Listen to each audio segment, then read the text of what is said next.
Yo, what's good? What's good? YouTube, sportscaster, what's good? Let me hit this thing real quick. Same thing I do every show, man. Same thing I do every show. Let me check to make sure that, yeah, there he is on sportscaster. I see you, sportscaster. What's good? What's good? What's good? Let me turn this. Let me turn this thing down. Let me turn this thing down. All right. All right. All right. All right.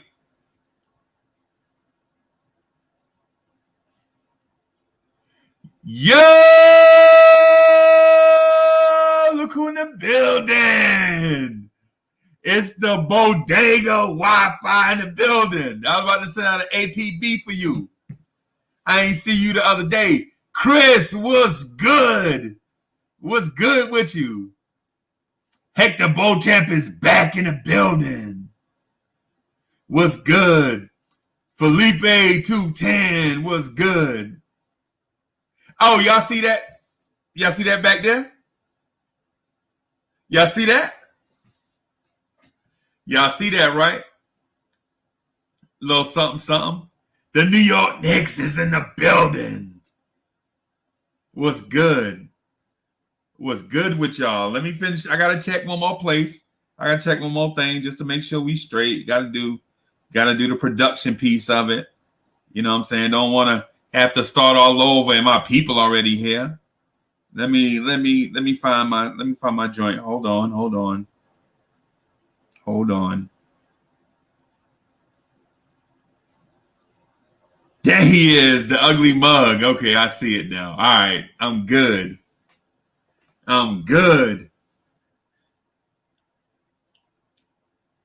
Yo, hey, we gotta do some big things, man. For one, we gotta get the subscriptions up, man. We gotta get these subscriptions up. Oh, look who in the building. Art is in the building. What's good? What's good? Art, stop throwing me away and then acting like I'm doing that to you. You know I be here every night, Art. You know I be here every night, and then I be with you on Twitter all day long. You supposed to be my ace. Why you throwing me away and then talk about the man did it? Come on, dog. You know you the man. You supposed to be here with me. What kind of co-pilot are you? God, Moses and Elijah is in the building. What's good? Hey, what's up, Chuck B? Chuck B in the building. Andy Garcia, what's good? I see you, Andy Garcia. Fresh out of Hollywood. Yeah, man. Yo, you and Chuck never get invited no more? Come on, man. Don't do that. Don't throw the pity party. Y'all know what's good. When you family, you don't need an invitation. What kind of family y'all come from? A family got to get invited home. A family, your mom got to invite your son to come home. What kind of thing is it? What Pop's got to invite his brother to come home? What kind of thing is that? Yo, hey, thanks to the New York Knicks, he in the chat. Yo, shout out my man. He do excellent work. And if I was y'all and I need logos, I would go to my man. He did that as because he part of the family too. You know what I'm saying? And so he was like, yo, let me draw up a little something, little family reunion t-shirt, you know what I'm saying? For the fam. And I was like, yo, it's fire. You know what I'm saying? He touched Uncle Freezy right here. You know what I'm saying? Because it was unexpected, boss.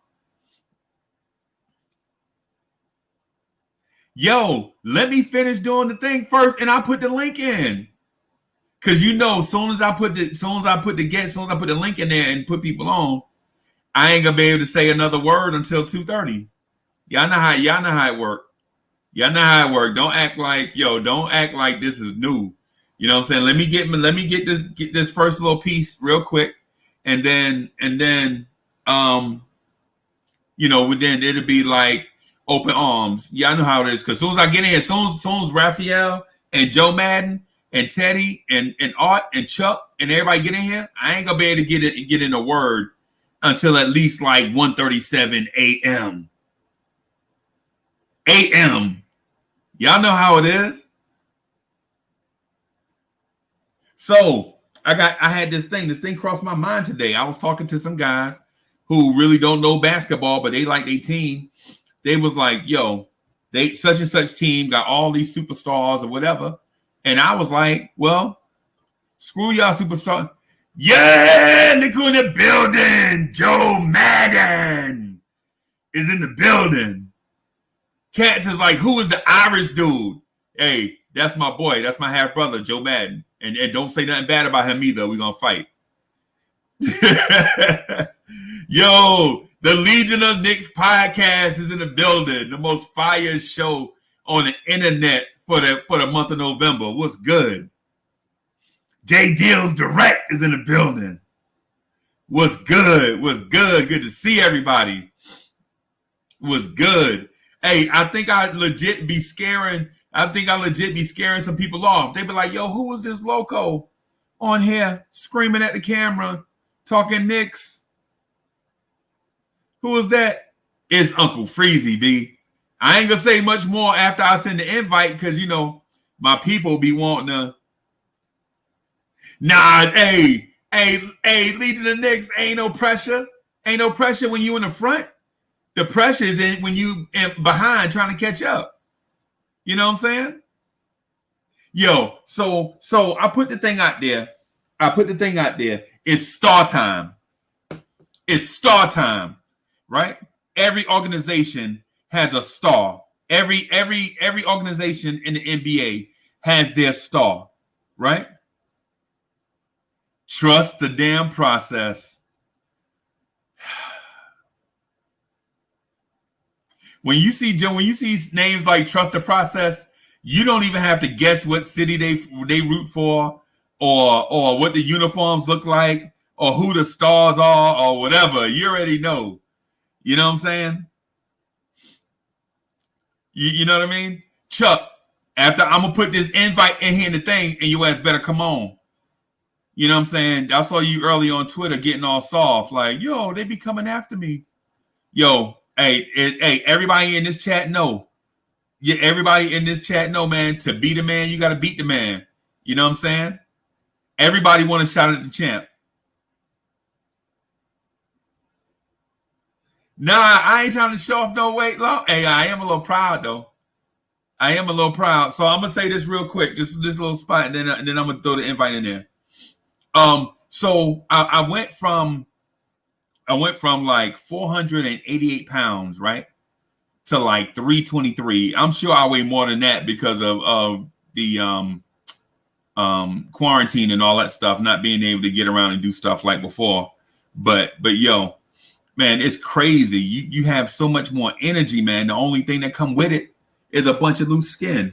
So it's like, I mean, it's crazy, man. But it is what it is. We'll fix that up when in due time. But I know y'all ain't want to hear nothing about that. Y'all want to hear about star time. It's star time. Y'all ready for star time? Yeah. Y'all ready for star time? Hey, so the thing is when you look at the Knicks roster, you like, who are the candidates to be stars going forward? Right? And y'all would say, well, clearly it's the obvious. Clearly you have to choose from all the first round picks. Choose one of the first round picks to be the star going forward.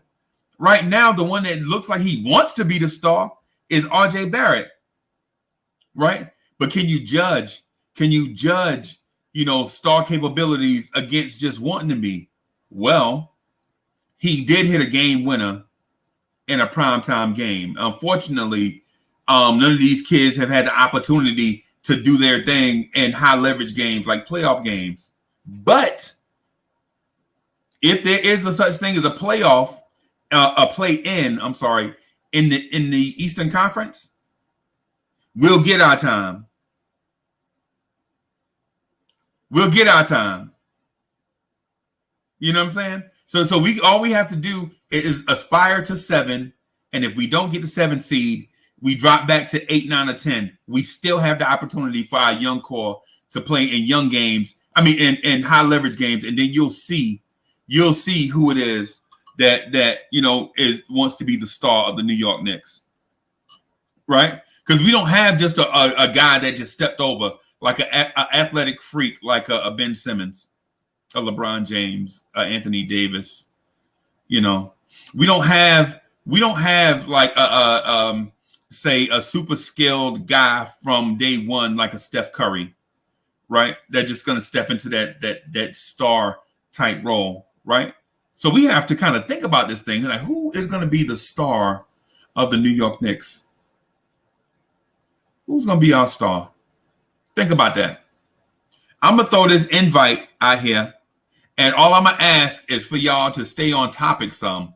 Don't get carried away with some weird axe to grind type scenario where you had an axe to grind with something else and you want to come in and sell life insurance or porn on the Knicks at Night podcast when the title of the show is It's Star Time. All right. So there's the invite. Y'all know the deal. Y'all know how we do this every night. You know what I'm saying? Y'all know how we do this every night. It's the reason why the fans love the show, right? The fans legit love this joint. Yo, I stay in the comments all day long. Y'all think that's nothing, but I stay in them comments addressing y'all all day long. Yo. So, let me tend to a little business here. Look who it is. Yo, salute. Yo, so look who it is. It's Udi Mac, a.k.a. Art. What's good? Chilling. What is good?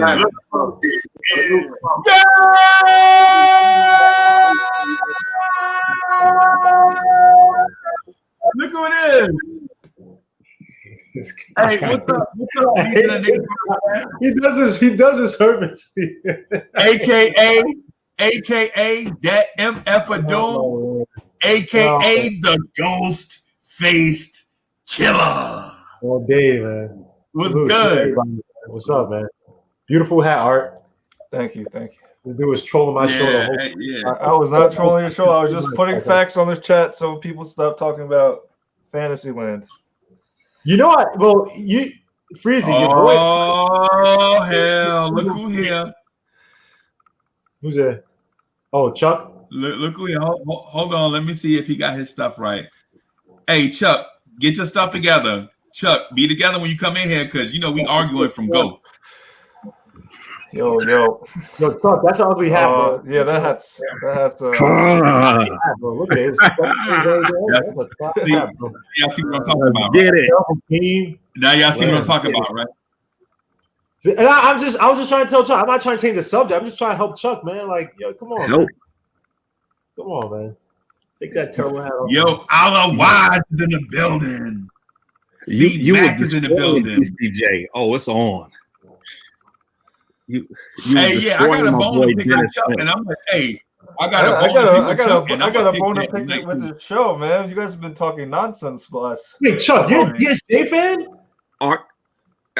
The way you and Sim was, well, mainly you. Yo, what? You're a DSJ fan. I'm not gonna say a fan, but the way you was going. What all I said was that his shot was broken. Which is his shot fixed? Is his shot good? He's working with Mahmoud Abdul-Rauf to fix his shot. But the question was something like who would be the first to? Yeah, out of like the young players, like out of the young core or whatever players you want to call them, right? Not the veterans, not guys like Randle, who's most likely going to be gone, but out of the so-called young guys that we have in the team, yeah, we're trying to groom into, develop into something. Yeah, that would be Frank. Well, Sim, I didn't even answer. Sim said that he doesn't think it'll be Frank. Yeah. I said DSJ because DSJ really outside of. If he's not giving a spectacular, like what does he offer? At least Frank at times. I know you guys disagree. At least Frank can give you defense, right? Over help on defense, you mean? Stop. I like that, Udi Mac. Well said. He Welcome to overhelped the you. Frank Ntilikina at Night podcast. You know, What does DJ offer? remember when Devontae Graham freaking hit that game winner? It's my overhelped. Okay, first of all, if you remember, Simba Singh is in the building.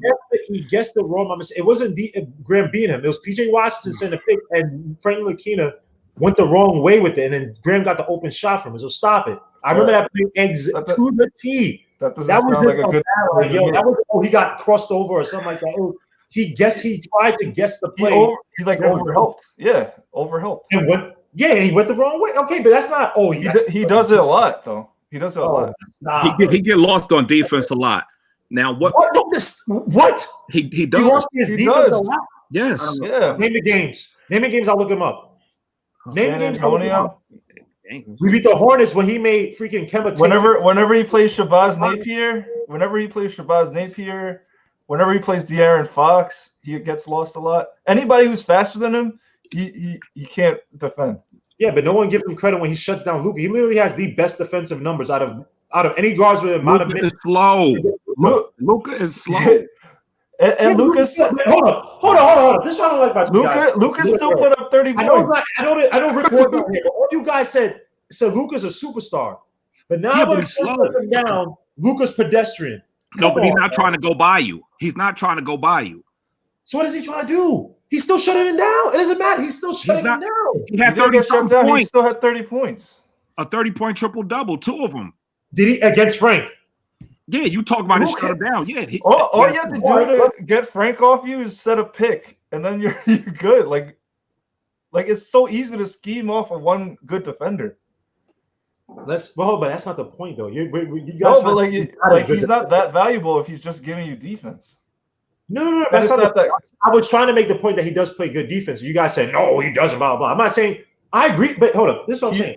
He reaches in too much. He reaches in too much and overhelps. That I agree with the fact that if Frank is only giving you defense, I'm not paying him. I've said this several times. And I've said this with DSJ. These guys, if they're not offering you more than what they've been offering for this crappy team, how can you justify re-signing these guys? You can't. I said about Frank, and that's what I was trying to say with Frank was that at least Frank can give you defense. DSJ, really, what does he offer you? He can score. He can get to the free throw line. Frank give you defense versus slow people. He's going to get you. DSJ is going to get you 15 points. Let's look up his foul draw. Frank gives you defense once every 5 games. DSJ is going to get you closer to 15 and 5, Guillermo. I believe that to be true. Don't look up last year. He only played 50 DSJ last year, 5.5 points. He didn't play last year. Don't even look up last year. Yeah, but in the spurts that he did play, he wasn't that good. I know he had the back injury, but still, he was good in that Mavs game. I was there. I was there live. I was there. So was I. Appreciate the love, Clutch B-Ball TV. He had like 7 Clutch steals. B-Ball TV. We appreciate that love, man. Hey, you doing your thing with your channel. Clutch B-Ball, you doing your thing, man. I watch about 3 of your videos the last couple of days, man. You doing great work, man. My whole thing with Frank, if he's going to be obsessing defense that much, at least get a steal or 2 like Chris Dunn. If he's going to be obsessing defense, he's not even as good as Chris Dunn. Oh my God. He was the best defensive point guard against the pick and roll rookie season. His rookie season. Man, I can't believe you did. But DSJ just said, if you set a pick on Frank, well, I mean, his rookie season. No, you're going to bring up his rookie season? Yeah. Dennis Smith Jr. was good. Trust the process. Too. Trust the process. Hey, that's crazy. No, I get called a Frank hater. Hold on, y'all. I'm gonna reset this thing real quick. I'm gonna reset this thing real quick because we legit got off straight to Frank Ntilikina, and before I even sent the invite link, I was like, "Yo, I'm gonna say the thing, man." And I just want to go over a couple things, and before 12 o'clock, we already talking about Frank Ntilikina. So again, welcome to. Do you want us to talk about it later? What do you got? Oh, look, he X'd himself out. He shouldn't have went against the grain. Oh, he's out? Oh, crap, my bad. You want to continue or no? See, look at this. Guillermo's the number 1 Frank friend. In other cases, I hate Frank. It's like, those. I'm trying to be as objective as possible, man. Like, we're on a team with crap players. You don't add Peyton and Rivers if you think Frank Ntilikina is good or DSJ. When did I say this? I'm just saying, like, because you guys said that. I think Sim said that he thinks Frank's gonna have a big year. I was like, yeah, that's what he said. I was laughing the whole time. People call me a hater, and I'm like, oh, that's why I asked. I was like, why would he production that you say? Okay, you said that if he gives you Lonzo Ball numbers, you don't mind keeping. I even said a little bit higher. Just the 3-point proficiency may not be as high because 37 or no, he hit 40%, I believe, off of 6 attempts is pretty effing good.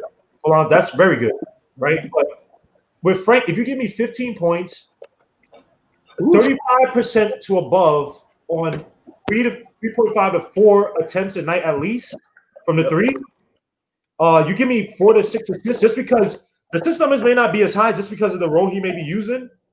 If you give me that and adequate defense, dude, that's literally what a bunch of guys are signing for, probably higher than 12, 15 million around the league. I want to make a point. As soon as you finish, I want to say something.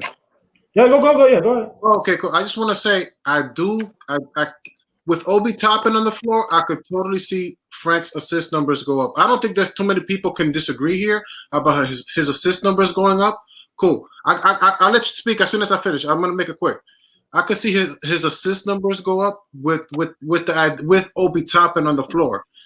But my whole thing is one thing that I do want from Frank is, here's my question that I want to ask you guys, and something that I asked Sam is,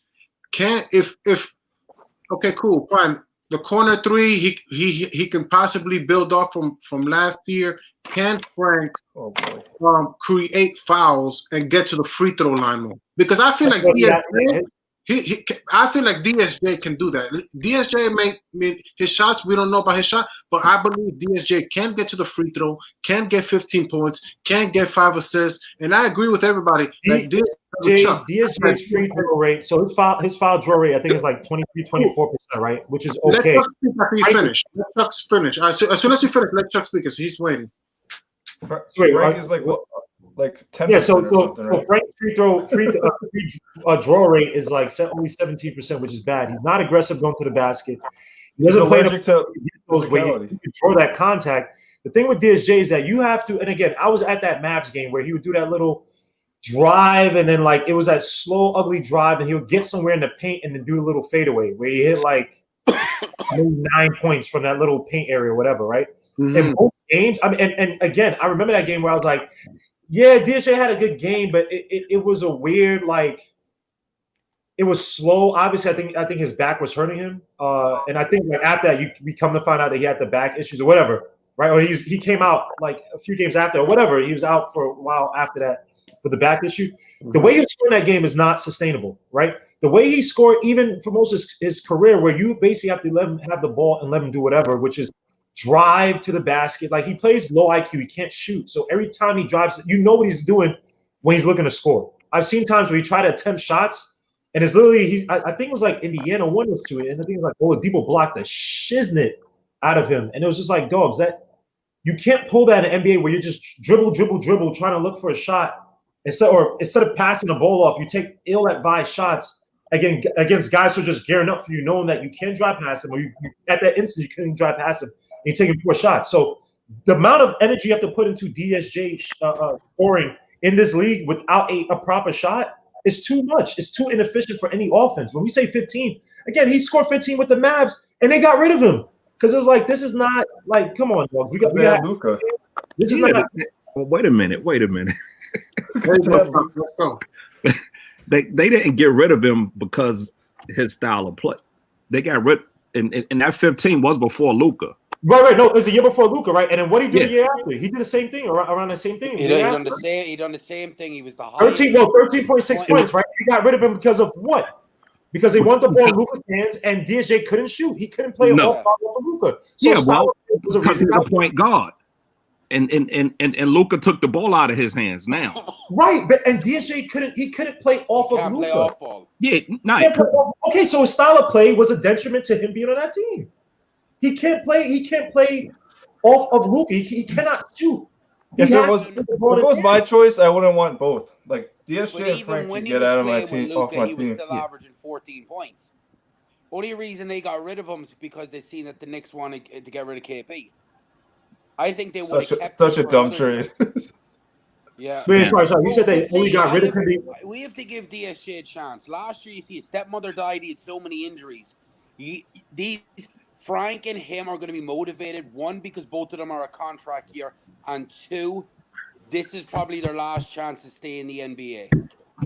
So they're going to be fighting for that job, and let them fight for it. And let's see what they can do, because this year's a tank year.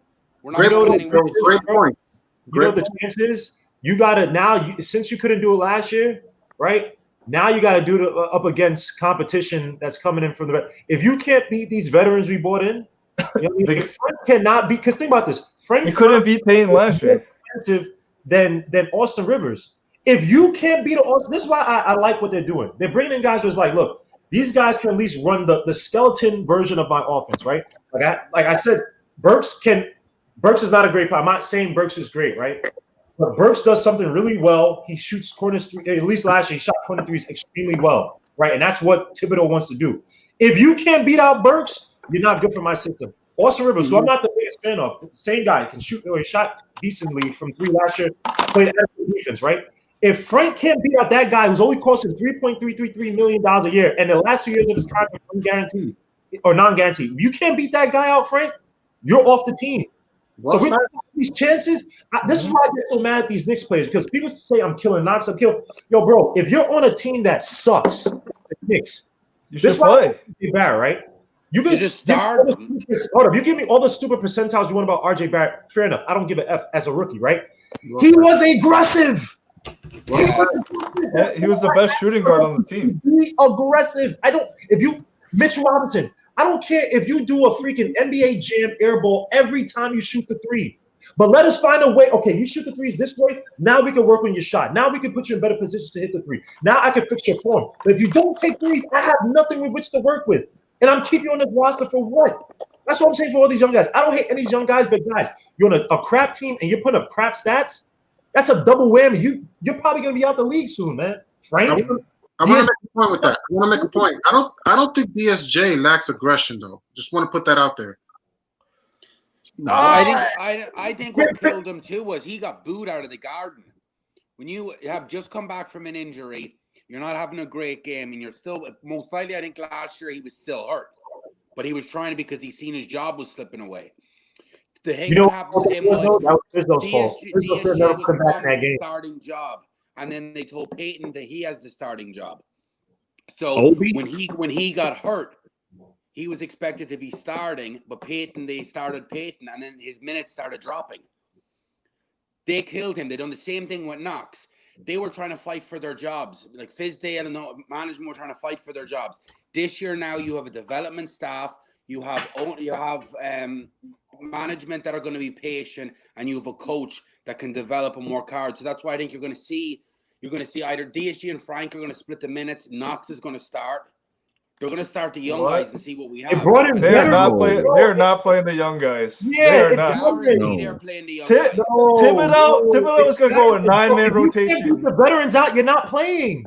That's the whole point. This year, this is why I like Tibbs, man. We've been giving excuses to these guys for how many years? Okay, DSJ and I agree. He is aggressive, but he has like a low IQ at the point guard position because at NC State, wherever he was more like a dynamic combo guard, just dunking, whatever. He wasn't really probably built as a point guard since college or even probably since high school, right? But that's on him. That is on him. This is not a year for, let's see what Frank can do. No, they brought in Austin Rivers. They brought in Alec. They brought back Peyton, too. They brought back Peyton.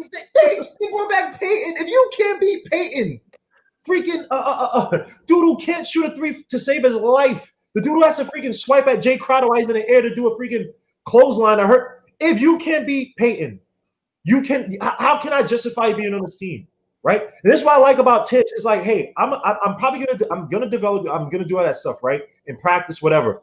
But if you can't beat these guys, because people want to sit here and get this sob story about Knox. Knox started the season last year.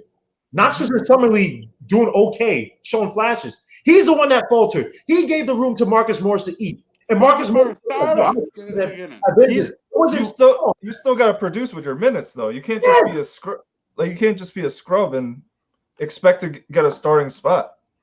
Dog, you got to earn those. Hold the ball in his hand, bro. Like this is the year they're going to start all the young guys. They're going to see what they have. No, they're not. Tibbs didn't come here to do that. Tibbs did not come here. How are you going to know if they're any good? You have to play them. They already know. They see them in practice every day. They see them in practice every day. A clean house. That's what they need. They need to see what they have. That's what. How come all these other teams that develop to put the young guys out in the court? You can't have them sitting on the bench. That's not even true. Joe, can I ask you a question? Ask me this, Joe. Why would you pay these guys money? Why would you pay them money? They pay them bench money. They have to spend the money. They can't have like the $40 million sitting there. They have to spend it. But so then why would they're spending it on garbage? Like they're spending it on guys that can produce, but they have them on. So you think that the free agents coming here, they agreed and said, "I'm going to the Knicks, who suck, and instead of me getting playing time on a team that I know that I'm better than everybody else, I'm gonna play backup to Frank Ntilikina." Thanks, Guillermo. Alex, I played for the 76ers in the playoffs. Hold up, Joe. I played for the 76ers in the playoffs. I played for Golden State. I averaged last year. What do you average? 15 last year. He averaged like 16 points per game. 41% from three. And Tom Thibodeau said he wants to shoot corner threes. I'm Alec Burks. I shot 50% from one corner, 44% from the other corner. Whatever Frank Ntilikina is doing. And I'm going to come so I can play behind Frank Ntilikina, who can't shoot outside of one corner. No, I'm going to in a month you'll see, because you're going to see a starting lineup of Frank Ntilikina, RJ Barrett, Kevin Knox, Obi Toppin, and Mitch.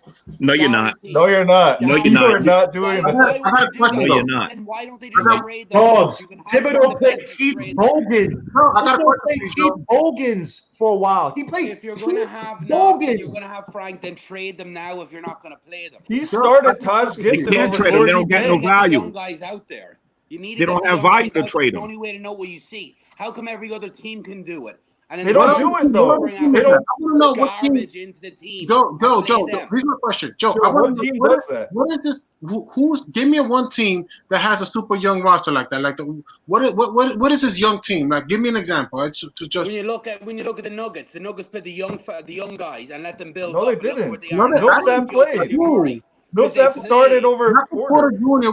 He didn't come into like because he was hurt. They played Millsap over. Did they just resign Millsap? Will Barton was one of the best. So why would they resign Millsap? If Millsap is, why don't they just play Bol? Why don't they just start playing Bol? Because they know he's injury prone. Jokic. Bro, give me another. The Hawks. Here's another one. The Hawks. I was just about to say the Hawks. The Hawks played Trey Young. They played John Collins. They played these guys. They good guys and saying, okay, go to the bench. So why would they bring in all these guys? Why would they bring in Bogdanovich? Hey, Guillermo, hold on for a second, man. Hey, Joe. You're trying to go over the edge. That's how you build a team. You build 2 or 3 young Joe. Who are you shouting at? What the fuck you doing? Yeah, I'm trying to talk here, man, and you running me over. This ain't like the Joe Biden show. You know what I'm saying? Yo, let me first tell everybody this is a show for the guests. This ain't just come on here and just talk out beef and whatever. You know what I'm saying? Let me shout out some people. Bodega. Come on, man. Bodega Wi-Fi.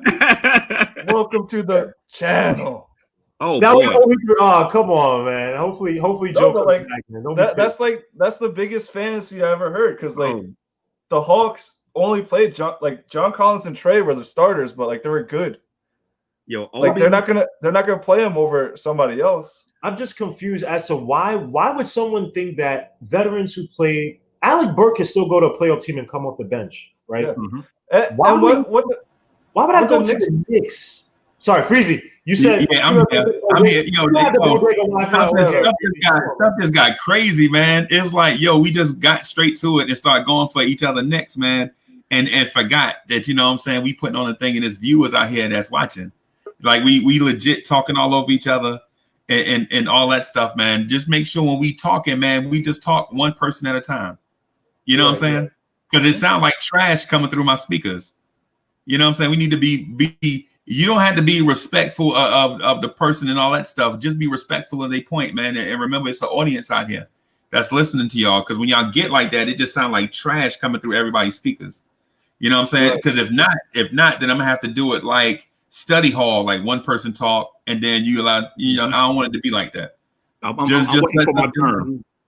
Yeah. Like when Chuck BB talking, don't just jump in there and cut him off, man. Let him finish. You know what I'm saying? Same thing with Raphael. When Raphael be talking, man, just you know what I'm saying? No, I hate to jump in like that, but yo, you gotta, you know what I'm saying, make sure that we are mindful that we putting it on YouTube for it to be a good product. I agree. He just gave me. So I'm gonna dip out, man. But y'all go ahead. But I'm gonna be in here in the chat. Okay. All right. I never got a chance to respond to what you said about the Obi with Frank assist going up. Oh, I wanted to hear it, please. Yeah. Now, here we go. Go ahead. Obi, Toppin. Okay. 3 assists. Mm-hmm. Obi is not the type of player that's going to get Frank assists. Frank needs Dale Ellis, Reggie Miller, and Ray Allen. He needs spot up shooters or guys catch and shoot, because he's not creating assists for you. So it's not like he's gonna be breaking down the defense and throwing lobs to Obi. I like that. Here's my question. So unless Obi is coming off of picks, screens popping out to the perimeter and shooting J's, Frank, he's not going to be getting assists off of Obi. He'll get assists off of Knox before Obi. That's why his assists are so low, because he don't create assists. Assists come to him. Mm-hmm. You see what I'm saying? The only thing is, like, we have to, because I try to connect all the plays we have now to how Thibodeau ran, say, Chicago, right? Because I think the Wolves is kind of hard, because the Wolves, I know people don't like that team, but they were offensively, they just had too many players that, like, we don't have a Wiggins, we don't have a Cat, even a Shabazz Muhammad. Because I know Rick would say that's, RJ. We don't really even have a key to really to tell you the truth. So I think when you look at Chicago, especially after D Rose went down, I try to use that lineup. Like, I try to liken Carlos Boozer to see if Obi would fit how they use Carlos Boozer from the elbow, use him a lot in the post down low. I'm just trying to think of that. Mitch is not going to be Jakim Noah. His passing IQ is nowhere near that level. Hold up, Freezy. I know Freezy wants to say Esco's name, so go ahead, Freezy. Go and say Esco. Man. Go ahead. Yeah, man. Turn your volume down, because I got a shout out. Yo, Esco is in the building. What's good, Esco? We ain't seen you in like 2 years. Where you been at, bro? Yeah, but even on Tibbs's Timberwolves team, he played Rubio over Chris Dunn. Like, he didn't really play the young guys. Well, I got a question for Chuck. You got to finish, or I don't want to cut nobody off? Yeah, go ahead. Chuck, so I was telling Sim yesterday that I believe they brought in Alfred Payton so that Frank could play off the ball, which I feel is his more natural position, because he's a defender. Whether he's great, I don't know. That's up to you. That's up to people to decide. He's a defender first. That's what he cares about.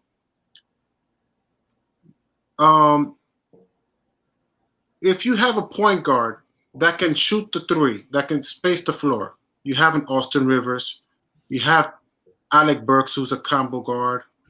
You also have, I don't know, Alfred Payne can't. He's not a. I'm not sure. Carter's in the building. The point guard. Emanuel Quickley. People are talking good about Quickley. I don't know if at the beginning of the season, but maybe during the middle of the season. Here's my question: if you have Frank at the 2, right, as a secondary assist facilitator, can he create assists if he throws the ball to RJ or to a Quickley or to alley-oop or to Obi or to Mitchell Robinson? Does he have a situation where he can get assists? Okay. That's my question. Okay. They brought Peyton in because they struck out in free agency with everybody else. Frank, it don't matter where you move him at. He ain't getting no assists. He stinks. Now, you putting him off the ball, and he's not in the corner. He's not a shooter. He can't create his own shot. He's a guy that they leave open as a point guard. A point guard. Can I say something to that? What if he's not running the point no more? He just defends. Let my man finish, dog. That's what I'm saying. So what is he doing? Sitting in the corner? That's not how it works. That's not good offense. That's what I'm saying. So I don't want to cut you off because you want your shooting guard not to be able to shoot and not to be able to create his own shot. If you put him in a Reggie Miller type role, coming off of screens and shoot, he's not that good of a shooter to do that. For one, for two, his release is mad slow. There's no benefit. Okay, I want to ask you when you finish. There's nothing you could do to make him good on offense. Nothing. Can I answer your question? He fixed his shot. Huh? What does he fixed his shot? No. We're talking about Frank. Yeah, that's what I'm talking about. He fixed his shot. No, he didn't. He fixed it to do what? He fixed his mechanics. No, yeah, there's been videos have been showing out over the last couple of months. He does that every year. No, he doesn't. He's had the same mechanics. He did last year. Sit and listen to Sim, and we were breaking that down the other day. So you guys don't look at this shit. I'm you guys just want to get rid of him because you aren't patient. New York don't know how to be patient with. Yeah, because the Knicks have stunk for 20 years. Why? All right. I mean, that don't have nothing to do. Hey, go ahead, Guillermo. Go ahead, dude.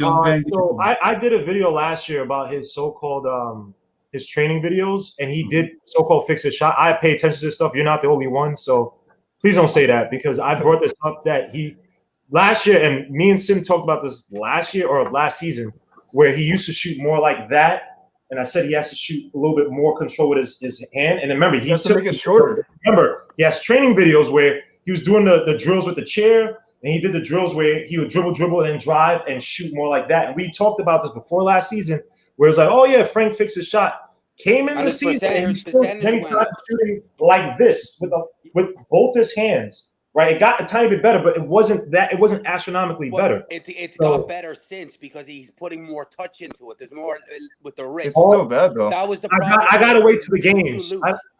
I got to wait to the games. I agree. But what you're saying was his percentage has gone up every year. I think Frank, if you put enough of work into him, Frank can be a 2 guard. He can be a 3-and-D 2 guard. Because I don't think he's a point guard. You can play him spot minutes at the point guard, but I'm telling you with his 3, that's all the team needs to work on. Constantly work on his 3. Because he can be a solid 3-and-D guy. Can I say something? Okay, cool. Go. I just want to say, Chuck. Yep.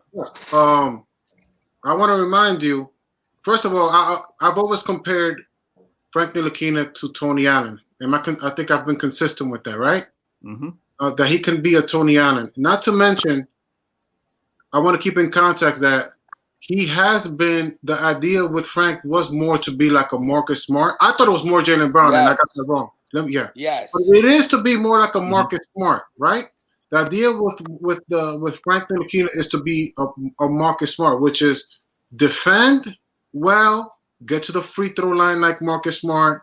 Last year, I did see Marcus Smart taking better. I think he was even taking corner threes last year, more corner threes last year too. And I don't even know that much about what they're doing. But long story short, and that's what I'm trying to tell you, that if Frank on offense, and you have great points, Chuck, if he can draw fouls, if he can hit some corner threes. We already talked about that last night, man. We already beat this Frank Ntilikina horse to damn death. Okay. To death. We legit are trying to come back the next day and make the same points about the same thing. We keep talking because about Knicks fans want to give up. we don't need Knicks you never fans even get the opportunity to talk about anybody else on the roster because we constantly talk Frank Ntilikina and Frank Ntilikina shot and Frank getting to the free throw line. Hey, go ahead, Doom. I'm sorry, I ain't mean to. No. You good, Free. Don't apologize. I was just gonna say this, right? And it's not just with Frank, but one thing that I realized with our team last year, right? We fed a lot of guys, especially Randle. We fed a lot into the paint last year. And I think that may have been a partially mistrust with our young guys to take shots and make them on the outside. But one thing, and I covered this in another video, but we could do more if you want to generate easy assists, right? And this will get guys like Quickley. This will get guys, I guess Burks, and this will test Frank's ability, right? You can run more motion flare with your two guards and your wings, right? Use your big man where you can have, say, a guy at the top of the key like Frank who's just dribbling the ball. You can have Quickley as a motion man, run behind him and then run to one wing while essentially Mitch blocks off that one man. The Blazers run that a lot. It's called the fist motion flare. And that's how they get a lot of open looks for Dame and McCollum. Again, we don't have a Dame and McCollum, but if you want to get easy assists or if you want to get easy looks to your outside shooters and have them in motion, something that I don't think we did a lot of last year, you can run things like the fist motion flare, which Terry Stotts has run for like years. They try to run it with the Suns. That one year they had that guy Val, Igor, whatever the hell his name is. Yeah, 2 years ago. 2 years ago. Like 2-3 years ago. Yeah, but it just didn't work for Booker. But if you want to test the mettle of your players on the perimeter, because I think with Tibbs, he's not to say his style is outdated, but just having guards play aggressively ISO, especially because we don't have a dynamic guard, we don't have a Derrick Rose or whatever. I think it's gonna be a little bit hard to generate. So I think he's gonna have to be a little bit more creative with our guards to get them out in space. Because literally, Quickly is not gonna beat nobody to the basket. Burks can, but again, he's an older veteran. You're not gonna be relying on him to kind of lead your offense to do that. So again, if you flare out your wings and your two players, man, your two guard players, we could get more open looks. Yeah, so I want to say something real quick. I know everybody is chomping at the bit to get in with their personal take, but I want to say something real quick about the offense that we saw last year, and what that offense presented to us as fans, like what we saw, and why we get to some of those points that we make. For one, the basketball offensive IQ was so low for our basketball team last year that all the coaches had to break it down to its simplest forms, like yo, on this play, go stand in the corner, right? And cut out all the decision making, because what happened is when you get low IQ players making decisions on the fly, everybody on the floor is not going to have the same read, right? So, and I used an example last night with Sim, just like what Raphael was saying. The point that he was making was the thing about Frank getting into the paint more. The thing about Frank or any guard from last year is when you call a play, when one person is executing the play on one side and the other person is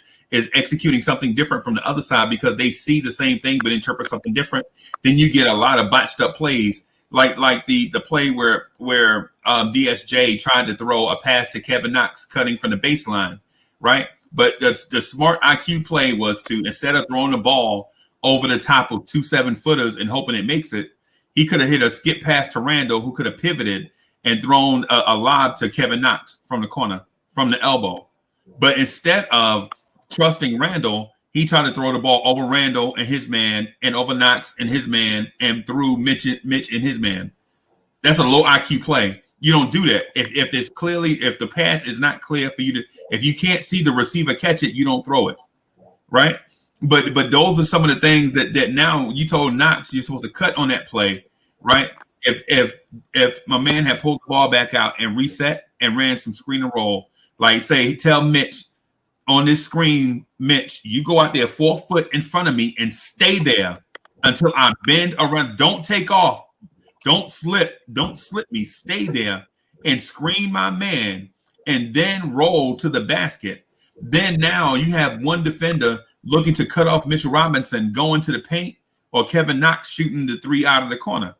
But we don't do that. What our young players tend to do is we waste time by making a bad play, misinterpreting, run time off the clock. Now Randle catches it with 7 seconds left, and you see him do a spin move in the paint and kick it out of bounds, and everybody is mad at Randle because Randle just kicked the ball out of bounds, right?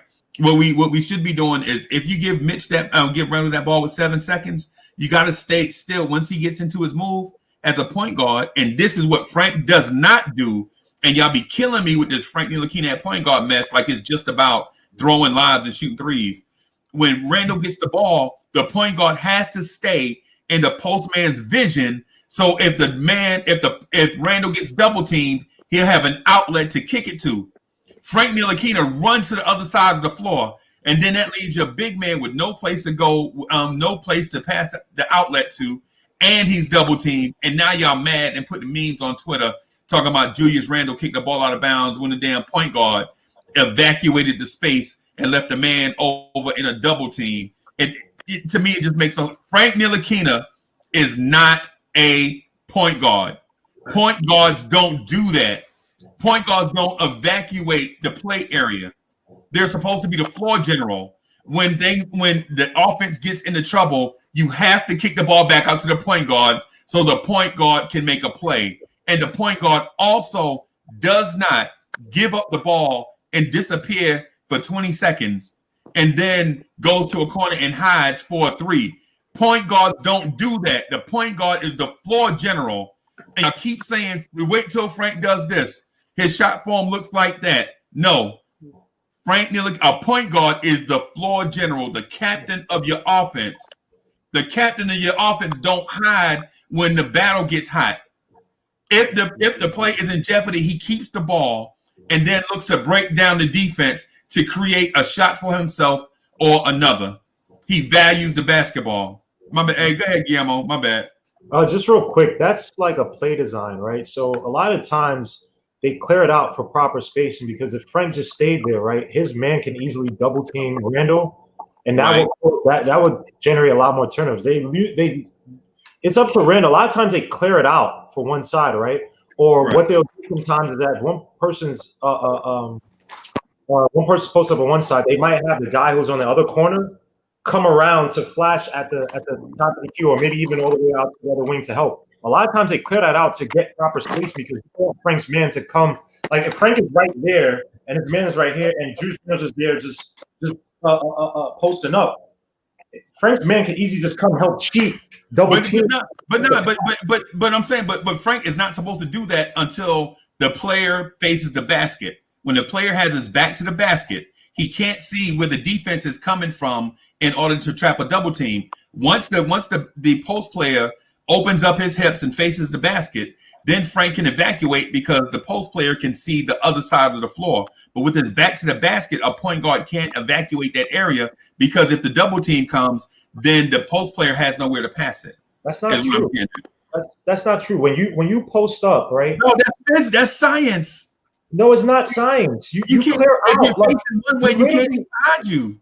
No, you literally clear out. You don't want you because you know why? If the guy clears out, right, and that defender comes and tries to double team me, I have an easy pass to the guy who's dumb open.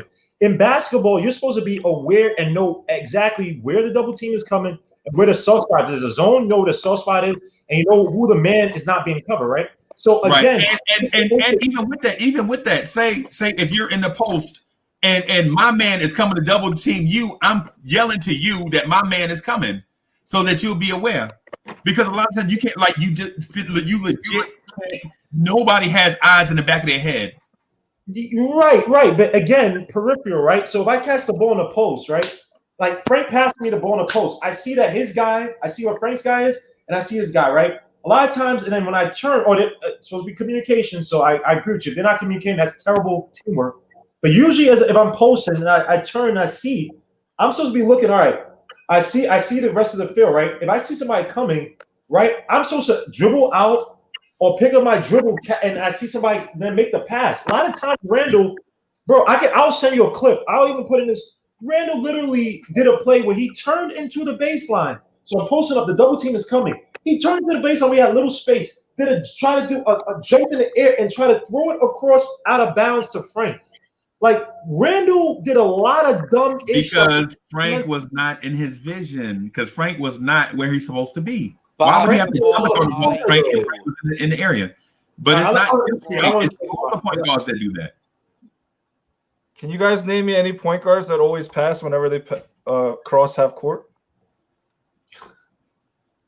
He's the only one that does that shit. Okay, can I ask this? Is that Fizdale and the coaching, or is it on Frank? No, that's Frank, because he did that in France for FIBA, and he did that for Mike Miller. No, but listen to what I'm saying. So legit. So Joe Madden is 1 foot on the block, right? And he's got his man pinned where I can throw an entry pass safely, right? So I'm gonna stay in the area just in case Joe needs to kick that ball back out, right? Once Joe pivots and has his face going towards the rim and the open side of the floor, he can see everybody and see who's coming. Now I can evacuate and move my defensive man out of the area to give him room to operate. You know what I'm saying? But our team doesn't do stuff like that, is what I'm saying. It's one of the weird things that once Randle gets the ball, we automatically start hating on Randle because he catches the ball and does something dumb with it. But we never consider that he had no other choice. You know what I'm saying? Like, he legit has to do something with the basketball when the double teams come. Now, with that said, Guillermo and Sim made a good point. They said this was months ago. They said Julius Randle reads the double teams too slow, right? This is I heard both of them talking about this on Sim show, right? The Randle reads the double team too slow. Part of that has to do with communication on offense. Why aren't offensive players telling Julius where the double team is coming from? It just makes sense. Like, if you see a puppy in a road or somebody in a road and a truck is coming, you're gonna at least say, "Look out, something." You're gonna do something. You don't just allow your man to get double teamed and then evacuate to the other side of the floor. It just proves that the players that he played with have a low basketball IQ. No, but Randle has the low basketball IQ too. If Randle be a lot better player, like, I disagree, man. I think that's overrated, overhyped. Like, Raphael, let him finish. He just needs to learn how to shoot. He needs to learn how to shoot, and he needs to get a better basketball IQ, and he'd be a top player. That's the only issue with Randle. His IQ isn't good. He has the passing ability. He just needs to. I don't know. Like, basketball IQs isn't something you really teach. It's either you have it or you don't. Or you get it by gaining some experience, is what you're saying? Well, I don't know. If they're going to keep him, I think they will, because he's Kentucky. But I think Kenny Payne might be able to work with him. But, like, he has to smarten up with a lot of his decisions. Randle has the ability to be a good player, but he just, to me, selfishness too. That I don't think he trusted anyone on the team. That's where I'll agree with you. I don't think that Julius Randle trusts these kids with low basketball IQ. And I'll tell you what. Hey, Art, let me say this real quick, and then I'll jump right back to you. So there's a play that the Knicks run where Randle catches it at the elbow, and he opens up and faces the basket, and he has RJ coming around a screen from, say, a Mitchell Robinson headed his way, right? Randle and Julius Randle and RJ Barrett run this play good, because what happens is Julius Randle, if his defender is sagged off, he takes the shot from the elbow, right? If his defender is pressed up on him and RJ has a lead on his man, he'll throw a pass to RJ, cut into the basket, and RJ will do his thing from there, right? But if a team doubles from there, like say the weak side, the strong side defender comes to cut off RJ, right? Then there should be a man in the deep corner for three that Randle can pass that ball over to the corner, since the defense has collapsed on the ball, right? But you only see that in spurts. You only see that with Mitch and RJ. When you get the other guards on the floor, you tend to see a whole bunch of dribble handoff stuff at the top of the key, with Mitchell Robinson catching it, not presenting himself as an offensive threat, slipping the screen, and rolling to the basket. Now, while that leads to Chuck's favorite stat of all time, the greatest field goal percentage of all time, what it does, though, it doesn't stretch the offense enough where other people are threats on the floor. You know what I mean? So it's we blame everything on Julius Randle, but we have to consider it takes 5 guys playing high IQ basketball in order to execute some of this stuff. Like, for stretching the floor is not just an aspect of shooting 3-pointers from 30 feet. Sometimes it's just as much. It's the thing of instead of going in the short corner, get your ass in a deep corner. You know what I'm saying? Why are you 8 feet away from RJ Barrett when you could be 20 feet away and still get the same results? To me, is I think we grind on Julius Randle a little bit too much just because he was the best player, and then he has untimely turnovers. Like he's not doing 3 turnovers a game, but for a power forward to average 3+ assists a game is something that the Knicks should be proud of. Hey, go ahead, man. Well, Joe, or my bad. Yeah, I Randall's defense also. That's not, that's on him. He's a terrible defender, right? That it's not that people making we're trying to find a scapegoat. Because I talk about this with Simmons trying to make it seem. And then the funniest thing is that when I mentioned, because Sim never used to talk about pass out of double teams, right? When I brought up, and then he started to say, "Oh, that was an issue." So I started to joke and say, like, now you're taking the things I'm saying that is wrong because I think he's a little biased. All up to Sim, all up to MBK, but he's a little bit biased. I'm like, dogs, you do not have to be a high-level player to know that once the double team is – I played in intramural games where guys I played with, right, I know I'm passing to a guy I know can't do nothing with it. But I'm the better player on the team, and they're sending me a double team. I'd rather me get the ball to the open guy who has a better probability of doing something more positive the ball than me keeping the ball with a double team and most likely losing the ball. The thing that people get mad at with Julius Randle is because he was the most talented player on the team. He played with higher pedigree guys. He played with AD. He played with all those guys in the Lakers. Even though the Lakers weren't that good, but he played with guys who are way better on our team. He's supposed to impart that wisdom and that higher skill of playing to our team. Hey, when I see the double team, RJ, cut to the basket. Frank, cut to the basket because that's coming. Your man left me. Or flare out so I can give you the pass and you can shoot the shot or drive to the basket since the lane is clear for you.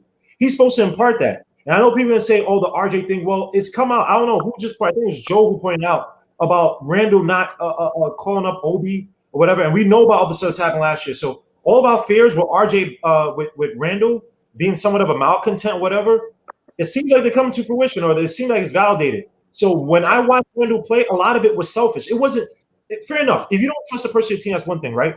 I feel a lot of Randle's play, especially with regards to RJ, was like, I'm not going to sit here and dip my game to make this guy who's supposed to be the so-called savior of the Knicks better. That's what I saw when I was watching. I'm not saying it was every game, but when you have that selfish of playing and then you don't get back on defense, you don't work hard to get the ball back, you don't work hard to be a help side defender, nothing. Then it's come on, dogs. Like how we can do as many corners or breakdowns of his game here and there. And use 3 examples, but the whole season we know what we're watching. And Randle was not a good player. It's not scapegoating. He was just not. He's supposed to be better. What I'm saying, I'm waiting, guys. I'm waiting. It's not in every context. What I'm saying is there is legit tape. Well. Freezy, come on, Freezy. Freezy, stop hitting that button. I wanted to talk. Not a bad player. Randle's a good player. He just doesn't fit what we're trying to do. We need a stretch 4. We need a 4 that can shoot beside Mitch. That's the only problem. Wait, hold on. Let go. Would be good. Hold up, Joe. What did you say? Okay, first of all, Guillermo, my whole thing is, like I said before, last year the best player on the floor was Randle and RJ Barrett. Maybe Taj Gibson, who was the starters. Everybody else is not a threat. Kevin Knox is not a threat. Frank Ntilikina is not a threat. Those guys, I don't know what happened just now. Yo, Free, do you have the internet hooked up, bro? Just make sure you have okay. Yes, right. I think it's a but anyway, I'm gonna dip out here and get in the chat and chop it up with a few of the people in the chat, man. I see everybody getting it in. So I'm gonna just Raphael, I know you had something to say about Frank, man. You want to go ahead and make your Frank point? No, we're talking about Randle. I say, listen, last year the point that only RJ is the threat on the floor and only Julius Randle is the real threat on the floor, as well as Taj Gibson. I'm surprised they got so many wins. They didn't have no scoring options outside of those 2 guys, especially Julius Randle and RJ. And when you look.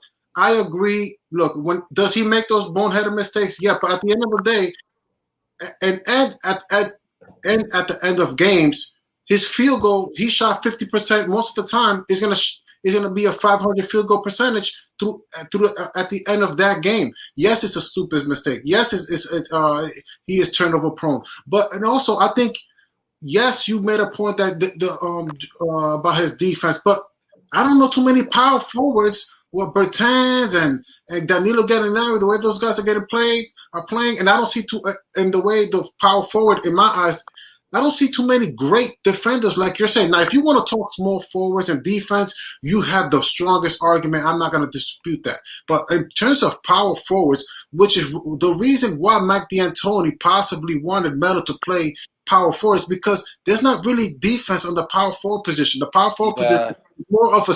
Let me finish, please. Power forward position is more of a position where you just want somebody to shoot in a high field goal percentage, and also stretch the floor, which is something that I think that Julius Randle needs to just get better at. Improve your 3-point percentage, continue to be a 500 field goal percentage per game, and the Knicks have a shot of winning. So if I'm him, and I'm not saying I can understand. All I want to say to that is if at the end of the game, he shot a better percentage than RJ, if he shot a better percentage than Frank, if he shot the only person that's taking better percentage shots is Mitchell Robinson and maybe Taj. But outside of those two, the better percentage in the shot to make is between those two. It's not going to be RJ, even though, and I do agree that RJ should be taking shots, but it's not just because. It's because I will give him the shot because he's a good player. Not this whole, I want to make the fans happy, then they're going to get mad at me. No, I will give him the third because he's that good. He's a threat. That's the only reason. But outside of this whole thing, now I don't want to get into this whole dilemma between Alfred Payton and Julius Randle and freezing him out, and then we ended up re-signing Alfred Payton. And if the beef was that real, then why we even re-signed Alfred Payton if it's true like you guys are saying? I don't know about the whole. I'm just trying to talk basketball, and I'm trying to talk about percentages. If Julius Randle at the end of the day is going to finish the game shooting 500 percentage, even with that boneheaded play that we hate. If you look at his stats, he's a career 500 field goal percentage. He can still improve. That's the good thing. He can still improve. His points can still improve, and his 3-point percentage can still improve. And in fact, I would just look to shoot more threes and look in the offseason and get better at it, so that we can help the team win and come off the bench. He should definitely come off the bench. That's what I want to say to that. So to me, if we're trying to work with Randle, then why the hell did we draft Obi? If they think you need to draft Obi because he's the better player. Okay, I don't want to cut you off. Go. Yeah, it's pointless then. If you're drafting Obi's supposed to replace Randle, not supposed to work. You're not supposed to try and keep Randle. Because what I said was you can't play Randle and Mitch together with no spacing. You can't play Obi and Mitch or Obi and Randle together, no defense. Then if Randle going to come off the bench, there's going to be locker room problems. There already is problems with Randle. So they have to try and figure out moving him. I think I seen somewhere about Alonzo Ball move. I don't know how real that is, but that's something I'd be interested in, trying to get Alonzo Ball in here. So that's why I think you need to trade Randle for a point guard. There are a lot of good defensive forwards in the NBA. Like we don't even like Giannis. Yeah, Giannis. Basically. Draymond Green. Even Laurie Martin is supposed to be a good statistically. I don't. Robert Covington, Pascal. Robert Covington, yeah. There are a lot of good defensive forwards. Like every Jason position. Tatum. Really Thaddeus Young. Jason is literally one of the best two-way players in the game. I'll pass. It's easier to hide your power forward on defense than when you any other position. Man. Yeah, that's true. You know what I'm saying? So like he was saying, that's why they wanted to move Melo to power forward, because he can't stay with small forwards. Mm-hmm. Right. Y'all need to lay off Randle. Defensive forward. And it's not we'll lay off Randle. Hold on. I'm with you. They drafted Toppin because he was the best player available. It's not because of Randle. Yeah. And they didn't need Toppin. They needed a point guard. Mm-hmm. You know what I'm saying? So we still have that problem. Randle was good enough to win with a legit point guard. You get a legit point guard. You take the ball out of Randle's hands. You ain't going to see that spin move as much. Right. So he had Drew Holiday. That I don't know. They didn't make the playoffs. He also had, if you don't like him or whatever, D'Angelo Russell. That didn't really work. So that whole point guard thing, I agree. We need a point guard, but to say that's going to make Randle this better player, that's no. I'm saying it'll take the ball out of his hands. Yeah, it's true. Yeah, that's true. Yeah, because him being the best player, he's trying to do too much, and they paid him to be the best player. Right. So you can't fault him and say he's greedy or whatever, selfish. Well, a good team, the money whoever he's passing to, he's better than whoever he's passing to. Yeah, but Chuck, Randle in the post, I don't mind at all. Like when he's deep in the post, you know, I love that because he's been. I don't know what his numbers are before some expert. Blah, blah, blah. Mm-hmm. I think he's very effective. If they ran that every time, I have no problem whatsoever. Mm-hmm. Some of the extra point forward stuff he was trying, and even some of that stuff, I don't mind because when he's with the Pelicans, and again, I say this all the time, when AD went down, go watch those Randle games, at least offensively. You would be like, why isn't he doing this now? People say the Pelicans have way much more talent, whatever. One real guy I can think of is Drew Holiday. Can't really think of any. Who they have? Diallo. They didn't really have much besides him and Drew. And I think Frank Jackson was there or whatever. Other than that, they did not say that they weren't better than the Knicks, but the talent disparity wasn't this huge thing. So when you saw Randle play, he was giving up those passes. He was playing like a proper point forward to guys who weren't that good with the Pelicans. That's because of the point guard. Yeah, right. No. I'm talking about but even plays where Drew Holiday wasn't there. I'm talking about he was facilitating and he was moving the ball like responsibly and well. It wasn't not say he didn't have turnovers. He's always been kind of like a turnover prone guy.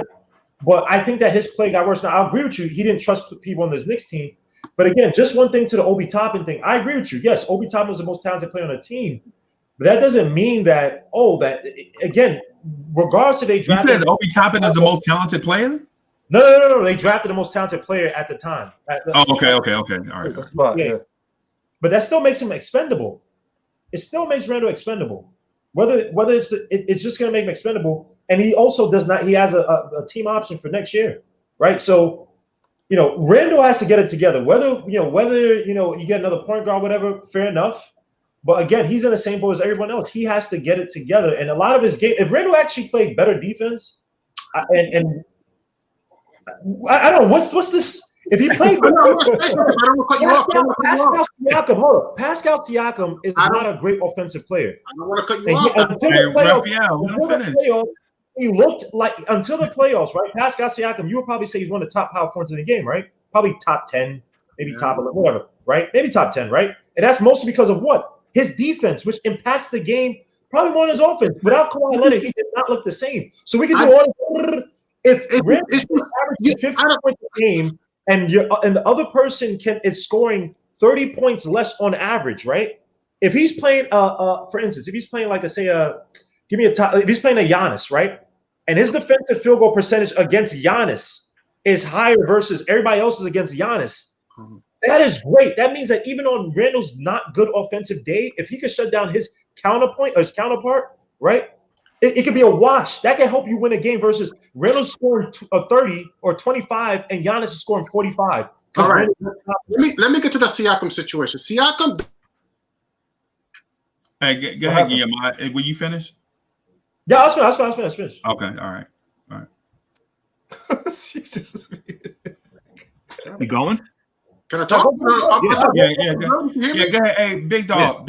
You gotta don't just keep jumping in, and because we don't do that to you when you are speaking, we let you go through your whole point, and then when others are speaking, you jump in and be like, "Yo, I don't want to cut you off," but you cut us off. Let my man get my point. Let everybody get their points in. Let Chuck and Guillermo and Art get their points in too, and then that way it won't sound like trash coming through the speakers. Because everybody has good points, man. But we want to make sure that the viewers can hear what they're saying. But the thing is that he bring in Pascal Siakam, which is my whole thing is what made Pascal Siakam great was his offense. I can't knock his defense. I think look, that's my whole thing. What made Toronto great is that they have Serge Ibaka. They also traded for Marc Gasol that season, and they also had the best defensive small forward, Kawhi Leonard. I don't know how great. Siakam. Again, with power forward, I don't know about that narrative. I question that narrative. I think it's overrated about this power forward super that you need to be the best defender at power forward. I don't know about that argument. I don't think it's strong enough. I think it's overrated. I mean, this whole thing, like, look, the 3 you can talk about, the 2 you can talk about, the 1 and center, yes. Power forward, you need to get buckets and get some rebounds. That's what made Pascal Siakam great, is that he was able to turn level 2, level 3, level 4, and you said, like, wow, this guy can score at all levels. And that's what you need at power forward. You're not really looking for this whole elite defense like Kawhi. I mean, look, his defense is pretty good too. He has good, but I don't know about all that. Go ahead. He became their first option. Go ahead, Art. Mm-hmm. You need to be switchable on defense, but like Julius was better when Payne came back. Like when Payne was hurt, like they had too much on the plate for him. Like he was playing Julius James, like he was trying to be LeBron. Right. Like that's why he was bad. Like what if you look at his numbers, like after December, he was averaging like 20 and 10. Right. Like he could only do so much. Like he's like a good third scorer. Danny Landis in the building. But like the Knicks like have him as their best player, so like everyone's expecting him to put up like freaking Anthony Davis numbers, you know? Like he's a good third option. Mm-hmm. And he got paid like a third option. Yeah. All right. But, I think the Knicks are gonna move on from him. Like, but like they can't just bench him. They're gonna have to bring his value up. Go ahead, big dog. And again, when I'm talking about deep, I'm not saying that Randle has to be the best defensively. I'm not when I just use Siakam as an example of somebody who I think is defensively at this point better defensively. Like that's his calling card versus offense, right? Mm-hmm. But with a guy like Randle, when I'm seeing literally, like I watched both the Celtics games, like he was pouring the pick and roll. Like you said, you have to have a guy who can be somewhat switchable. Yep. And in the second Celtics game, I forgot who got into foul trouble, but Kemba was basically just driving into Julius Randle, drew like 2 or 3 easy fouls. Like the thing with Julius Randle is that his defensive positioning, his defensive discipline is so poor, right, that it can affect a game where people can literally go to him as like the weak spot. It's like the Death Star in Star Wars, where it's like that's the weak spot just to keep attacking him, right? Mm-hmm. And again, it's like this. I'm not saying he's as bad, even though people would say it's like the Cantor thing, right? Cantor was great. If Cantor was adequate, I'm not even saying great. I'm just saying adequate on defense. Who the hell would take him out? They had to take him out in the OKC series and switch him with Adams. He was so bad on defense. The Knicks, they were just running. People go back to the Warriors game where I know people are going to kill me for this. Frank was scoring, had 17 points by the third quarter, right? I know you guys are going to throw up, right? That was one of Frank's best games. And what they do, when Cantor came in the game, that's when the Warriors came back because they just exploited him, right? Same thing. KD went off. That was KD went off. And KD went off on who? He abused Cantor, right? Mm-hmm. When Randle's in, again, when people talk about he has to score, I'm not even saying that, right? Forget the 30 and whatever, because I agree with you. Their game, the Brooklyn game, where he had that turnover, the last final turnover against Josh Allen, he had 30 points. He had a great game. But it's decision making and the fact that he offers you nothing on the other end. So it's like, even if he does have bad turnovers, or even at least he could stop you on another end. And that's important. Like, this is why I say Frank has some value. I know people are going to kill me, right? If only Frank can score, he'd be a really good player, because if I can stop some of these top guards from having their typical game time or whatever nights where they're scoring 40 on 15, these absurd nights, if I could slow that down by 30, 40%, and I can at least score 15 points, right? You balance it, because basketball is all about points. It's not, you know what I mean? If I can balance it somewhat and everyone else has a chip in, then I'm doing my part. So with Randle, I agree with you. Was there a loudness plate when Payne went down? Agreed. And he shouldn't have had the ball in his hands like that. He's not a true point forward, especially on a team with devoid of talent. But there are many things within his game that could have been, all right, guys, even if RJ's not going to make the shot, even if Ellington's not going to make the shot, make the proper basketball play so, one, we can see if they can make the shot. You're hoping the offensive synergy on the team is going to be a lot better versus you trying to hold the ball and do too much. Just push the ball. So now it's not on you, Randle. It's on Ellington who can't make the shots. It's on Dotson. We got to move on Dotson because Dotson can't make that shot. Every time Randle gets the ball open, he can't make that shot. That's all. Guillermo, let me do this real quick. Hey, y'all want one of these? No. Y'all want one of these? Y'all know what this is? Y'all know what this is? Hey, his shirt. That's a Knicks Is that Timberwolves shirt? And so what? So what we trying to do is for all the smart asses in the video chat. What we trying to do is we're trying to get to 1,000 subscribers, right? When you get to 1,000 subscribers, I'm sending 10 of those joints out to random subscribers. So we want to get up to 1,000 subscribers, and listen, and I know the t-shirts are cheap. Hey, I'm just a cheap. That's just who I am. Well, I ain't gonna say cheap. I like to say I'm frugal. I don't like to part with money on stuff. Joe Madden laughing like hell too. But look, so I want to send about 10 to 15 of those shirts to subscribers of the Knicks at Night podcast family. But I want y'all to do something for us though. I want to get the channel up to about 1,000, 1,100 subscribers so that we can reach more people. Also, what I'm gonna do is I'm gonna put my John Hancock on it for some. That way for y'all that have grown out of large or extra large like Chuck B. You know what I'm saying? Those that need, that are extra large might be too small. You know what I'm saying? You can frame it, put it on the wall. You know what I'm saying? Hey, I'm a proud member of the Knicks at Night podcast family. You know what I'm saying? Hey, you can't get these joints here. I've been looking for these to put the I've been looking for the trucker hats to put the Knicks at Night podcast logo on it. I can't find them in bulk. But when I do, I'm gonna put them on those too, and I'm just gonna send those for free, just random folks. You know what I'm saying? Just so people around the YouTube community, YouTube universe can check out the Knicks at Night podcast swag. You know what I'm saying? So help us get to 1,000 subscribers, and I'm gonna help y'all improve y'all swag game by sending y'all a Knicks at Night podcast t-shirt. Also, make sure y'all subscribe to the channel and hit that like button, because it's people out there that's looking for me. They're looking for, well, not me, but they're looking for y'all, right? Even though Chuck get on here and cut people's heads off, but all that does is motivate people to come back and want more. For some strange ass reason, they like that shit Chuck B be talking. You know what I'm saying? And Art and Raphael.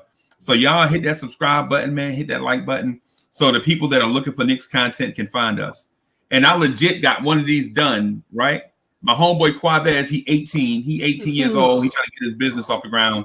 And I told him I'd help him by maybe doing something like this for the channel. So y'all help out a young brother trying to get his business off the ground, and help others trying to find stuff like this. But I wanted to talk about something with Joe Madden. If y'all can give me and Joe about 2 minutes just to talk a topic through. So, Joe, the situation at power forward is one that is not just about Obi Toppin being drafted high and coming in to start. My view is at the Knicks wanted him the whole time, and we're looking to trade up for him, but they didn't have to, because fortunately for them, Obi Toppin fell to them in the draft, right? Mm-hmm. But they also had a power forward that they signed last year that averaged 19 and 9. They went out and met Julius Randle and brought him into the Knicks family. Julius Randle wasn't already here. They went out and signed him because they wanted Julius Randle, right? He agreed to come. And he put up a season where he put up 19 points, 9 rebounds, 3 assists, and all of that through terrible point guard play, right? So how do we assume that Julius Randle should be shipped out just because the Knicks drafted Obi Toppin? Go ahead, Joe.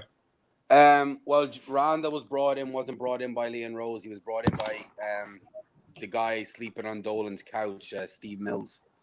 So that wasn't Leon Rose's guy.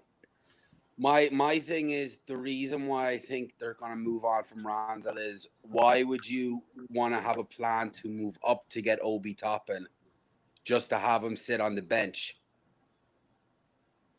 when you know you need a point guard, when you could have gone up and tried to get LaMelo or trade it back and took Kira Lewis or Halliburton. So they wanted to trade up for Obi for a reason. And the reason was to come in and start and play and try and move on from Randle. And I think they need to move on from Randle now because he's after coming off an 18 and 9 season.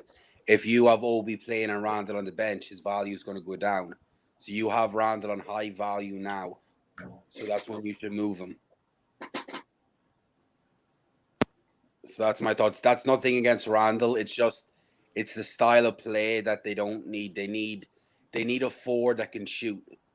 And Randle can't shoot, so that has a log jam in the middle of the paint. All right. That's where basically him and Mitch both need to be in or around the rim. And you can't have two guys clogging the paint. Don't you build your team around your best player? Right. If you're building your team around Randle as your best player, then the team has a massive problem. All right, so who's the best? So who you want to build around? RJ, that's a massive problem. If you build it around Mitch, that's a massive problem. All of them have flaws. Yes, but the thing is, if you're building around Randle, then that's going to send. If Randle is your main guy, you're building around that's going to set you. You're never going to win a championship ever. Yo, Joe, they're saying your mic is low. You gotta talk louder. Who? Mine's? Me? No, Joe. No, he's talking about Joe. Oh, okay. If you're building around Randle, then that is a serious problem. The Knicks will never win a championship if Randle's the guy you're building around. How are you gonna win the championship building around RJ though? Well, see, the thing is, we don't know if we're building. We have to see what Obi does, and then you have next year. We will. Like this is his first year in the NBA. It's not like but you got to see 1 year deal. If he comes in and puts in 20 and 10, and he's a young guy and he's only going to get better, then you look to build around him. You look to build around RJ because you drafted him number 3. Yeah, well, the Miami Heat had Miami had Bam Adebayo playing behind Whiteside for 3 years. They still saw what they see him in now, like what he's showing now.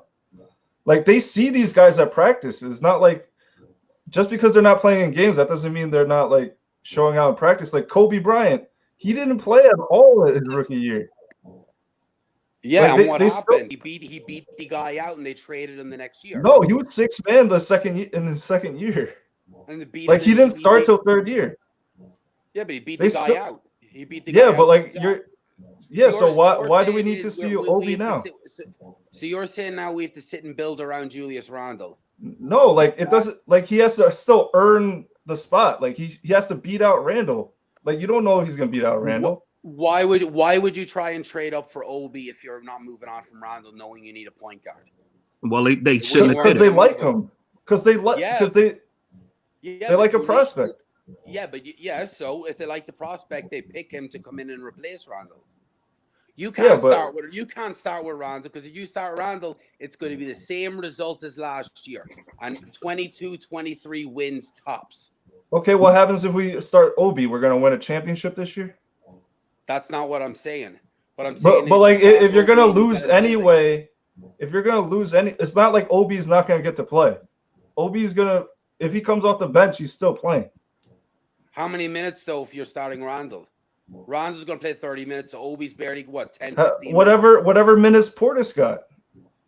Because there's still minutes but the thing is you could put Portis and Randle on the floor at the same time. You can't put Obi and Randle on the floor at the same time. The defense you can. You can. You can put Randle at power. You can put Randle at center, or you might could put Obi at small forward. You can't do it. The defense would be absolutely atrocious. You're going to get killed. Any minutes that they're we're going to get killed anyway. Yeah. What are we winning here? It's not. You really think we're going to win? Young guys into play to build a team, to build chemistry. You don't have a guy Randle who already is a moody guy like Randle, who's gonna, if he doesn't start and he comes off the bench, there's gonna be problems. You cannot start him and Mitch together. The two of them live in the paint. That's where they're. All right, so bench Mitch. Bench Mitch. No, you're not benching Mitch. Why not? Then if you who's the better player? If you bring in Nerlens Noel, it's the same thing. If you bench Mitch and put Nerlens Noel, it's the exact same thing. All of them live in the paint. You need to have a stretch 4 out there, and Randle can't stretch the floor. All right, so get you a stretch 5 then. You play Randle at the 4 and get you a stretch 5. Why you catering to lesser players? Randle? We've seen what happened with Randle. If Randle's your best player, then you've a problem. You're not going to win nothing if you have Randle as your best player. Obi can come in and pass. Obi can stretch the floor. Randle can't stretch the floor. There's going to be a clog jam. I don't know what everyone's obsession with Randle is. He's trade bait. You wouldn't have you're destroying his value, though. They got the same problem, defense, right? Right. Obi and Randle. Yeah, but Obi can shoot.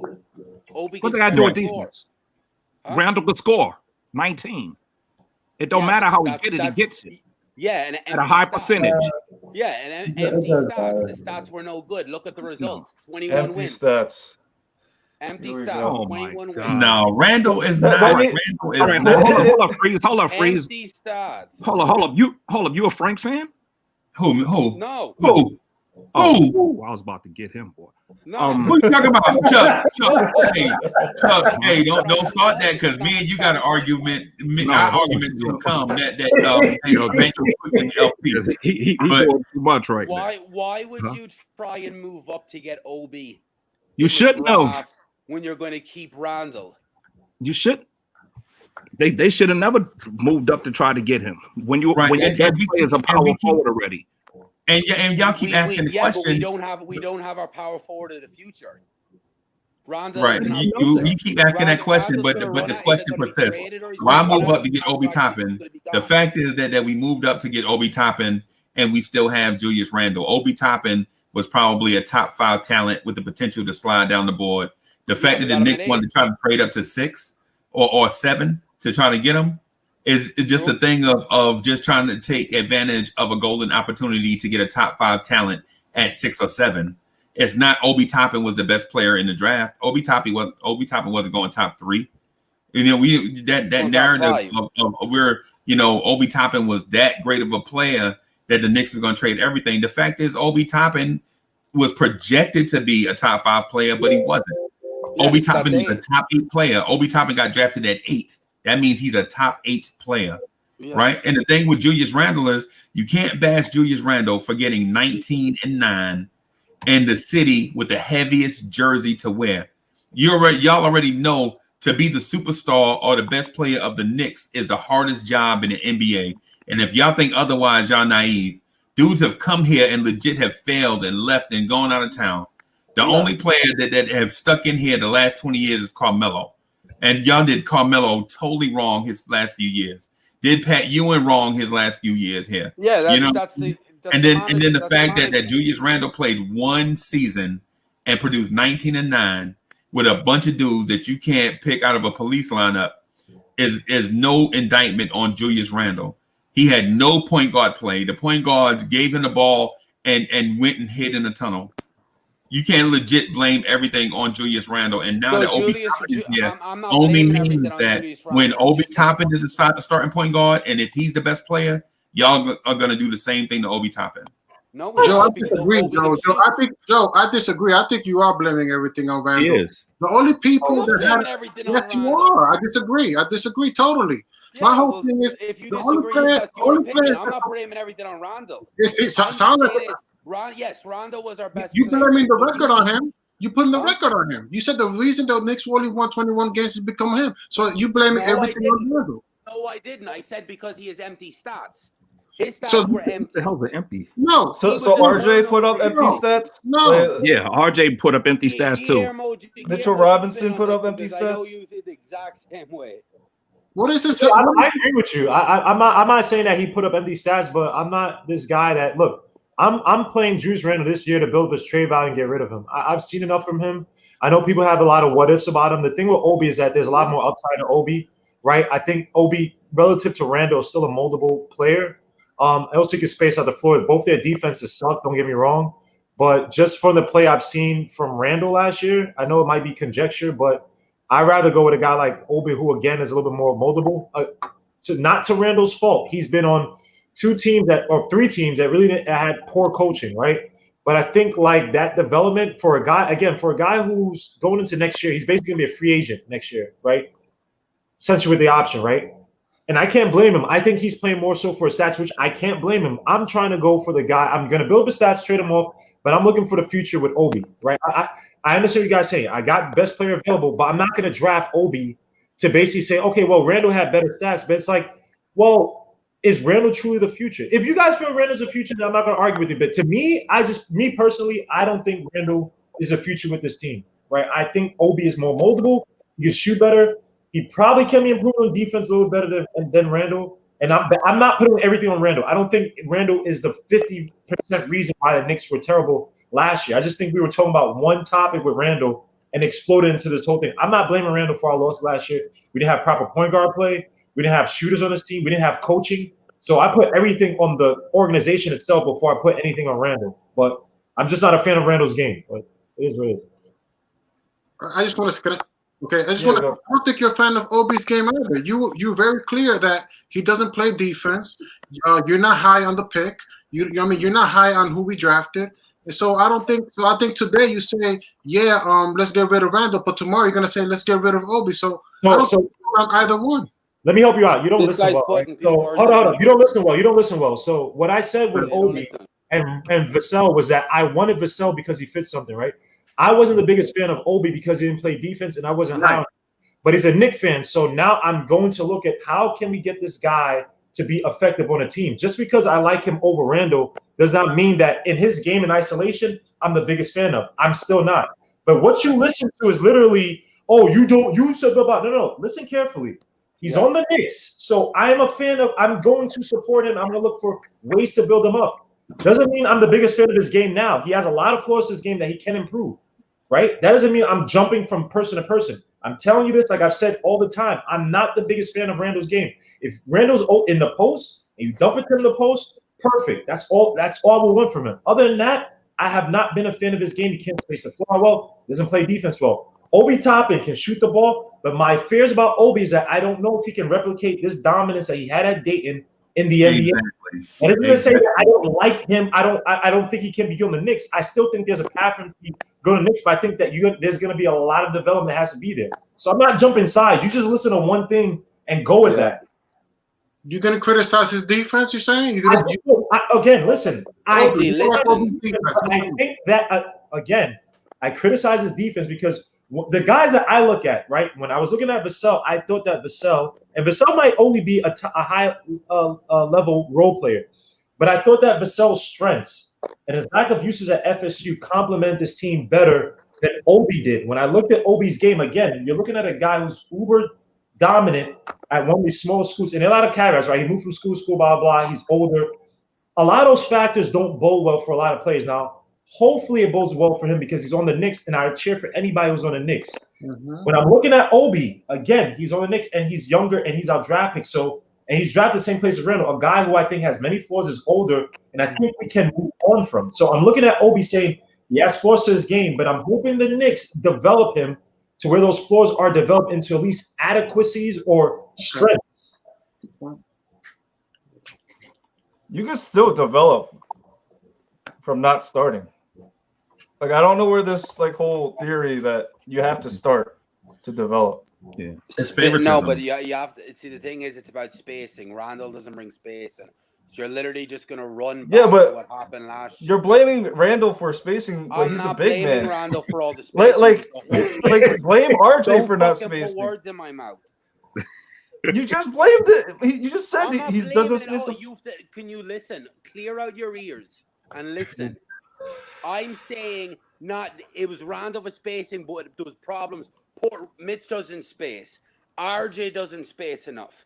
The problem is you need to have Obi to space the floor to make RJ better. If you have Randle and Mitch together, you clog the paint. Hey, well, Joe, let me ask you this. So Obi being on the floor increases spacing. How? Because he can shoot. He's a threat from the outside. Right. So spacing, but spacing is not just about somebody shooting a 3-point shot that's and the making. thing is he works out in the perimeter as well as he works inside. Randle's bread and butter is being in the perimeter. Obi's is, but not as much because he can shoot from the outside. He has a mid range. He can. But spacing is not a one player issue. If he was on the court by himself, space wouldn't be an issue. Spacing is an issue when you have a bunch of players crowded together. That's the point. That's what I want to get at. The thing you say about Obi Toppin in theory makes sense, right? But there are three things that we don't know yet. For one, Obi Toppin has not played a minute in the NBA, so we don't know for sure if he can bring the things he did in the Atlantic 10 to the NBA. We hope so. Everybody does, right? But we don't know for sure, right? Two, you have a new coach that hangs his bread and butter on defense, right? And Obi Toppin's main deficiency, as we see it at this point, is defense. So that's automatically a strike against him being in a starting lineup unless he shows something in training camp. But so is Randle. But three, Joe. But three, the point guard situation and our guard situation, we don't know what we have yet. So you can't blame last year's spacing issue on Julius Randle going into this season with the roster completely turned over. The guys that created the spacing issue last year are not here except for Elfrid Payton and Reggie Bullock. So you can't blame everything all of the spacing issue on dudes that are not here no more. So now what we have to do going forward is see what this new coach is going to institute. And then from there, we can start to attribute blame once we see what players do in the new offense. But just to say Julius Randle is not a fit and Obi Toppin is, after the roster has been turned over, you bring in a whole bunch of new guys and a bunch of veterans, and you bring in a rookie to take the place of the best player from last year. It's just a lot to ask. Real quick, Freezy. My opinion is not. I'll give it up to Freezy because hold up. Can we just give up to Freezy because he's at 300 subs right now, and he was at 180 something last week. So Freezy's talking about I only want to be at 200 by the end of the year. You're already at 300. Yo, the week is not done. It's not even Thursday yet, and you're at 300 subs. So everybody, give it up to Freezy, man. This Nick at Night crap, man. Not crap, excuse me. This show. Wow, how dare you? How dare you? No, I don't want to say it like that. I'm not saying crap. I'm saying this show has like literally blown up within the span of a few days, not even a full week. So Freezy, you blown up. Don't sell yourself short. You said this thing's going to grow to 200 by the end of the year. Blah, blah. This thing is at 300 right now. So give it up to Big Freezy. Yo, we got 100 people watching. We got 100 people watching at 1:30 in the morning. Yo, hey, thanks, brethren. We appreciate that. But the Knicks at Night podcast is not just about me, man. It's about everybody. It's how Chuck D be trying to sneak on here and cut heads off and dip out. You know what I'm saying? For some strange reason, people like shit like that. They like to hear Joe Madden just go off on a point on somebody. They love it, man. They love it for, it's not just about us. And when I be saying people's names, just the truth. Yeah, it's about everybody. This thing here is like for real. Some people don't even feel like they're at home until they see Art and they see Raphael and they see Teddy and Joe and that dude, that MF Doom, you know what I'm saying, come through. It's like, you know what I'm saying, you be out all day doing your thing and then you just get on at night and it's just something like, it's like comfort. It's like apple pie and ice cream, you know what I'm saying? So shout out to everybody that grew the channel. We're looking to continue to grow. The analytics are amazing for this show. The only thing though is people have watched the show, but they'll like, man, we get a lot of likes, but they won't subscribe. Like they'll legit watch the show every day for 2 hours and won't subscribe to the channel. You know what I'm saying? Subscribe to the channel. It don't cost you nothing. All you get to do is see Chuck B. Ugly Mug. You know what I'm saying? You know he loved Frank Ntilikina. You know what I'm saying? So anyway, he loves Randle. No. Here's my thing. You say Randle, RJ, and Mitch don't create space. So get rid of Randle. So you singling Randle out, who's the best of those three, and saying he don't fit. All right, so you want to if that's the RJ case, Mitch, none of them fit with each other. You want to trade who people say is the cornerstone. You want to trade them for who's the cornerstone? For an average, the guy who's best on a championship team as a third or maybe fourth option. What option is Mitch? Hold up. What option is Mitch? Mitch is a starting center. We don't even know if he's a starting center because I think Noel's is going to give him a run for his money as starting center. But he is young. He's the future. Randle all right. What option is he? What option is he? Right. What option is he? What option was he last year? Fourth or fifth. Fourth or 15th. He's not an option because you can't go to him. He's not a go-to player. You can't go to him. You need a bucket. You can't give it to Mitch and say, "Get me a bucket." You got to set up a play where you throw him a lob. Yeah, he's not an option. Right, and so to the lob. I want to break down the lob play. Right.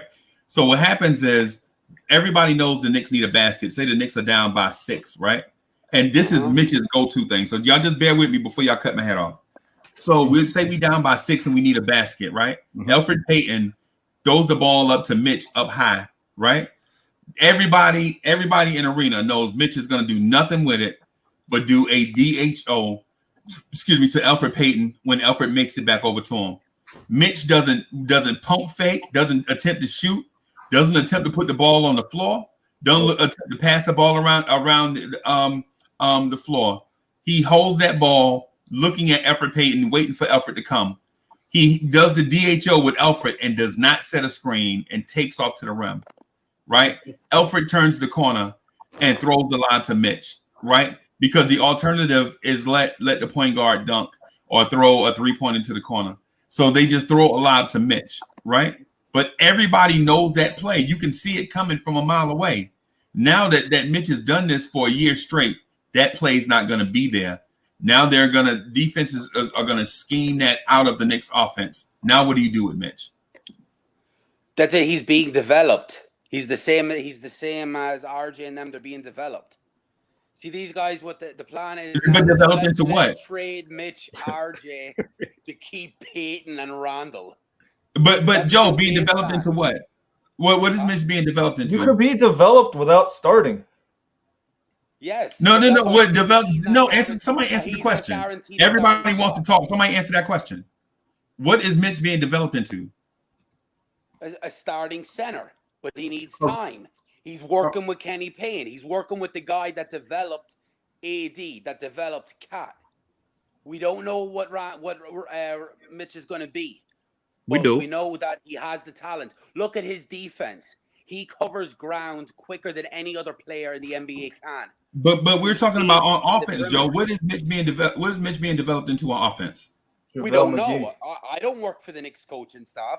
Now you don't know. Oh man, that's a cop out, man. Joe, come on, man. He's being developed to start. That's it. No details. Just start. He's being developed to start. What's making him become a starter? Right. His defense at the start. Well, he got that now. You're saying about his offense.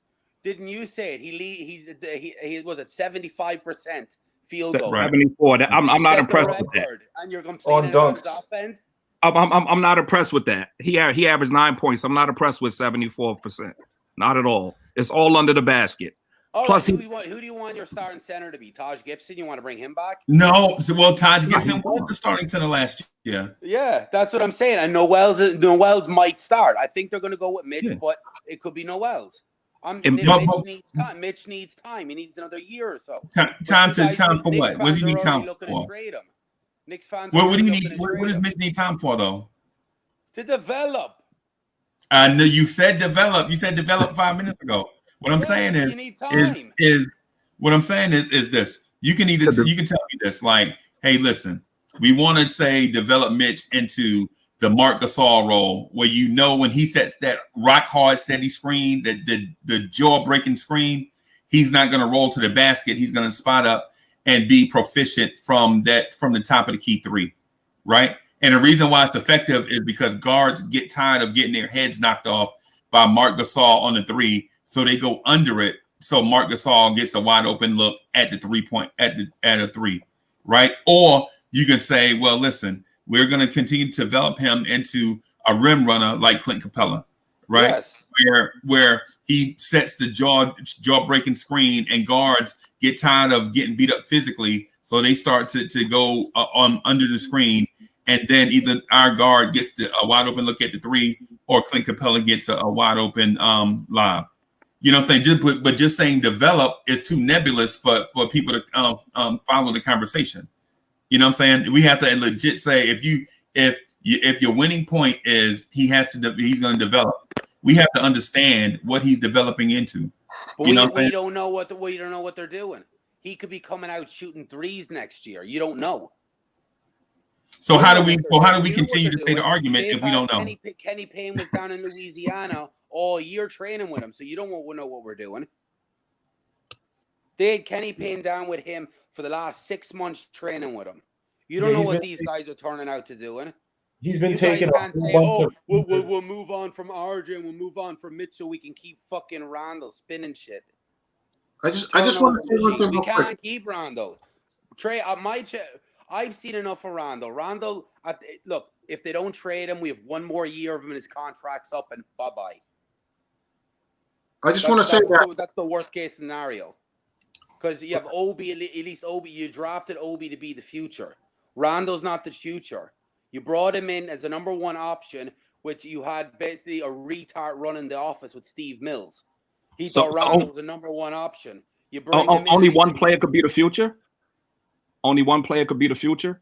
I'm not saying just one player to be the future. We have to see. No, you say Randle's not the future. So you're saying Randle can't win with Randle on the team? Are we watching the same basketball? No, I'm asking you a question. Somebody else. No, are you saying you can't win with Randle on the team? I'm not saying you can't win with Randle on the team, but if you think Randle's going to be your centerpiece, the Knicks will be another 20. He don't have to be the centerpiece. You keep wait, hold on. Sorry, Joe. Not to be a jerk, can you put the phone closer to your face because they keep saying they can't hear you. All right. You don't have to be the centerpiece. You keep building. You keep adding talent. You don't subtract. I just want to be the best player. But how can you keep Randle and him blogging the paint? He lives in the paint, and you're supposed to have a center, unless you're going to move Mitch for a stretch 5.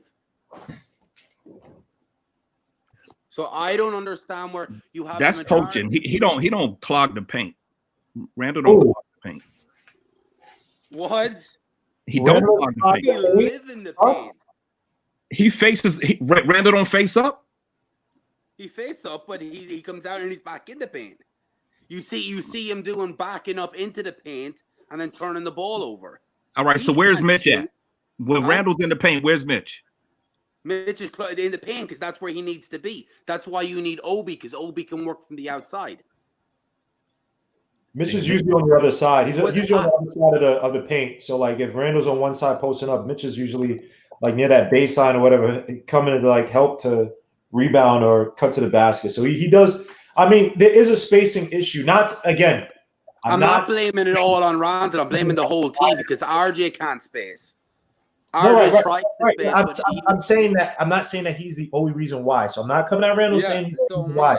You have a spacing issue on this team, right? But Randle's play and Mitch's inability to expand or do anything but be at the basket does hurt. So it's both those guys. I'm not picking one side because I'm not trying to get killed about Randle. He was saying it was all 3 of them. So if it's all 3, how are you just saying Randle's the one? I'm not saying Randle's the problem. I'm saying because Mitch is the center. That's where he is. He's a rim runner, so he's meant to live in or around the paint, and hopefully he starts to stretch his game out.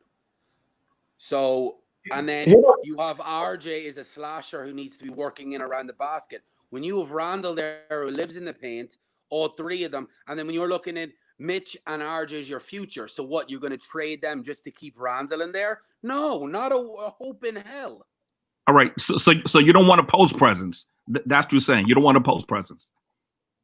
Couldn't Obi post? Obi can post, but Obi can also shoot. That's the issue. That's the thing. Randle can't shoot. If Randle could be able to shoot and stretch the floor a little bit more, we wouldn't have this problem. But they brought in Obi for a reason to replace Randle. So you guys may just get over it because Randle's going to be gone. Obi compose. Come on, Chuck. Come on. Are you kidding me?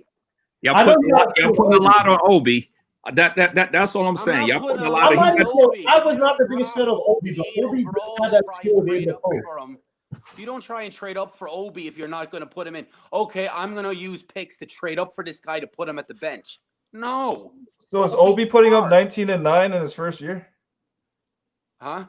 Is Obi going to put up 19 and 9 his first year? He could. We don't know. He won't. That's why you can't move Randle right away because you don't know. Yeah, but hold up. Not every 19 and 9 is created equal, right? So if you have a 19 and 9 that is one more efficient and that can space out the floor better than someone else's 19, like Obi's 19. Okay, let me use another player. Say if Kawhi had 19 and 9, right? His 19 and 9 is different from potential Cantor's 19 and 9, right? Cantor has to be at the basket, right? He can't space the floor. Kawhi Leonard can, right? So I mean, look, again, I'm not this Obi whatever, but let's be honest. Obi theoretically can space out the floor better than what we've seen already from Randle, right?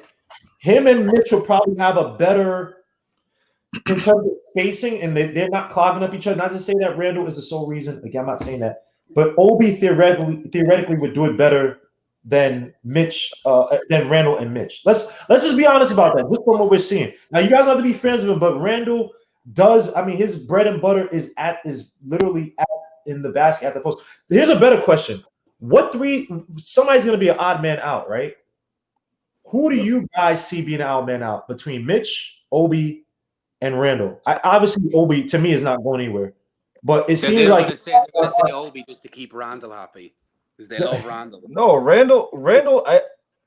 I said you got to start Randle so you could bring his value up. His value is not obviously not high. Yeah, but the thing is, what happens if his numbers go down? His value's high. His numbers aren't going to go down. 19 and high. If his numbers go down, then his value's gone. The best thing is to trade him now and get a point guard in here. Joe, they're gonna put like this, Joe. I do agree with this. They're gonna play Randle a lot just to build that trade value. They're gonna do if he's still here. If he's still here, they're gonna do it with Marcus Morris. Right. They want to get a pick for Randle because I mean he's a free agent next year. So even if they want to move on from him, they want to at least get something for him. So he's gonna play heavy minutes. Obi will come in the second half, and he get. And I think you can learn coming in spot minutes, playing behind a specific role, a specified role for in the floor. 10 exactly. In the first half of the year, and then next half, literally, it's gonna expand to 25, 30 because Randle's no longer be there. But to not try to get draft picks. Look, they just flipped Ed Davis for 3 picks and 2 players. This team wants to get as much value as possible from players who are probably not going to be the future. Well, what I'm trying to explain to you guys, by the 22nd of December when the season starts, Randle won't be here. Yeah. There's a trade. They have 18 million in cap space. They brought in assets. They have Randle. They're trying to do something to get a point guard in here. They don't trust me. Huh? You say he's not going to be here the 27th? I don't see him. Randle won't be here. Randle won't be here by the season starts. There's they're working on a trade, guaranteed. He won't be here, so we're not going to have this problem. I kind of like your argument more when you talk about the offense with Julius Randle versus when you talk about wins and losses. Like that's at least you talking about he needs to space the floor. He's always in the paint. I feel like that's a better argument from you, Joe, because when I hear like defense and power forwards, we just drafted arguably.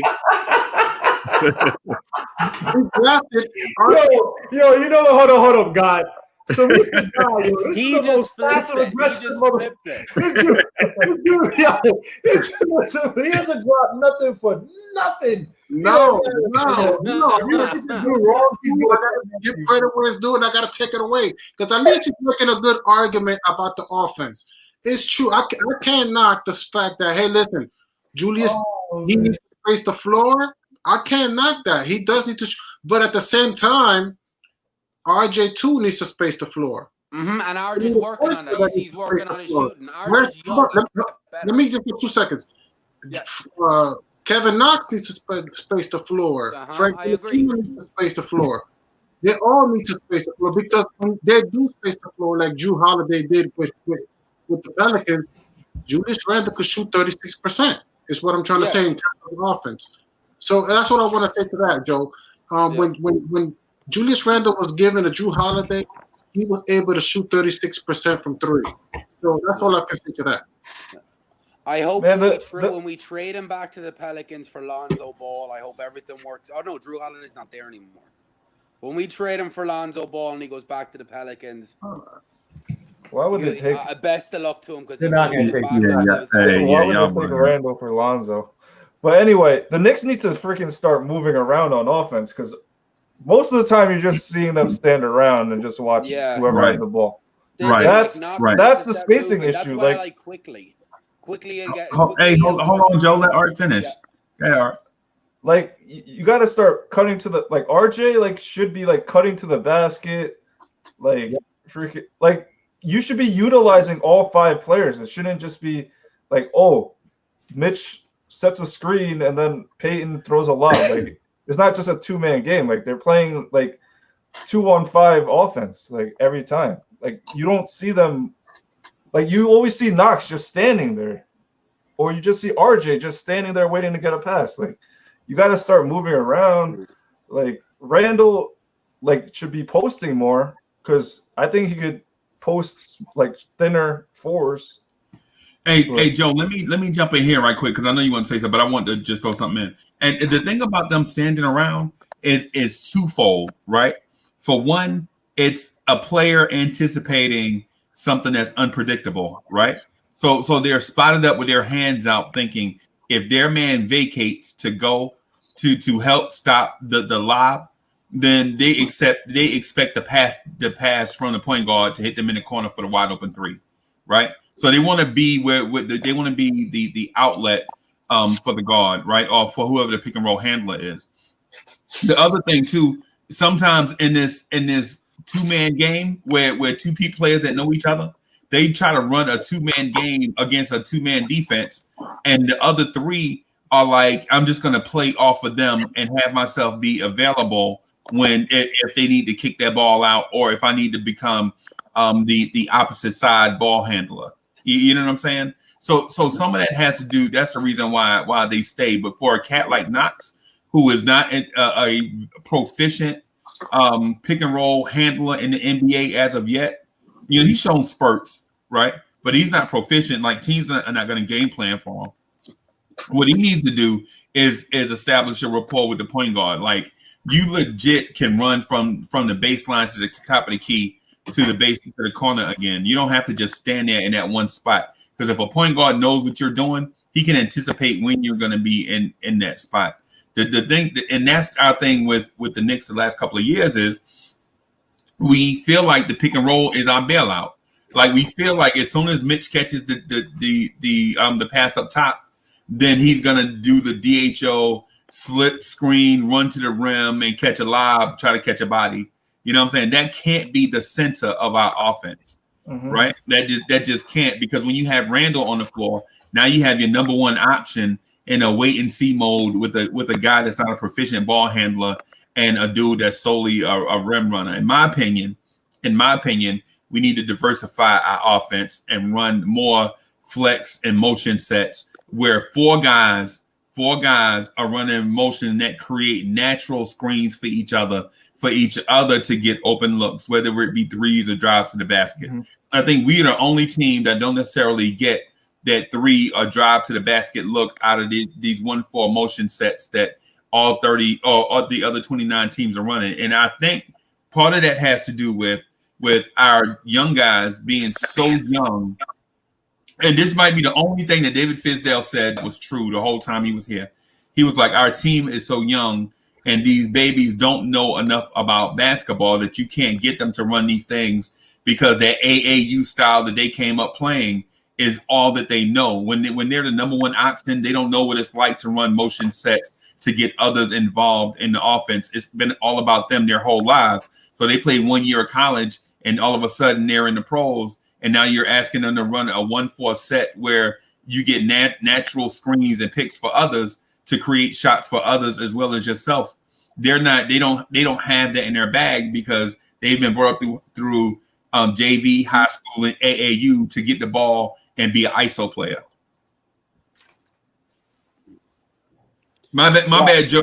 I mean, yeah. I know Joe was ready to go in on art, but I just wanted to throw that in. No. What did I do? What I was saying was that's why I think not at the start, but eventually, Quickley is going to get minutes because he doesn't stop moving. He's the type of guy you want on the floor at times, coming off screens, back cutting. Like the guy doesn't stop moving. Right. So he's going to bring energy. At the beginning, obviously, he might not play or only get like 10 minutes a game. But I think eventually towards the season goes on or even next year, that Quickley is going to get a lot more minutes. I don't know about a starter, maybe, but I think eventually he'll get minutes. So are you talking about screen set by a big man? Well, you talking about big man screens or natural the 1-4 screen, the flex offense that I was talking about, where guards run the baseline and set. It's like the pick play they run on on third down in the NFL where receivers cross paths to create a natural screen for another guy. But you basically do that in that 1-4 and that 1-4 flex that the NBA teams run, where guys run natural screens for each other, creating space. That's kind of like what the Warriors did in the past. Like they basically have like you see a lot of times it'll be like Steph and Clay, and because you basically have to pick your poison. Sometimes, right. Especially early on, you saw like Steph get those backdoor like cuts back near the basket, and it'd be like, how the hell you get an open pass like right there to the cup? And because many times it's like, oh crap, Clay. It's like, oh, crap. I have to watch for Steph Curry. You can do that. You can do a lot of stuff. You can do go watch the Blazers. They run the fist motion flare where they have, and it's more utilized with the big man, right? Where they'll have a guy. You'll have Dame Lillard dribbling at the top of the key, and they'll have McCollum literally run from one corner or from one wing all the way around to the other wing. But then when he's going to the other part of the wing, he makes a quick cut. So it's like he kind of like he lulls the player to sleep, and then he cuts right to the wing. So now that guy's trying to rush, but then you have Hassan Whiteside who just set the pick right there at the elbow, and will get the easy pass to McCollum. So again, last season, look. We didn't run enough of that stuff last season. No, we didn't. Never. What the hell can these guys do? Okay, RJ Barrett's not a good three-point shooter in college, whatever, but we need to at least get him acclimated to see if he can improve it, at least get it to 35, 30, maybe 36%. You know what I mean? Mm-hmm. It's not going to happen as rookie season, but we didn't do enough of that stuff. It was be safe. Hey, I'm trying to save my job. Let me play the typical to the post offense. Like, it's just not gonna. Oh crap! State in here. Oh! Turn your volume down. Oh yeah! Look on the building. Oh the state of the New York Knicks podcast is in the building. Look at old face. Straight coming in here to get his head chopped off. What's good, State? Hey, State. I got a lot of energy tonight, man. If you coming in here. With that Julius Randle hate, you're gonna be up all night fighting. Julius Randle's gonna be an all-star next year. He said nah. I'm good on Obi Toppin. We got Randle, champ. Oh my god! Oh my god! You guys saw it? You saw that? Oh my lord! Oh wait, State said that. State said that. There's an old tweet. Yeah. If we're running with Randle, then you might as well fade for Cade because that's exactly what's going to happen. I think we're gonna do that anyway. We're gonna do that anyway. Well, we get to see tomorrow what Cade's made of. College is back tomorrow, so you get to see him. You might not even want Cade, man. I mean, you got Jalen Green. You got a bunch of players. DJ Boston. Boston, yep. Yeah, he goes to Kentucky. So we need a point guard to go with DSJ. That's all. Caleb Love, baby. Chuck, you never stated your case for DSJ, man. I think we got carried away. Why do you like DSJ so much, man? Oh, he about to have a comeback season. I agree. We'll see. Last year, his stepmother died. Oh, you agree already? Injuries. His ceiling. This is where I'll agree with you. If he could give me an Aaron Brooks type performance, like how Aaron Brooks did with the Bulls, No, then I'll agree with you. No, not like that. How else? Nah. He's gonna average 20 and 10. I honestly don't see. I don't see it. With his dribble into the paint and that slow ass fadeaway that he pulled on a low budget Derrick Rose. A low budget. Oh my gosh. Oh. A low budget Bulls Derrick Rose or a low budget Knicks Derrick Rose? MVP Rose. MVP Rose. I think he's gonna be Steve Francis next year. You want to put the bad one, the Knicks one? Huh? You want to put up a stat line on that? Yeah, look at the confidence slip away. I think he's gonna go 14. 15-5. No, hold up. 15-6. 15-6-2. Yeah. Okay, give me percentages though, because he can put 15-6-2, but he did it in a bad percentage. 42, and 42-32.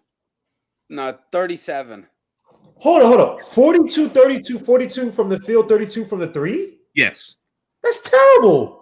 Yeah, nah. But it's better than but that's better than what he had been doing though. That's improving. Didn't he do that like his first few seasons? Didn't he do that like his rookie season? I don't think so. Hold up. I have it right here. DSJ put a 5.2 his rookie season. Field goal percentage, it was 39.5% and 31.3%. That's the same thing. That's close enough. It's better. I'd say it's better. 40. That bar's low. It's better. 44 and 36. No, it's not. Okay, give me 44 and 36. Okay, Joe, I take that. That's an improvement. 44. Yeah. This guy's talking about 30. What did he say? 41 or 14 32? and 6, 44. 42. 34. 32. Nah, that's terrible. That's terrible. But that's better. But those are better numbers than he posted last year. Yeah, but Freezy put like this, right? He's like 39 and 29, right? If he's putting up those points, right? But the efficiencies are that low. That means that he's still taking a bunch of shots that he's missing. That's bad efficiency. That's bad usage of the offense. You got to give me 43, 44, and 35, 36. Then I'll be like, okay, that's competent. You know what I mean? And again, I don't disagree with you though. I don't disagree with you. I'm just going by what you said. Chuck B, you got to watch out for Chuck B, man. He throws tricks like this where he try to read off the rookie stats to act like these dudes don't know about efficiencies. He said 42 and 32. Like, that's supposed to be an improvement, man. Are you serious? That's improvement from last year. Hey, but you know what? All Nick guards. Hey, that's improvement for all Nick guards. Right. I was just about to say that. The fact that he said that's an improvement over every guard on the roster. If we get 42, 32, and 72, Frank never shot 40%. God, the bar is so low. Jesus. Frank never shot. As Knicks fans, we gotta do better, man. We expect so low from these players, man. This is not good, man. I got everybody's stats for next year. IQ 6, 1, and 2. Chuck, hey, hold on, Chuck. Hey, so I think you've been throwing shade all day at Emanuel Quickley. I'm not here for it. Let me you finish. Your first round pick ain't putting up bullshit numbers like that. No, Quickley's going to hit barely gonna 39% from three. Quickley's going to hit. He barely go. I didn't say the percentage. Yeah. No, he's not. Yeah, no, he can shoot it. When you're on a bad team, on the team already. It's not easy to get those efficiencies for a guy who can't create a shot on a bad team. I'm just saying, give us some caveat that the translation from top. He can create his own shot. Who says Quickley can't create his own shots? Quickley can create his own shot. I never said that.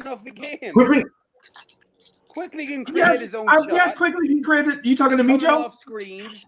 No, he's talking to me. He's talking to me. Okay. Yeah, so hold up. 39% because he's not going to be getting a lot of playing time. Who I think is going to be You said he can't create his own shots coming off screens. What the hell is that? All right, let me finish this. He said coming off screens. I Mitch 10-7-0. 10-7-0 for Mitch. 0-6, okay. Obi. 0-6. Obi 16-6-1. Oh, there's no way in hell Obi Toppin is averaging those 16 points. Yes. You are bugging. Julius Randle must going be traded tomorrow for Obi to average 16 points. Julius Randle is traded, and Obi's getting major minutes at the 4, and he's one of the focal points of offense, and one of the guys who can shoot. Mm-hmm.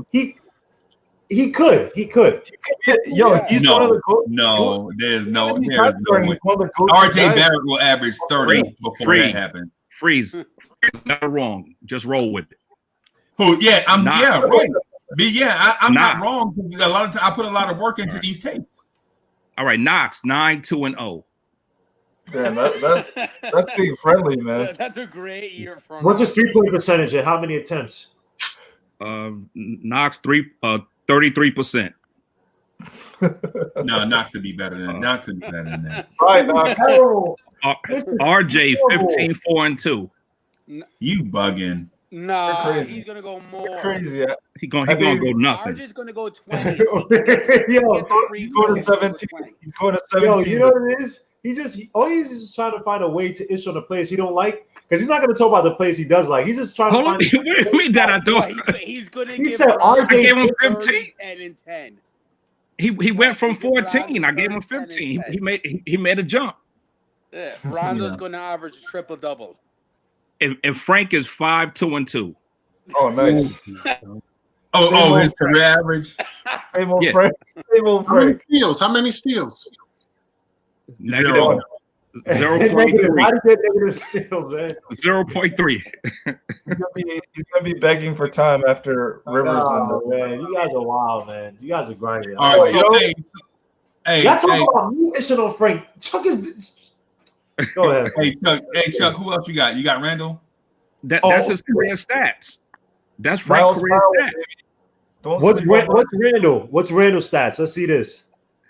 I give Randle 30, 10 and 10. Yeah, he's gonna say 32, 15. No. MVP number one. He's gonna average a triple double. Watch. 18-8-1. No. 18-8. Go down. He averaged 3. That's bad. He's gonna get more assists. He's gonna get 4 assists.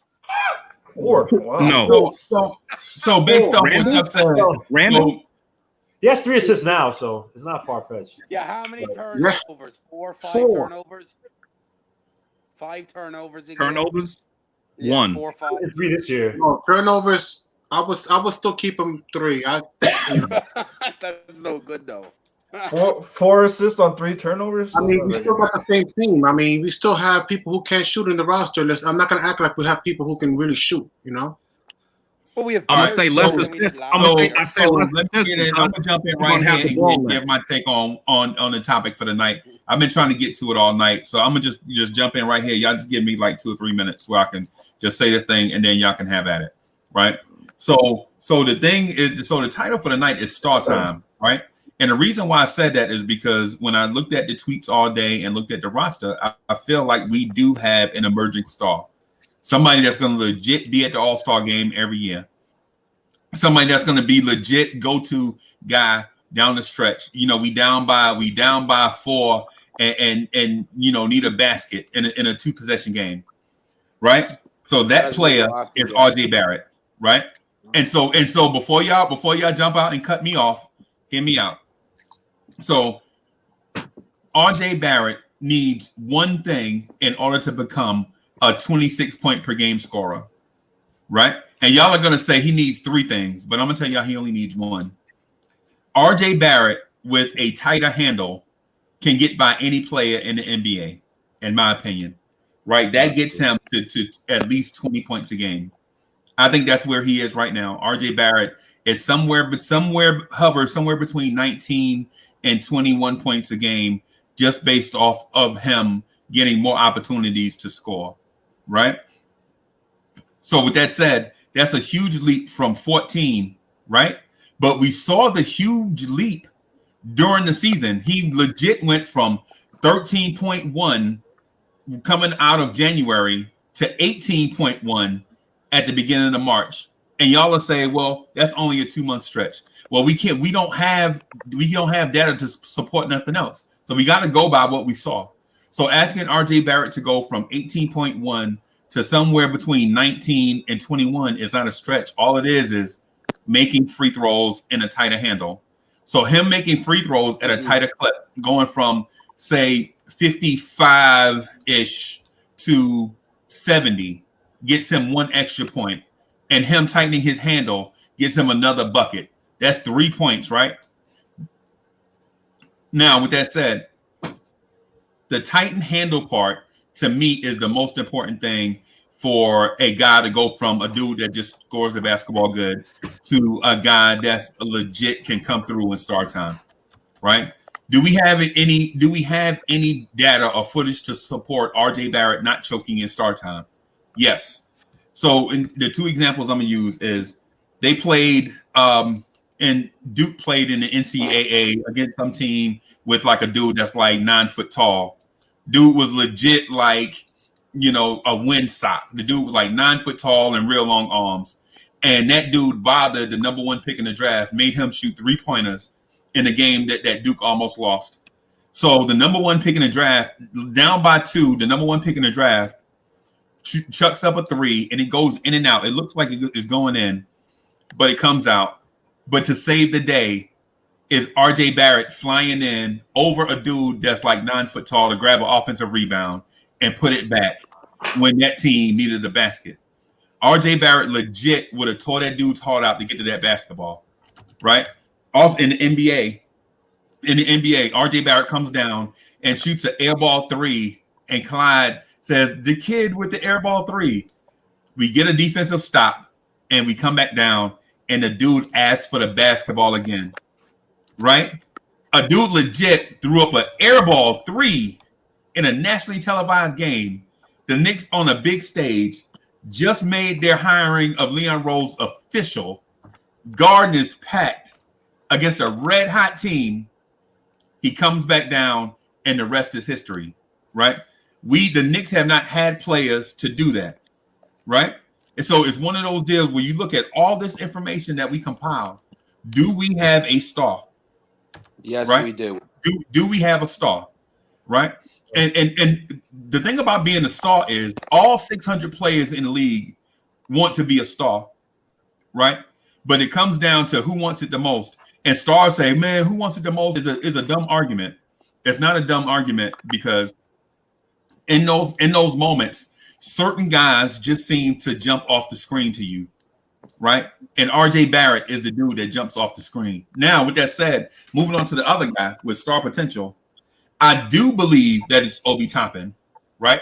I do believe Obi Toppin is going to be a legit bona fide star in this league. And I'm talking about like 23 and 11 type star in this league and have the Garden be electric. And not only do I believe that, but Leon Rose believes that too, because they were legit going to move house and home to get Obi Toppin. Fortunately, he fell to him. Now, with that said, I don't believe Obi Toppin is going to become a star in this league this year. This is not the year. This is get your foot wet, dunk on some people, make some posters, get people used to seeing your face year, rookie of the year, whatever. Do a windmill 360 in the All-Star, the rookie challenge, whatever. Next year, I think we'll have the two dudes that we need as corner pieces to be a playoff contender for the next 10 years in RJ Barrett and Obi Toppin, say that everybody's health is going to be reasonably good. All right. Go ahead, Rafi. I know you want to chop my head off because I know you don't believe in RJ Barrett. Everything you said about RJ was a lie. Right. God. Toppin, you exaggerated his rebounds. He's not going to be 11. You don't know that, Chuck. You don't know that. Oh, hey, he only averaged 7 in college. Freezy, stop. Right. Yeah, but that doesn't matter. He can get better. Right. Oh Lord. No, rebounds usually like transfer over. Like usually, if you're a good rebounder in college, it transfers over. Yeah, and he can get better. So he could probably get around, but I wouldn't say 11, more around like 8 or 9. Right. 10 maybe. Okay. And so, but the thing is they say y'all so casual, nonchalant with the they done. First of all, the style of play that the A10 played a different style of play, right? College basketball is a different style of play, and they play less minutes per game. So how do y'all just automatically eliminate the fact that one league plays 48 and the other one plays 40? So y'all just like, oh yeah, he only did 7. He's not going to put. Is he going to play 48 minutes a game? He's not. That's not the game is 48 minutes. You know what I'm saying? That means if Obi played 80% of 40, if he plays 80% of 48, that means he's playing more minutes. He was only playing like 28, 29 minutes in college. Yeah, and that's what he's going to play in the NBA, though. No, in the NBA, he can average 33 or 34, the same as RJ. Him and RJ be the main. Not his rookie year. And not his rookie year, but we're. Yeah, I didn't say his rookie year. I clearly stated that 1 year. Joe, then 1 year, Joe, I clearly stated 1 year, get your feet wet, 360 dunking. Remember me saying that? Uh-huh. I said that, right? His rookie year. 3 years, he might get them numbers. That's what I'm telling you. But he's at his last year at Dayton, he averaged like 32 minutes a game. Is he? First of all, he's not going to be the oldest person on the court no more. That's for one. Let me go to RJ. He's not averaging 23 points. All right. First of all, you done gave him a handle. No, I'm not kidding you. I'm about to tell you. You done gave him a handle he don't have. Now that's not what I did, Chuck. You got to clean up. Hey, your hearing aid battery is low. All right, say it get a little better. Say his handle get a little better, right? He's still. I said the one thing RJ Barrett needs to get to 20 points a game. Remember that? Yeah, you said handle. Right. Yeah. And I'm saying you're wrong. You know, he's still slow. His handle ain't gonna help him. He's that slow. He's Frank slow. Frank improved his handle a little. No. He's not Frank Slow. And that's what I'm saying. Y'all watch this. Y'all look at bottom line. You forget he played in 3 months with a high ankle sprain. I keep saying the same thing over and over. And you like, well, he was moving a little slow. He was always slow. Him getting a little bit of handle ain't gonna jump his average up 9 points. That's ridiculous. Yes. Yeah, it's not going to be. Well, RJ is going to be more so using the pick and roll and get him in a post to where his lack of speed is kind of hidden, right? You know, the same. It's kind of like the same thing. Not to say they're going to use him the same way because he's not as tricky or crafty, but it's somewhat the same way as Luka, where you know you try to find ways. Well, I guess that's the difference. Luka is a lot more crafty, but you try to find ways to hide his weaknesses. Now, the end of the season. And more so, I just remember vividly in the summer league, they did use a lot more pick and roll. Now, RJ in the beginning of the season, they played him a lot of minutes, and he was just allowed to basically just slash to the basket. I think his best asset, even though he's not the fastest, will be off ball, where he's cutting into the middle of the lane, and someone can make that pass from the wing. And he can make the layup or the dunk at the basket. And the thing about RJ Barrett is that, you know, for his size, it seems like he has some power to him. Like whenever he's going up, he absorbs contact fairly well. You know, he's adept with both hands, which helps him out. So if you get him close to the basket without him having to get there by himself, like basically be his man one-on-one, that's going to help him. But I agree with you. His dribble can be high. He's not like the most adept dribbler. He's not like crafty. You know, he doesn't have a great crossover or, you know, he's not twitchy like that. But as long as you get him close to the basket in motion or you get him near the basket in the post, that'll be fine enough. Now, what you guys were talking about before, can he be a star? I don't think RJ Barrett is a superstar or going to be his high-level star. I think what they're doing with RJ Barrett is you want to draft guys who are to him.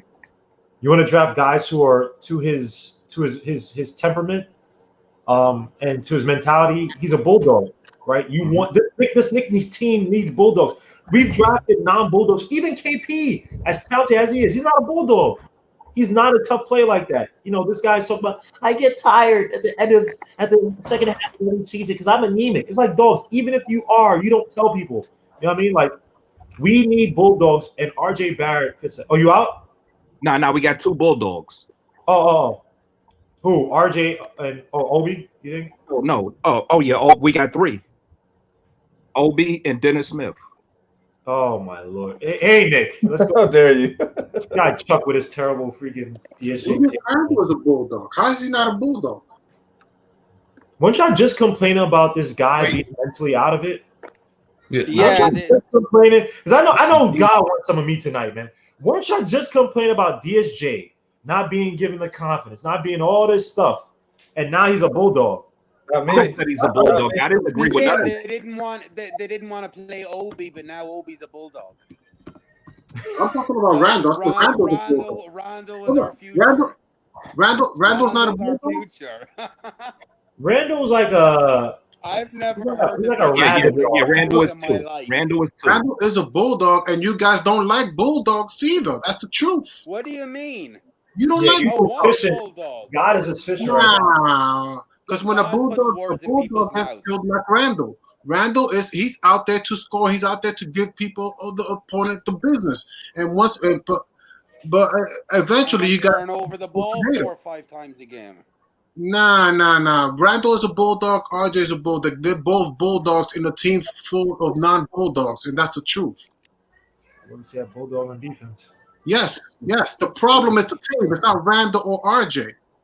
But you guys want to, let's favor Mitch. Let's favor everybody. Our cornerstone pieces. Let's tell each other, Nick. Who's favoring? Yo, God, you got to get this out of your mind. Joe, I'm talking about Joe. I'm telling Joe. I'm talking to you. Yeah. No one is favoring because I know you're saying Bill shots before. No one has anything against Randle. I do not have anything against Randle. I'm talking about Joe. I said Joe. So what? I have something against Randle. What he's going to do about it? I don't like him. I want him I traded. disagree. I disagree with your take. I disagree with your opinion. Okay, I disagree. That's fine. I disagree because at the end of the day, he's not that productive on the floor. Mr. Robinson is not that. He's not that productive on the floor. You can replace him just like you were trying to replace him too during the season. All summer you were trying to replace him too. So let's not act like you. What are you talking about? What are you talking about? I wasn't on his shot all summer. I'm only here. You guys want to say you guys want to say trade Mitch? No. You never said let's trade Mitch. You'll trade Mitch for this. If we were moving up to get LaMelo Ball, I would have added him if you were getting if you were because he's expendable. Because he's expendable, right? The only one untouchable is expendable. Okay. Because he's not a dog. That's why he's not a bulldog. Yo, Joe, get closer to your mic. They complain that you're not. Hey, Joe, he's cooking you right now. He's cooking you. He's not a bulldog. You can replace him.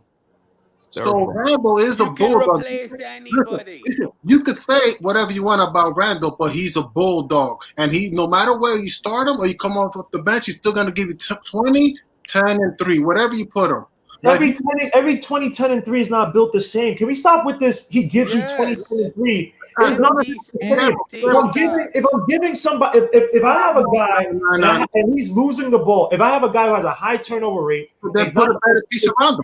Put a better piece around them. No, you can't play that. You can't say this guy gives you 20, 10, and 10, and then when you criticize the 20, 10, and 10, oh, there are no pieces around him. No. Not everybody. You can't say give me this guy and just throw his stats there, but now it doesn't look good. Oh, we have to get guys. But no, if you're saying some guy gives you 20, 10, and 10, right? In isolation, that 20, 10, and 10 is an efficient, effective 20, 10, and 10. Whatever the hell, 20, 10, I keep saying more. Kawhi Leonard can go into any place and give you an efficient, effective, productive, we're going to the playoffs, 20, 10, and 10. Julius Randle cannot give you, we're going to the playoffs, effective, efficient, 20, 10, and 10. With Drew Holiday, he did. With Drew Holiday. Did they go to the playoffs that year? Did they go to the playoffs that year? Was that? Did you watch that team that year? I did. But the question is, No. He was. No. I disagree. No, he wasn't. What, 36% from 3 times and 20? You wrong. First, Julius Randle did not give anybody 20, 10, and 10. Okay. Don't even continue that. Don't even continue that on the Knicks at Night podcast. He did not give anybody no 20, 10, and 10. 18 and 8. Let's be technical. Let's get 8. God. 2 weeks Yo, you're not muffled, bro. I'm sorry? God, you were trying to trade Randle for Westbrook 2 weeks ago. Oh, you sure was.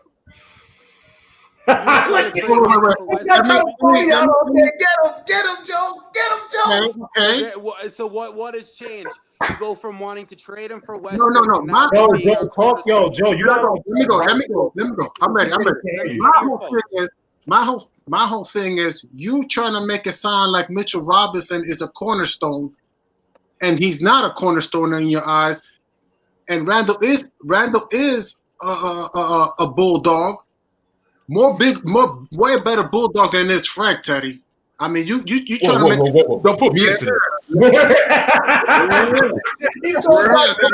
Yo, hold on. Yo, so you guys want to talk? Teddy wasn't even involved. You guys want to talk? Oh, I want a bulldog team. And if you got a bulldog, let me get. Can I just say something? Maybe not a bulldog. Let me get a golden retriever. Okay, when I said bulldog, right, I'm talking about regards to draft, right? So when we're talking about guys we draft, we're also talking about young, moldable players that you could get them on the team to play under one mindset, right? So when you talk about bulldogs, look at the Celtics, right? They drafted Jaylen Brown and Jason Tatum, right? They play very well together. Both those guys are dogs. Jason Tatum's one of the best. They're back to both probably top 10, top 20 if you count everybody. Two-way players in the game, offensively and defensively. Look at their stats. Highly efficient and great on defense. You can make your face all you want. The statistics. I'm ready to go. I'm just waiting for you to finish. So again, you're talking about drafting those guys now. You talk about bringing a guy like, say, a Bradley Beal to that team. He may not fit because he may not. Again, the synergy may be thrown off if you bring a guy. Despite how bulldog and talented Bradley Beal is, again, an older guy coming in a situation like that, he may not gel. Or where a guy like James Smith and Jaylen Brown, they know each other's game. They know how to play with each other. There's a synergy with them. So when I'm talking about bulldogs, I'm talking about drafting guys. I'm not talking about veterans necessarily coming in. Unless that veteran comes in and dips their stats or dips their play or plays in a way that may bring down their individual stats to make everybody better, make all other players better. The players suck, Guillermo. You can't make them better. They suck. How many times? So this is the same guy that said Bradley Bill. Talking about the Knicks roster right now. Oh, but it's the same guy that you're the same guy that said that Bradley Bill made guys on his team better, but that Wizards team sucked. So what is it? What is it? A guy. Let me ask you a question. Let me ask. He keeps changing his mind. He wanted to trade Randle 2 weeks ago for Westbrook. Now he's kissing on Randle's ass. He's an all-star. Mitchell Robinson's not a cornerstone like the dream you're trying to sell me. He's not a cornerstone, and I never said he was a cornerstone. Who mentioned him as a cornerstone? You saying that earlier today that Mitchell Robinson is a cornerstone? I said RJ was a cornerstone. Mitch is a piece. We don't know what Mitch is. We have to see what Mitch is. We know what Randle is. Randle is a stat hunter. He's going to bring up empty stats for himself. Randle's not a team guy. The problem is these guys can't get stats to save their lives or their careers. Yeah, but the stats don't matter. It's all about wins. Randle put up, 20 and 10, and we had 21 wins. What is win if you can't put up stats? What are you trying? I'm not understanding. What is? How can you win? This is a team sport. Stats don't matter. It man's about winning. No. Of course, yeah. Frank is trying to put up stats, but he can't win. I hear you. What? Other players we have Wayne Ellington, Reggie Bullock, all trying to put up stats, but we can't. It doesn't work. Gone.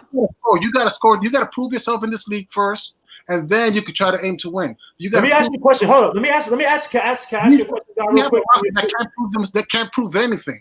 Hold on, God. Can I ask you a question? Can I ask you a question on you just said that this roster? Let me ask you something, right? Do you think? Can you tell me?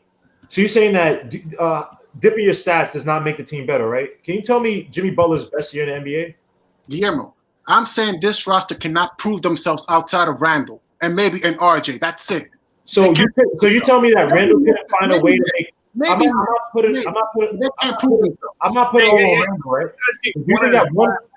Do you think that one player can make other raw or unproven players better? He's not a point guard to make people better. Like you don't have to be a point guard. Probably make a person better. Bradley Beal can make people, but I don't know about a power forward trying to make players better. Like I don't understand that concept you're trying to bring. Jason Tatum makes players better. No, you can't. Yes, he can. You're trying to bring something better. Kevin Durant makes players better. You Jimmy trying Butler makes players Right. better. He's So this argument that y'all having, man, it don't make sense. Every side is nebulous. So what we want to do is move on. Hey, my man Nick G and Teddy just came into the chat. What's up, Nick G? How you doing, man? You got the toilet with you? Yeah, it's right here.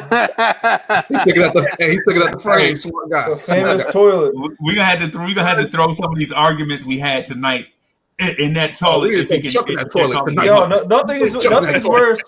Nothing is worse when we had to see your naked legs that one time. No, all right. Now's not the time to take pot shots at the host. Truck was there. Me and Truck were there. I have a question for y'all that's I think that we can probably make legit provable points on, right? So the East has 15 teams, right? And there's a potential for 10 spots in order to get into the playoffs. Do you guys see the roster as constructed getting one of those spots, maybe to the play-in game or to the playoffs? Not a hope in hell. I'm gonna ask Nick G first because Nick G hadn't had time to chime in. So Nick G, what do you think? This is the one time I'm gonna be all in on Joe's point. Not a chance in hell, because as of presently constructed, we have no point guard, we have no lead initiator, we have no one to actually lead the team. To be honest, we got to find out who's gonna be the captain. We got to find out who's gonna be the go-to guy in the last few minutes. We can't sit here and say that a team without leadership. Tom Thibodeau essentially has a college team. We had 8 guys that's under 22, or 22 and younger. Randle is barely anything of a leader. I think he's more of a leader than most people are trying to give him credit for. But at the same time, a lot of us want him gone. But at the same time, there was chemistry issues last year, and just by familiarity, they're going to be better. Yes. And Tom Thibodeau and Mike Miller, they used to coach with each other for Team USA. So there's some synergy with Tom Thibodeau picking up where Mike Miller left off. So, yes, they could get better. Yes, they could pick up on the same plays. But right now, they don't have a lead initiator. So I don't think so. Not without that. Add Terry Rozier, maybe.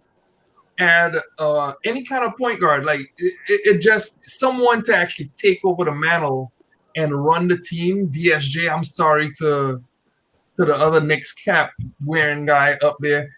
DSJ isn't that type of leader. He could put up stats. He could put up numbers. He actually is a better point guard than we're giving him credit for, but I don't think he's ready to take us 10 wins into that spot. Okay. Can I say something to that, Nick? All right. Oh, no. Hey, go ahead, Raphael. No, I was going to say, I don't even think DSJ gets a chance because he got booed out the minute he got subbed in from the court. So they don't even want him.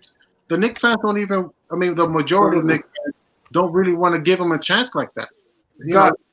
But, you can't go by the fans. Fuck the fans. Honestly, I'm just being honest with you. The fans has nothing to do with the coaching. Thank God. Yeah, thank God. Bro, because Fizdale flip-flopped constantly because of the fans.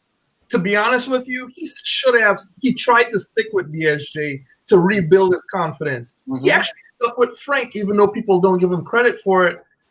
Even though Frank was at low points, he had to bench him, bring him back. He talked about it all the time and said that his confidence was low. He tried to stick with young guys.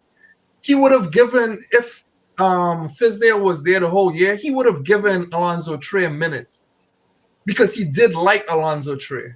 There's things that we constantly go back and forth about, the fans and trade Randle and do this and do that. The coaching staff has value for Randle. Now, does he fit with Obi Toppin? I think no. But there are situations that coaching could actually make it an advantage to keep Randle. We can't just sit here and say that this makes sense or this doesn't make sense. Randle, it doesn't fit with this guy, and because he doesn't shoot. Randle actually could shoot. He just can't he just shouldn't shoot in volume. He shouldn't do it in certain positions. He was actually very efficient or efficient enough in New Orleans. If we could capitalize on New Orleans Randle, then we have something. And we could actually trade Randle because we will be showing the league that this is how you use this player. And that goes for everyone on the freaking roster. We're not doing the Frank thing again. We're not doing Kevin Knox again. But DSJ, for my man in the top cap, like, bro, Tom Thibodeau with that athletic guy, and this is why I mentioned Terry Rozier or even Russell Westbrook, those athletic guys of the mold of D-Rose, etc., they could actually do something with Tom Thibodeau with the flex offense that Freezy is talking about too. Right. Flex offense, Randle, and also Obi Toppin, and you could actually do something on offense, and we could actually be a average offense, which is 114 points per game. That is average. We got to get to an average point first. Right. But y'all could go ahead. I just wanted to chime in with that. Hey, the thing about just to follow up on what Nick G said, though, we have to raise the IQ level of the players that we put on the floor. Like to run the flex, you can run it with one big and 4 ball handlers, or 2 bigs and 3 ball handlers. And in the case that you're talking about with Julius Randle and Obi, if you go with 2 in and 3 out, you can still run joints, but what you need is those 3 to be pretty good ball handlers. Like you probably need RJ, Alec Burke, and Austin Rivers to be on the floor to run something like that. If you just running what most people are consistent to used to saying, the high ball screen pick and roll, right? We probably prefer Elfrid Payton running that because we at least know he's going to threaten the defense with penetration. We know he's not going to threaten the defense with 3-point shooting, because if a guard goes under to defend, then we're screwed, because Elfrid Payton is not going to shoot it, and if he does shoot it, he's only going to make it 1 out of 5 attempts, and that creates long rebounds for the defense to go with the odd man rush the other way. So we say all these things, like we keep bringing up Frank's name, like we wedge Frank in, right? But nobody I talked to yet that's a Knicks fan tells me what Frank Ntilikina can do with the offense when the ball's not in his hand. When you're the point guard, you still direct the offense even with the ball not being in your hands. We use buzzwords like ball dominant and things like that. What we should be thinking is the quarterback of the offense of the offensive basketball is the point guard. So even if the ball's not in his hands, he still has to get us into the right play. He still has to call defensive mismatches and all that stuff and back us out so that we can get the ball to the right person. That's what a point guard does. It's not just high screen and roll, dunk on somebody, or shoot a 35-foot 3-point shot. The question was, can the Knicks win? Can the Knicks make the playoffs as presently constructed? I know. I asked that question. Yeah, but you went off of it, so I'm bringing it because somebody else went off of. Okay, go ahead. Yeah, I'm bringing it back so I can answer it. And my answer is no, but there's 2 ways they can. 1, you play Dennis Smith 30 minutes, and 2, you play Frank 0 minutes. That way, because he brings the team down. Frank's a downer. Wow. He makes everybody around him worse. That's it. And DSJ makes players better? I'm sorry. I didn't mean to talk about that. Yes, he do. Damn. Okay. Yes, he do. And DSJ can create for others. I want to go into that topic with you. So, Nick G, don't do it. Chuck is wanting you to put your head on the chopping block. This is a setup. Nick G, this is a setup, man. Okay. Go ahead, put your head back on top. Go ahead. I'm not gonna dispute you on some of the things. Like, to me, I went into why Frank is not a true point guard. I mean, no coach has ever believed in Frank. as a true point guard. But he does have some point guard skills. To say that he plays no minutes is fucking ridiculous. I'm just being honest. No, I'm saying he sucks. Get him off the team. I'm just saying I get that, but you said 0 minutes, get him off the team. Even I, who am a proponent of, I believe that the Knicks have broken Frank throughout the years. Nick G, this is a setup. Don't Nick. I'm trying to get you to don't jump in this bed track. I'm good, but you know, I really believe that you can use Frank in spot minutes. You can use him at certain positions, and you can use him with certain lineups. He doesn't make off-ball reads well enough. The idea that he was again, caveat, because you weren't here last night, I played in the triangle offense in high school. Unfortunately, to my team, we lost a lot of games. But at the same time, I know about what the triangle took.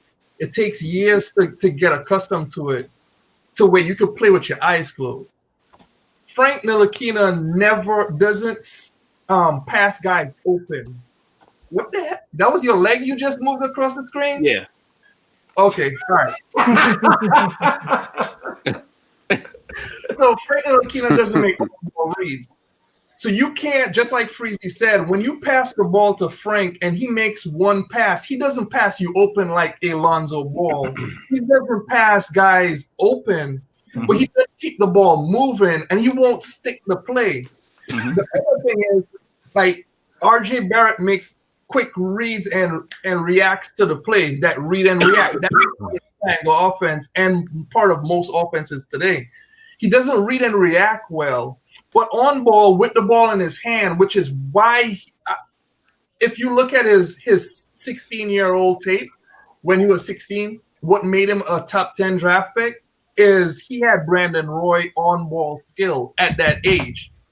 There is something in there with the ball in his hand, which is why people try to say that he is a point guard, but you really need to change him into a below the foul line 2-point scorer, and you can actually maximize his passing and so also like his ability to play on offense. Because he needs the ball in his hand, he needs to tighten up his handle and get into the foul line or the lane, and then you can maximize him, because that's what he did well at 16, 17, etc.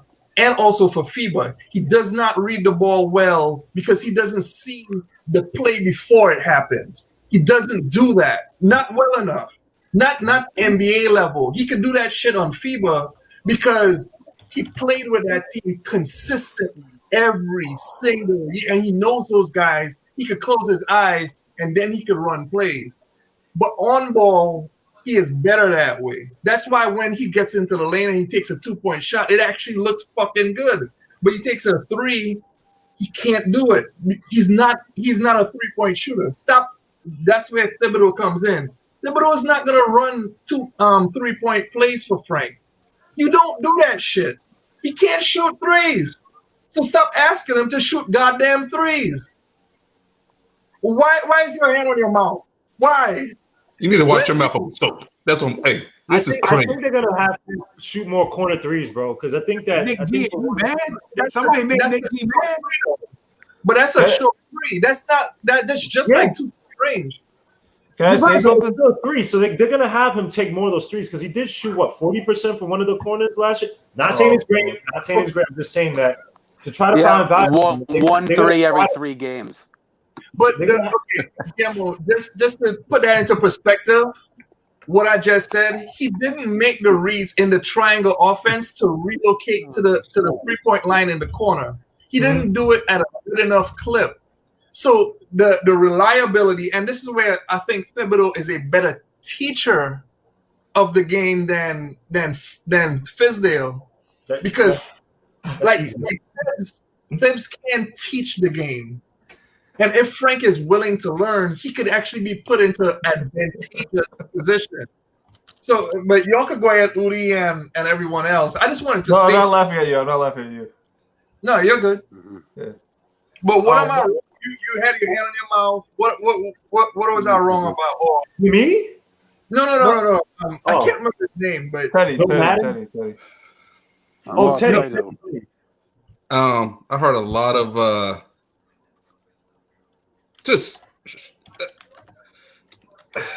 where do I begin? I want to dissect a whole lot of stuff, but I don't know where to begin with you, Nick. Defense wins games. I'm just going to start off with that. The triangle offense is not easy. You're exactly right. I will say that. That's why with his playoff conversation, I do think it's going to take a year for these guys to get acclimated to the triangle offense. Now, who's running the triangle? We're not going to run the triangle or a consistent basis. No, it's not going to be consistent. Yeah, but it's something that you have to learn, though. It's going to be part of the offense. Okay. But they've been doing that for 4. If Frank has been involved in the triangle at least. That's what I'm saying. That's why Frank's going to have the advantage. He don't have in the triangle. He can't learn it. He's not smart. What do you mean the advantage? Chuck, you gotta have a brain to be able to pick this stuff up. Do you think DSJ has a brain? Are you smoking? I didn't say that. He don't need it. He got athleticism. Can I say something? This when you slow as Frank, you need to be a thinker. Mark Jackson was a thinker. Slow people need to think. The thing that killed me about most of y'all confuse Frank taking his time for having a high IQ because he's never in a hurry. Oh, Frank, he make the right play. No, he make the slow play because all he do his whole he makes the easy play. That's what he does. He plays to not make a turnover. That's what he plays. Exactly. He plays careful. He plays very risk averse. Exactly. And people say it's high IQ. No, it's not. He don't have a choice. He's not smart and he's slow. Wow. Great take, Chuck. So he's slow twice. Great take. Go. Twice. But you guys seriously think because Tibbs usually runs a 9-man rotation. You guys really think he's gonna play? He's gonna be in the 9-man rotation? I think Frank is man out, and Frank is not gonna get. He probably will get traded. Honestly, I'm just saying. Like everyone likes to say, DSJ is gonna get traded, but DSJ has no trade value. How do you trade someone with no trade value? Frank has higher trade value right now, and it's not that I want Frank gone. I just feel like Frank has the higher trade value of the two because of his defense. So if I had to say the odd man out, Frank is the odd man out because we just brought in Austin Rivers. And I said this last night, Austin Rivers could do some of the same shit Frank could do, but hit the shot better. Yeah. Right. He could do some of the same shit like Alec Burke. Same shit, 2 guard, and could hit a goddamn shot. Hey, but y'all fell into laying the Frank Ntilikina bear trap out here for y'all to step in. And I warned y'all.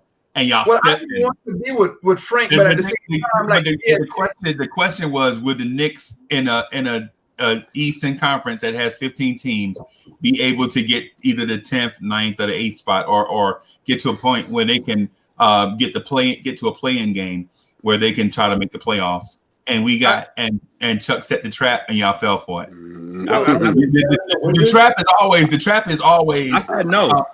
Are the Knicks better than the Wizards? No, but you set the trap up. So Chuck, what Chuck could do is Chuck could be like, no, they won't get in because Frank Ntilikina sucks. And instead of y'all focusing on we not getting in, y'all focus on Frank Ntilikina sucks. That's the trap. Are the Knicks better than the Wizards? The Wizards came in 10th place last year. Are the Knicks better than the Wizards? No, we're not better than Wizards. Do we think? So name 5 teams in the East. Name 5 teams in the East worse than us. No, we're like the second or third worst. Worse than us, Cavs.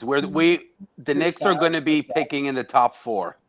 Yeah, the Knicks in the lottery are going to be taking. Yeah, we're the 3rd worst team in the NBA. Someone said Bradley Beal. You know what? Actually, because Atlanta got better, Charlotte got better. Yeah, we're the 2nd worst team in the East. Cavs are the worst. Wow, that's sad. I think the Cavs might be better than us. Yeah, the Cavs are better than us. Like, because they have Kevin Love. They have Love. Hey, okay. So to build a franchise, do the Cavaliers have a point guard of the future? Colin Sexton. They have 2 of them. But didn't we beat the Cavs head to head? What did we go to the Cavs last year? The Cavs beat us by 35 points in the Garden. No. I mean head to head in terms of the series. Oh, they were cooking Frank that night. Did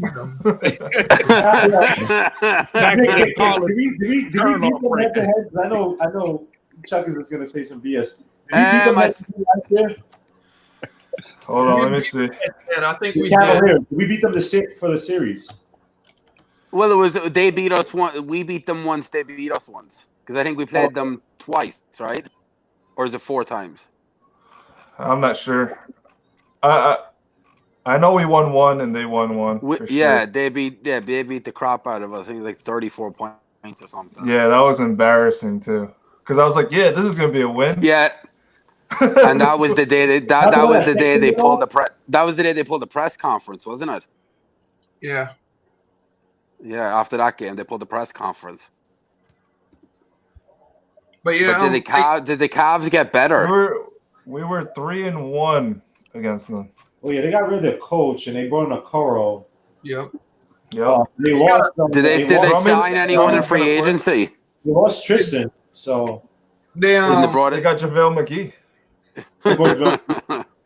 Well, but they also have Andre Drummond, right? That's like having yeah, they have Andre Drummond. They got Drummond. Well, no, he's crazy now. KDJ, he's out. No one knows what's happening with him. And then I'm thinking at the bottom of the West. Yeah, Kevin Porter Jr. Minnesota got better. Yep. So we're probably Warriors the second or third. The Warriors, yeah. Minnesota. Yeah, so we're second, third worst team in the NBA. We're the fucking worst. No, we're the worst. We probably are the worst. Yeah. Yeah, so we're going to be picking in that. We're going to be guaranteed picking in the top 4 next year. The draft. Yeah, I put money on it. We're not going to get the. You know what? Good, because that draft is going to be good. Yeah, at least in the top 5, there'll be. And that draft is in what, 6 months? Whoa, what the hell? Joe's so much better without freezing. So true. Oh man. Oh my God, Sheik. Yes. That's like his daughter or some shit. Bill. Hey, I hate to bring the quality of the show down, but welcome to the Frank Ntilikina at Night podcast. We started talking about Frank. We weren't even talking about Frank. We were talking about the Cavs. We're not talking about Frank anymore. We're talking about like we're the worst team in the NBA. Make sure y'all read the comments because people are commenting in the chat too, and they have questions and statements for y'all too. So while y'all are making y'all points, man, just make sure that y'all check that out. But Detroit's worse than us. Detroit is worse than us. No, does Detroit have a? Well, Detroit got a little bit better. They got Sadiq Bey, Killian Hayes, Isaiah Stewart, right? Isaiah Stewart. They had a good draft, but they got like 5 centers in free agency. We only got Obi and Quickley, bro. We got Obi, Quickley, and then fucking just a bunch of. We were shopping in the dollar store. Could have had Desmond Bain. Well, yeah. So what does that mean for the future of the Knicks then? So so basically we're saying that the Knicks have the worst team in the league, right? But we have Fade for Cade. We need a point guard. So what's the direction of the team? Freezy. And I'm gonna start off by saying to give me just a few minutes or whatever. I think at some point you have to develop a culture of winning.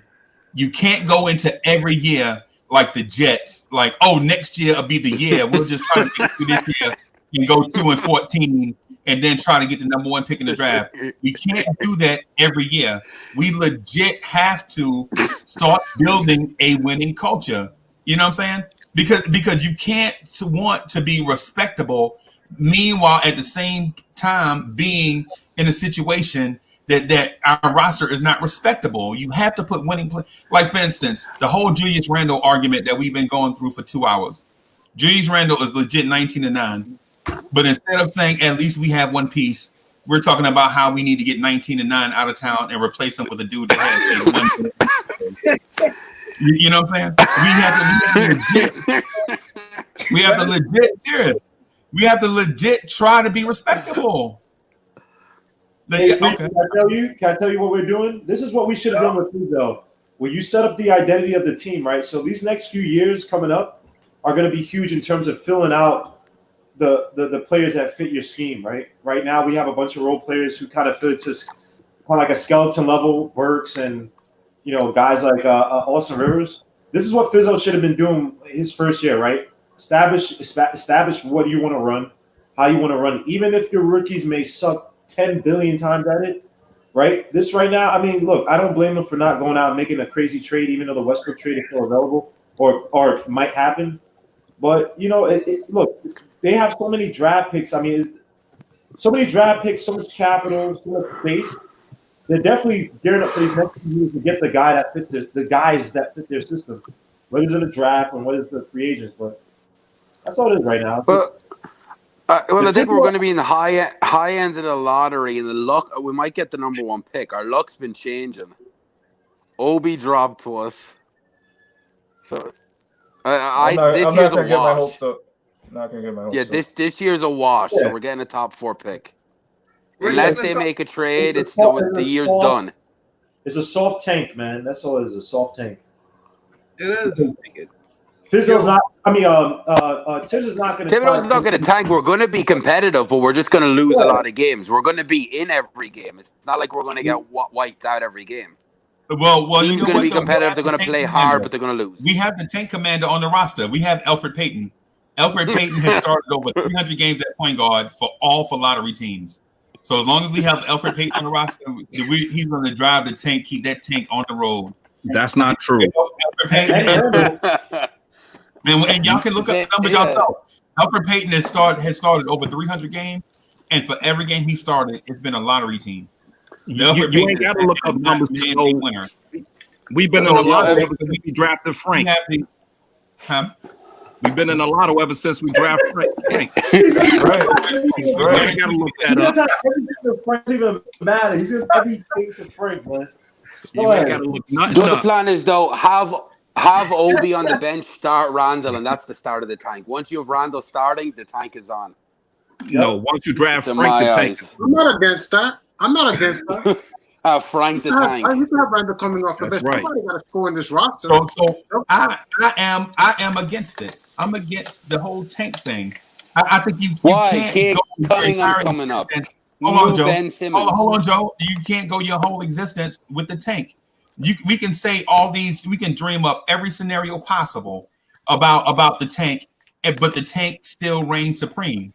You have to build a culture of winning where free agents want to come and play meaningful games, and rookies grow up in an environment where winning is the number one thing. Fashion is not important. You know what I'm saying? Sneaker deals are not important. The most important thing for your franchise is winning championships. And we can go every year we go into this mode of a different way to tank without it seeming like we're tanking, but we're always tanking. You're not tanking. We're not getting any free agents soon. I think that's going to come once they see that Thibodeau has a competent system, and then next year after we draft a Cade Cunningham or a Jalen Green or who's a kid from Kentucky? DJ Boston. DJ Ball, yeah, we're gonna end up with him. So but when we draft those guys and we have a system to play, you have role players that can at least get you to 45 wins with one of those superlative talents. And that's when guys want to come over and play with us. Now it's gonna suck because next year's free agency, there's a lot of free agents available. A lot of free agents available. So we can't look to free agents anymore. We have to build the right way, man. We've been trying to rebuild. We've been doing it the wrong way. We got to draft right place. I mean, look at the Kings. The Kings have how many players who have talent, and they suck. The team sucks, but they legit have 3 guys who legit have talent. Knicks don't have what they have. We have 1 with RJ. Like, and then Obi, maybe we have to see how he turns out. Oh, and Obi. I'm sorry, Obi. I forgot. Yeah, we have to see what Obi turns out, and then. I don't know. A lot of people just think Mitch. I don't know about Mitch. I think all he's going to be is just a rim runner. And that's good to me if you got pieces around him. You got to get rebounds. And I don't know if he's a solid rebounder. Like, I don't think his defense is phenomenal. But if you can't score, at least be the best rebounder. I mean, I don't know. He's got to stop fouling. That's right. He has to stay on the defense court. on the perimeter is phenomenal. It's why I wanted to trade Mitch for James Wiseman. I really wanted Wiseman. That's another story. Oh, but Wiseman's the same thing, really. Nah, he's gonna be. I think he has a good jump shot. His jump shot's not that good. No, he's the same as Mitch. He takes it, but it's not this phenomenal jump shot. He takes it though. Mitch doesn't take it. We'll see during the season. I think he's gonna be real good. All I know is Phil. He knows what to do with the ball, though. You said what? All I know is Phil Jackson put this team in a hole, and we just got to build through the draft because there's no one's coming here until you get respectability. See, we have to build like a small market. We have to build like Utah and Denver and them until the team gets credibility, until it shows stability. Because the last couple of years, Phil Jackson really put this team in a hole, and it's just Leon Rose got to get out of it.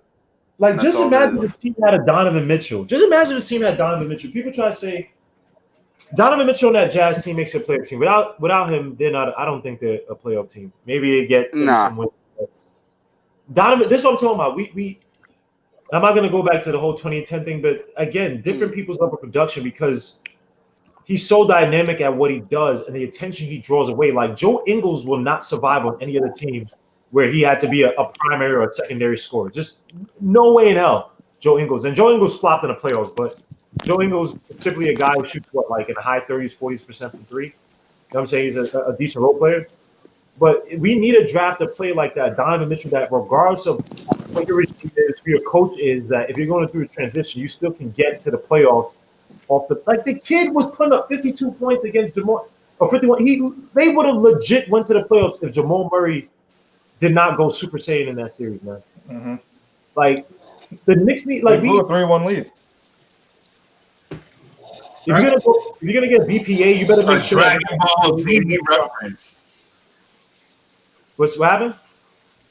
My man made a Dragon Ball Z reference. I don't know if y'all know nothing about that. You got the Dragon Ball Z tattoo on your chest. You've been showing that shit off the whole night. Now you're trying to talk about Dragon Ball. I'm trying to cover it up, man. Like goat. That's real. So let me do this real quick. While y'all doing what? Let me do this real quick. Hey man, everybody in the chat, man, y'all subscribe to the channel. There's people out there looking for content, for content just like this. They looking for the Legion of Knicks podcast. They looking for nothing but Knicks. They looking for the Knicks at Night podcast. They looking to get their head cut off by Chuck B. They legit want to engage in conversations like this, or at least listen to it. They like the Battle Royal style for some reason. I don't know. Y'all just find it to be popular, and I just say let's go with it. You know what I'm saying? Subscribe to the channel so those people that are looking can find us, because they're looking for us and we want to be found. So all we want to create a situation where both can come together. Smash that like button. I'd love to get it to 100 likes. Let's get this video to 100 likes so that the YouTube algorithm can put us in front of people. The fact that we're doing good. I mean, this is how long have we been doing this? About what? 17 days, 18 days? We've been doing it for a couple of weeks now, huh? Yeah, so we've been doing it for a couple of weeks, and the YouTube algorithm is telling me. You know you made it when you have a bona fide hater in the comments, man. Hey, I like haters. Hey, haters need love too. She is hating on you. Yeah. Hey, and yeah, so he's crying like wildfire. It's one of those people love to see Chuck B. I love Frank Ntilikina under the bus. They love to see Frank Ntilikina thrown under the bus because 1,000 Frankas will come out and try to save him. You know what I'm saying?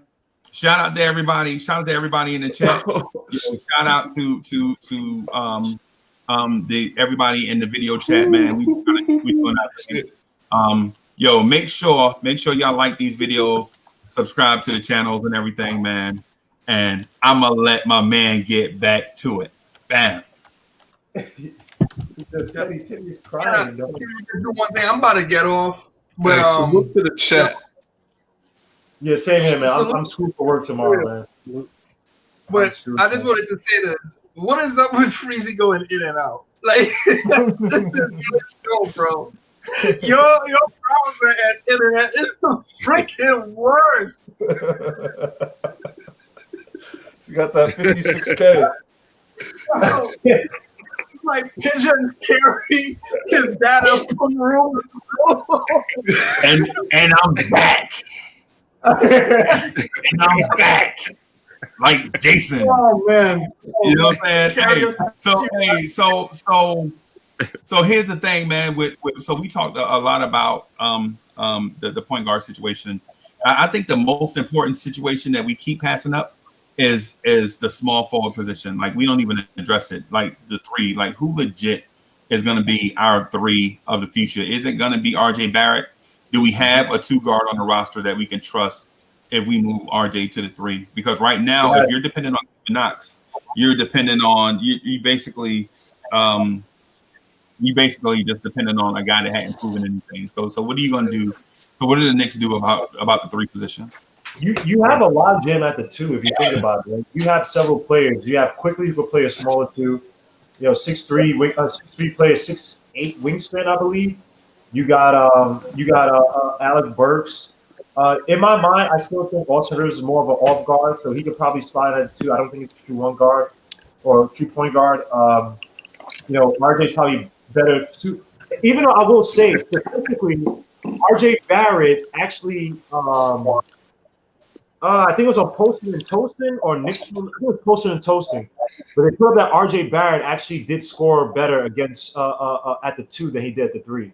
So that would be it. Will be interesting to see going forward how if you slide him at the 3, can he be as effective or project to be effective than at the 2? I'll try to find it. I think it's Poston and Toasting had someone that.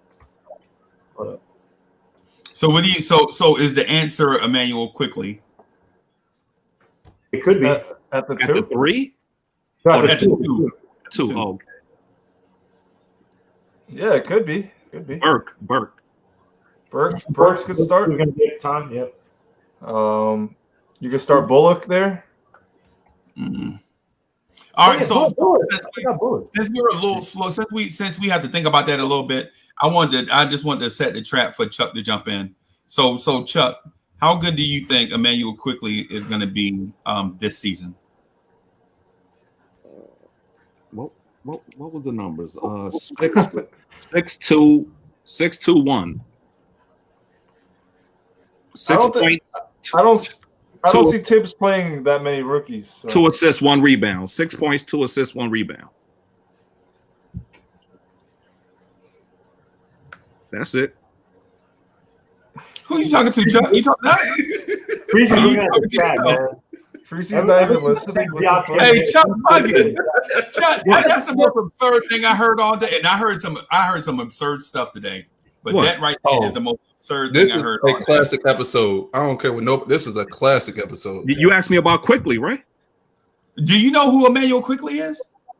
Yeah, 6'2", What are you talking about?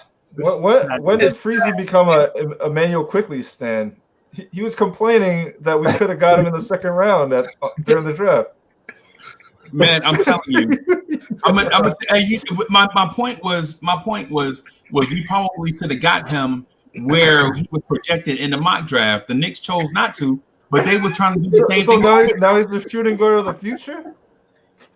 Man, you went from that to No, you know me. I don't. I be grounded in my points. I don't just make up stuff. I don't do like takes for clicks. What I'm saying is 6'2" is the most absurd thing I heard all day. I heard I watched somebody on Twitter said Frank Ntilikina might be breakout player of the year, and what Chuck just said just now is more absurd than that. Emanuel Quickley is the best shooter on our roster, and his statistics show that. And if you say you can't go by what college stats say, then how do you go by what Obi Toppin's numbers say? Position. First of all, Obi might start. Quickley ain't starting. That's Quickley's not starting, dude. Like if you watch Tom Thibodeau outside of Keith Bogans, Tom Thibodeau gets he pushed a lot of his action through his shooting guard. So I think that he wants a veteran shooting guard versus a guy like Quickley. I think he would prefer Burks to probably start 20, 25 minutes or play 20, 25 minutes a night starting, or Bullock as well too, whichever one. But Burks has a better ISO game than Bullock, so he might refer to Burks early on. But I doubt Quickley starts this season whatsoever. Yeah, I don't think he has. If we see Emanuel Quickley starting, that means a lot of things have gone wrong, whether it's injury or guys can't catch on to a system or whatever it is. But what I'm here to tell you that Emanuel Quickley is going to evolve into a guy that's going to at least get you double-digit points based off of knocking down open shots and creating shots for himself. Now, we know for a fact that he can't create shot for others. That's not his bag. You know what I'm saying? But creating a shot for himself, he's probably better at that than most people give him credit for. But to say 6 points a game, that must be in super limited minutes. The only way I can see him getting 6 points a game is in 4 minutes a game. Hey, if he gives me if Quickley comes in and gives me and he's giving me 2 threes a game, right? And he's only playing for 10 minutes, that's good enough. You have to if you get these guys in a certain role, man, that's good enough. You get these guys in a certain role and they can produce within that role, then you expand it. Right? So that's all we can ask from Quickley. Right. So I'm thinking he has a potential to be the eventual starter at two guard for us eventually. And I'm not saying this year, but eventually I see him being a rock solid starter, somebody at least 12 to 13 points a game at a minimum, somebody that's going to give you elite energy on defense and an elite 3-point shooter and free throw shooter. I think over time he could. Time. Freezy, you do know he doesn't have a good shoot game, right? Huh? He doesn't have a good pull-up game. He actually takes good shots off the catch. He's better off the catch so somebody's got to make plays for him or give him the open pass. Nick G, I don't know what you're talking about, Nick G. Okay. I don't because you're talking about Emanuel Quickley. Emanuel Quickley. I'll say so Quickley does not shoot the ball well off the dribble. He catching and shoots. Right. So, but you saying that it has speed don't make it true.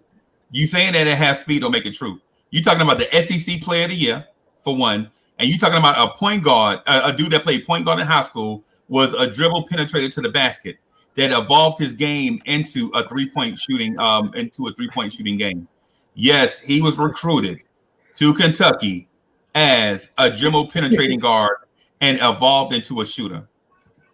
So let's get the off the dribble numbers. What are the off the dribble numbers? Just to kill the argument, just get the off the dribble numbers.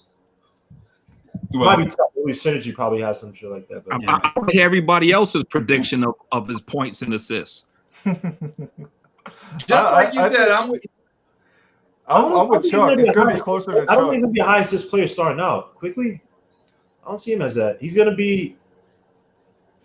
He's not going to break 10 as a rookie. Right. He's going to be more of like an off the ball player, though. I can see him. But y'all approaching this dude as if he was legit drafted in the second round, an undrafted free agent. Like all he can do is spot up and shoot. The dude was the SEC Player of the Year over Aaron Nesmith. That's right. Right. Over Tyrese Maxey. Over Tyrese Maxey. Over Isaac Okoro. Okay. All right. Over Anthony Edwards. Yeah, that's right. Yeah, but all those names I just named got drafted over him, and y'all playing this dude like all he can do. Y'all playing him like he's Steve Novak. Those awards are based off of college production, not NBA potential or NBA. Freezy. So how are people drafted? So how else are people drafted? Freezing. Patrick Williams went number 4. Transferable traits. Man off the bench. Transferable traits. That's so transferable traits, right? So 3-point shooting, free throw percentage are not transferable traits. No, but it's not to say that, but it's also style of play, right? Like if the kid is a guy who's putting up buckets from playing more off ball, right? That's not to say he's not going to be a good player, but that's not to say he's going to have that same level of prominence or proficiency or prominence, let me say, at the college level than at the NBA level. There have been a bunch of SEC players in the league who didn't make it big in the NBA. It's just college production that they say. They're not saying Patrick Williams went number 4 and he was a 6th man on his team. Right. Yo, Grant Williams won SEC Player of the Year last year. What did he put up in the NBA? The dude of Celtics, the power forward. Yeah. Like, come on, Freezy. so y'all wait a minute. So y'all are legit saying that the Knicks drafted a guard that can't dribble? Is what y'all saying? No. Y'all off y'all rockers. Y'all need to watch college basketball. Y'all seriously. Y'all dribble. That's all we saying. It's not like we said the crying. So like, what the hell is dribble if you don't make this shit up? Stop. What the fuck? You can't dribble. That's what you just said. Nick G, that's what you just said. You said he can't create his own shot. You legit just said a dude can't create his own shot.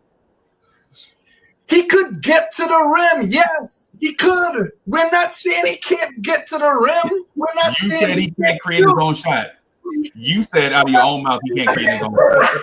Oh, Freezy. God damn, Freezy. My bad. Quick.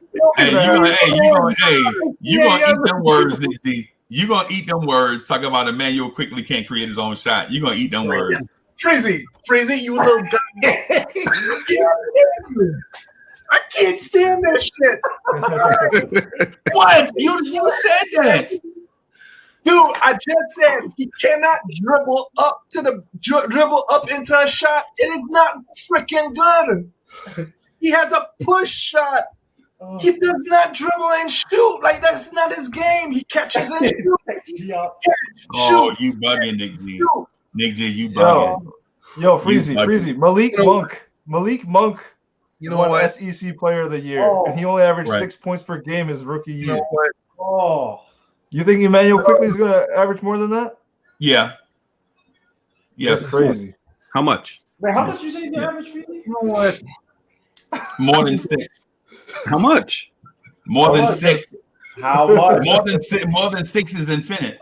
You know what? More than 6 is infinite. You see, hold up. This is what Freezy does. Crazy. Now he's trying to bounce out by saying, my man said 6, 2, and 1. No. Everybody keep quiet. We're going to put money on this shit. Fuck it. Put your money where your mouth is. We do it South Carolina style. I'm getting you on air. Put your money where your mouth is. Freezy, how much you want to put up? We could go easy. Fuck it. Over under. Yeah, over under. What did you say? I said over 6. Put your money where your mouth is. Over 6. All right, fine. Starbucks if you want to be cheap. Okay, all right. Starbucks. You gotta go. No, Freezy got to go at least 10. You said I'm. Freezy, a big boy. Crazy for saying 6. Let's go, Freezy. Yeah, Chuck, you bugging. You bugging. You trying to play my man like he. Hey, Chuck trying to play my man like. Hey, Chuck, we don't do that down here in the Carolinas, dog. Hey, we don't do it like that. You know what I'm saying? My man said straight up saying he's Frank Ntilikina. Freezy, if you saying 6 is bugging, you got to go at least 10. No, I'm saying plus 6. Freezy. So how did don't bow now, man. It's going plus 6. Over under 8. Over under 8. Over on. You can tell that one was the internet related. He just got off. He really thinks he's slick. Now he can lean back. He's gonna come back in here and talk about it again. Watch. Yeah, I love this show. I really love this show.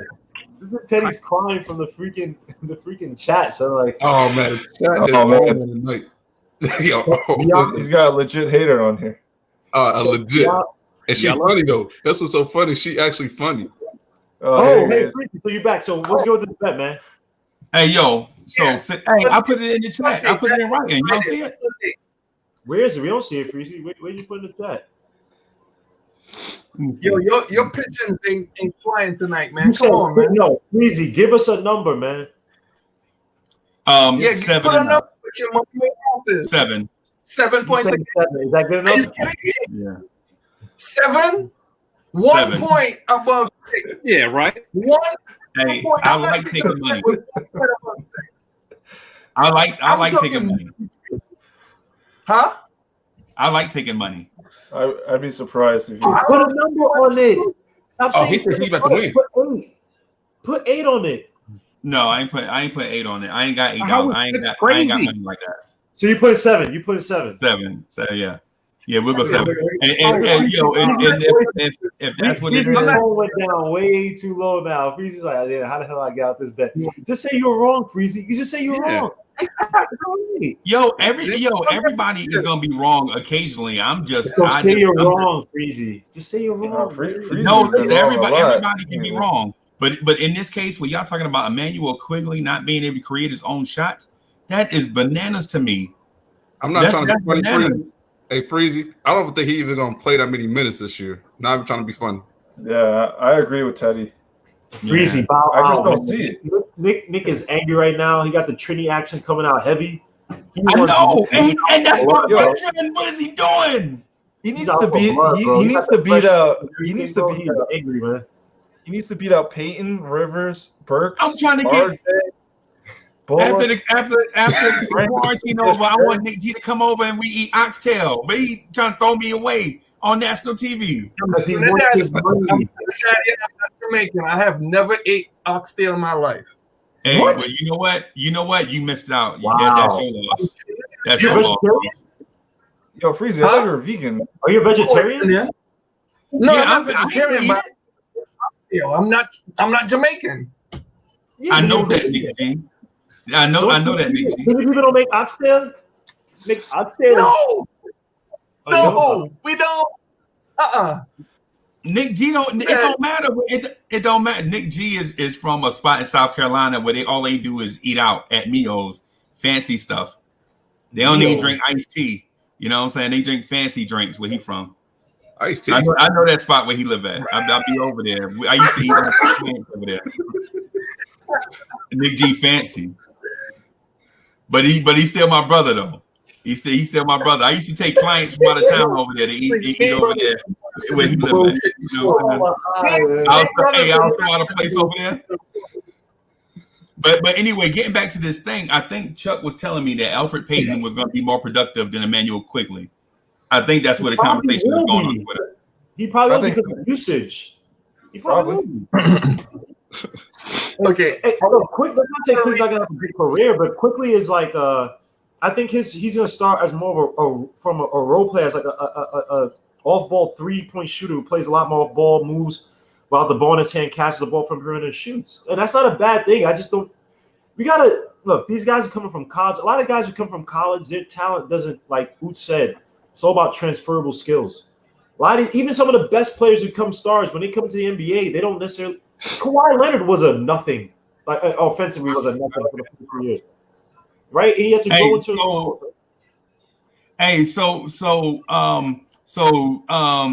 Sheik Jock said, I'm reaching hard on this Emanuel Quickley thing. He's trolling. I can't believe that y'all would even consider a first round pick on a lottery team for me to say that they might contribute. Y'all are laughing. Like a first round pick on a lottery team won't get run because we signed veteran free agents to play in front of them.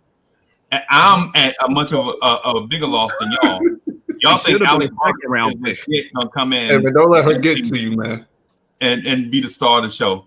Y'all, this is the same conversation we had last year. Y'all legit thought Wayne Ellington and Reggie Bullock was gonna be the star of the show over RJ Barrett. Whoa. He's a rookie. That's your Emanuel Quickley take this year, though. Who thought that, Freezy?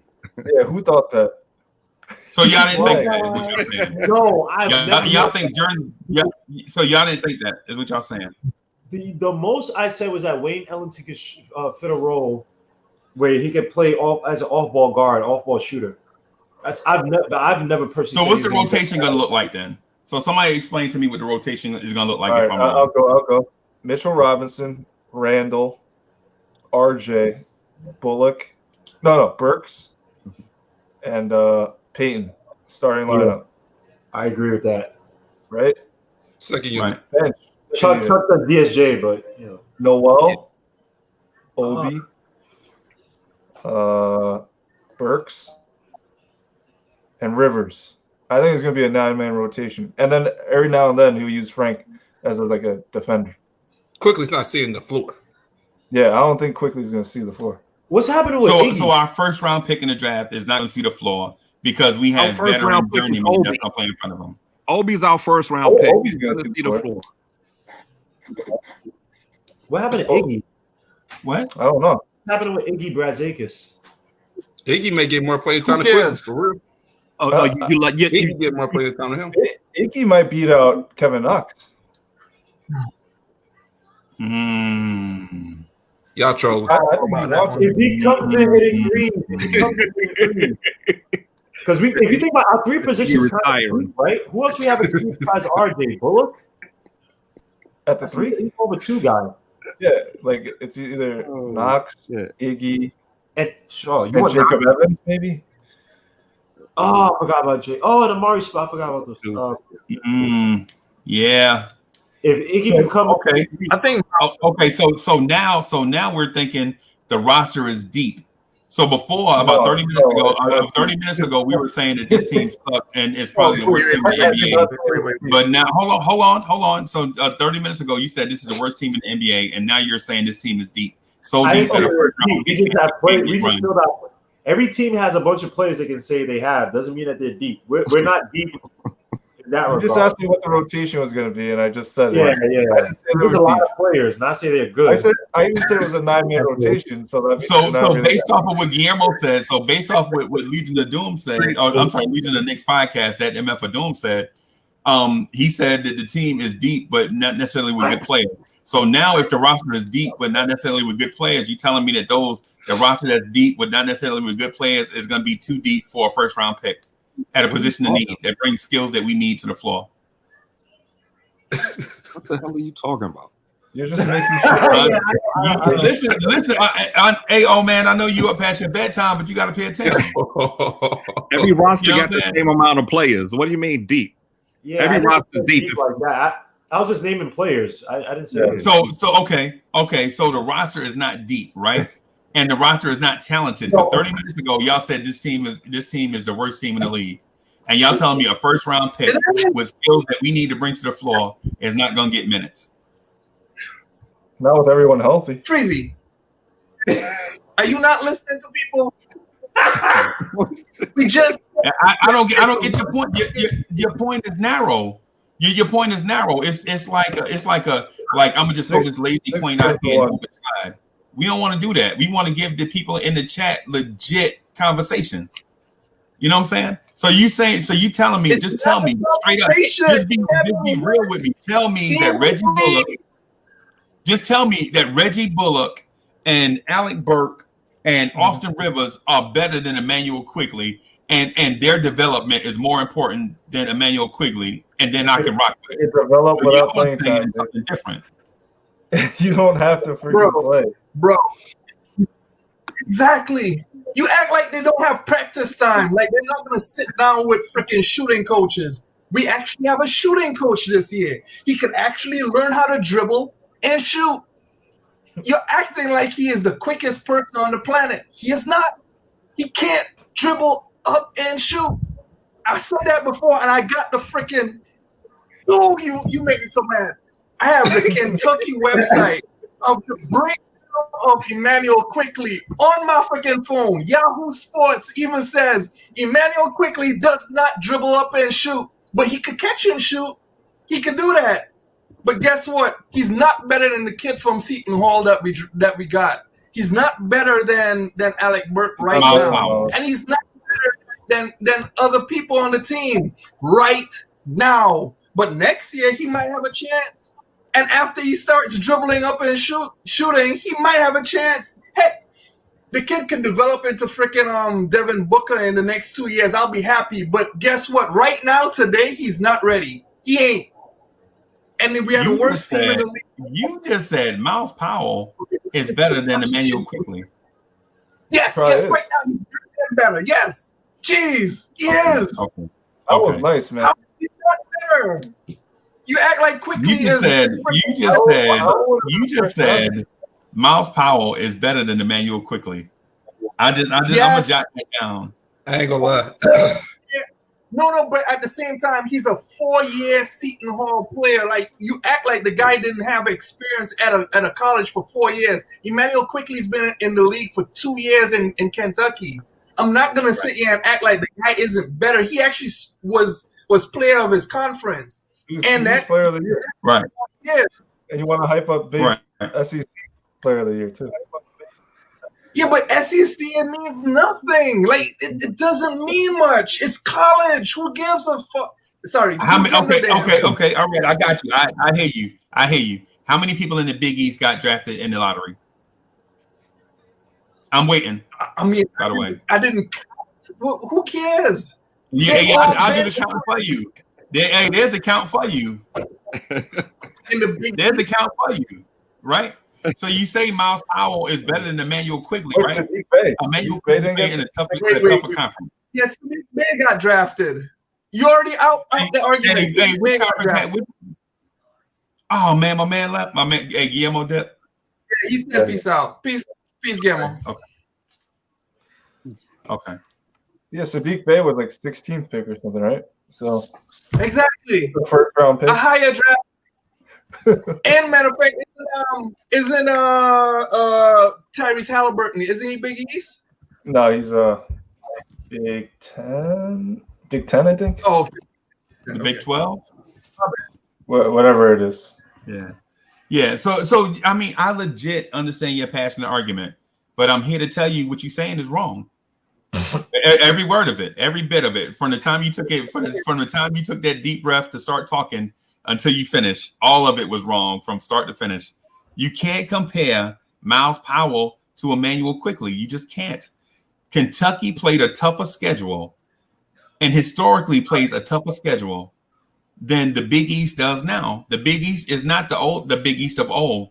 There's no Derek Coleman walking through that door. There's no Lawrence Moten walking through that door. There's no Chris Villanova is one of the best teams. There's no Ron Artest walking through that door. The Big East is washed. And you talking about the guy that played at Seton Hall. So Freezy, put your money where your mouth is. Let's do $25. Emanuel Quickley, over 10 points per game. No, because you're saying we can't do that. I got and the other thing I got something coming your way. And anyway, I got this Knicks at Night podcast T-shirt. That's what we put on the line. What they got to do with the bet? That's gonna be payoff.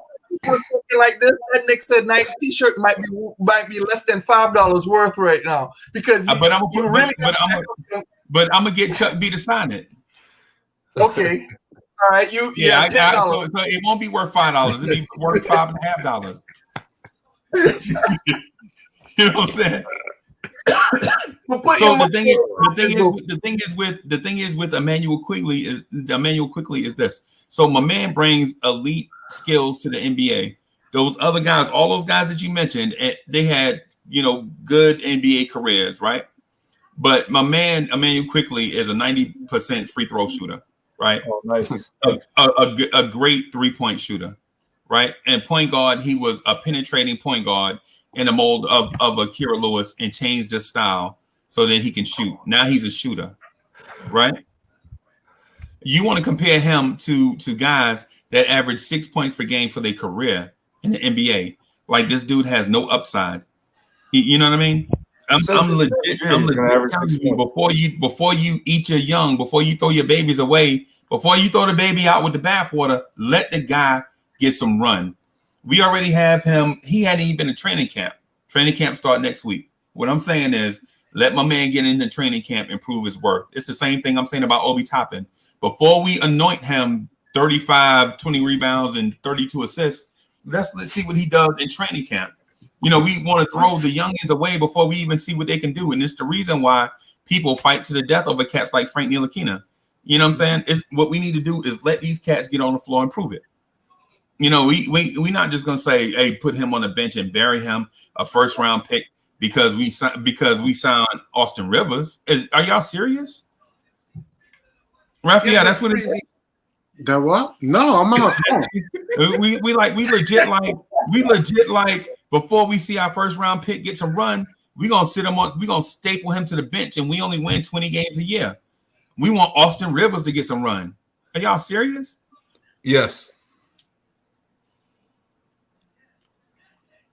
And not to knock your point or not, I just don't think Quickley. I think they're gonna slowly bring him on. Mm-hmm. I just think there's too many guards, and he's not gonna get the run that you think he's gonna get. Thank you for being reasonable, Teddy. I'm just gonna be unreasonable. I'm just gonna be unreasonable. I just don't believe you bring in veteran guards off the street to put in front of a dude you drafted in the first round. To me, it's hustling backwards, especially if you're not contending for a championship. You contending to get to 30 games. What?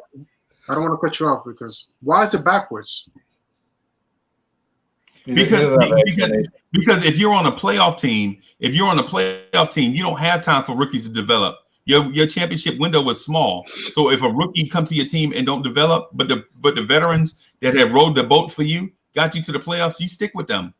But on a lottery team, dog, we didn't win 20, we won 20-something games. And y'all talking about a dude named Austin Rivers. Y'all talking about a dude named Alec Burks. Are y'all serious? These dudes that played for like 17 teams. These dudes that played for 17 teams for a reason. Hold on. My whole thing. That's what I'm saying. Go ahead, Raphael. Sorry, go ahead. Sorry. I want to go in. Yeah, I want to get some minutes.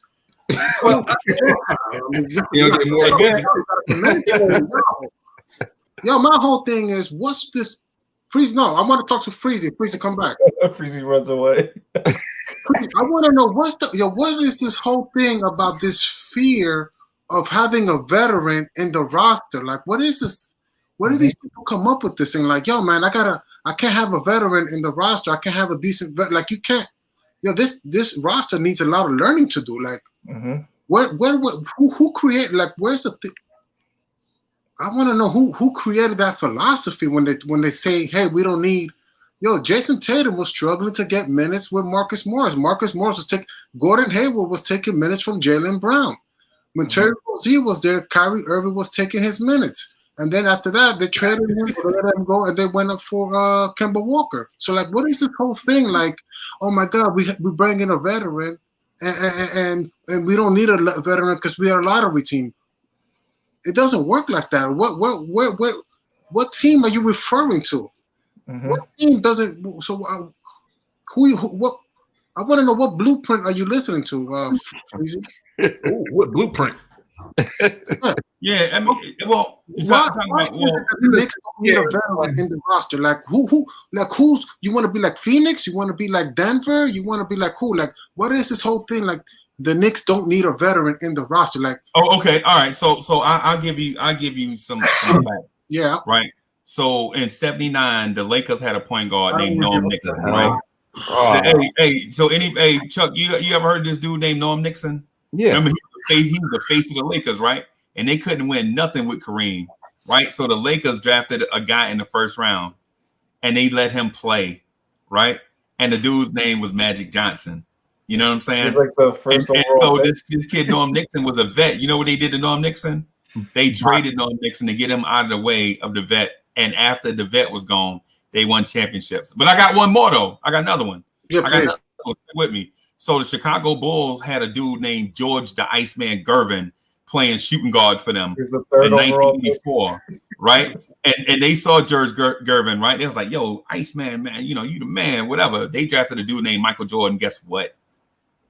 They let Michael Jordan play. They got to training camp and figured out that Michael Jordan was 10 times better than George Gervin at that stage. Right? Wait. I got another one. Give me so the other San Antonio Spurs had an all-star center named Tim Duncan. And named David Robinson. They drafted a dude named Tim Duncan. Guess what? They went to training camp and let him play, and Tim Duncan wound up doing something.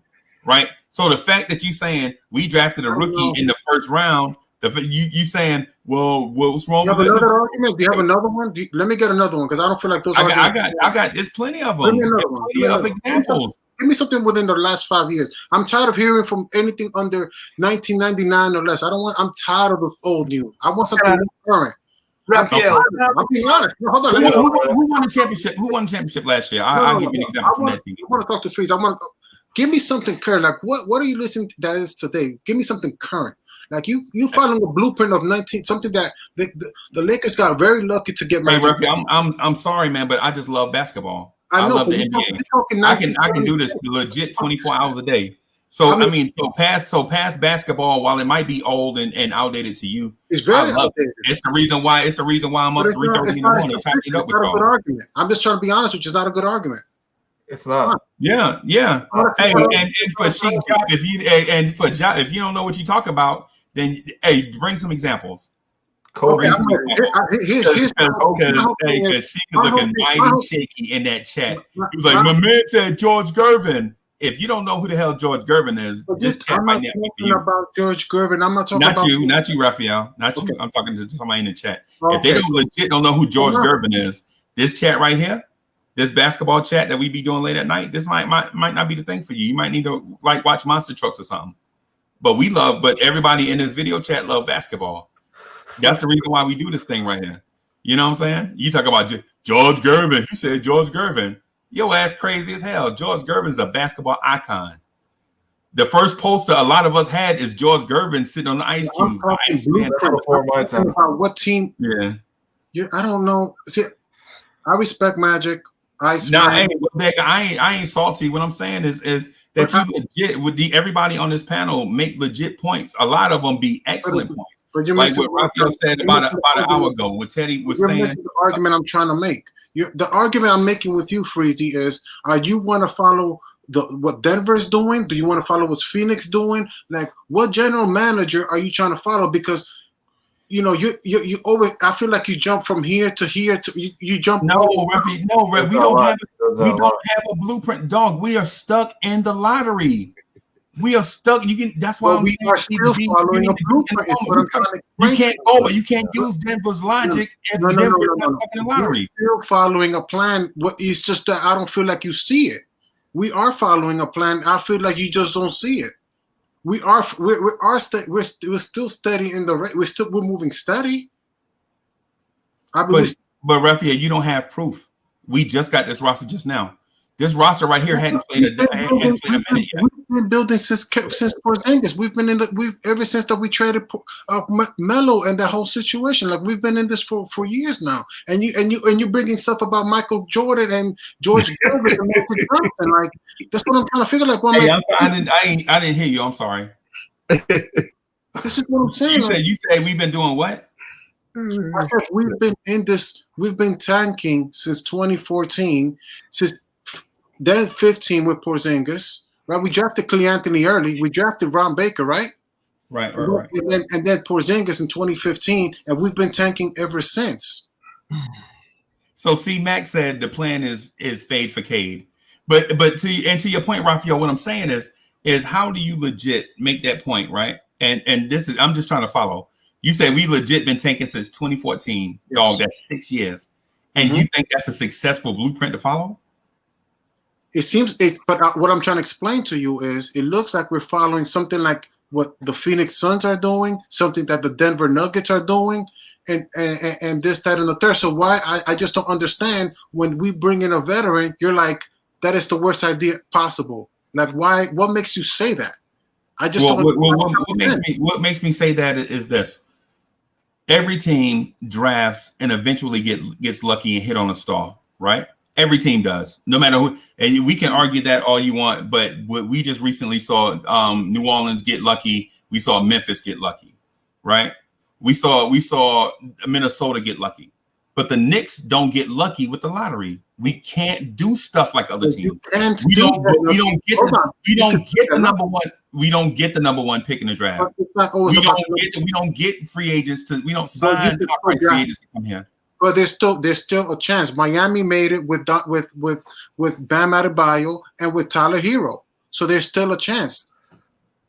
Or if you want to be pessimistic, you can still be pessimistic. But Miami still did it, being the third. Hey, did Miami sign a high price free agent that we didn't want? Who? We didn't want him anyway. It's not like we wanted him. Who? Jimmy Butler. Oh, Jimmy Butler signed with the Heat. Right. So now that's my point. Jimmy, but we don't sign. Hold on. Okay. He wasn't a superstar when he was in Minnesota. We didn't even want him. So let's not act like oh my God, we can't even get him a Jimmy Butler. Yes, we could. Even with Tibbs now as our coach, we can still get a Jimmy Butler if he goes into free agency. But I feel so we can still legit go get us a free agent star anytime we want. Freezy, no, I didn't say that either. Freezy. Somebody please clarify this for me. The Heat are an example of starting vets over kids, though. I feel like nothing's good enough, Freezy, and I feel like starting Whiteside over the past sometimes. I feel like sometimes go way into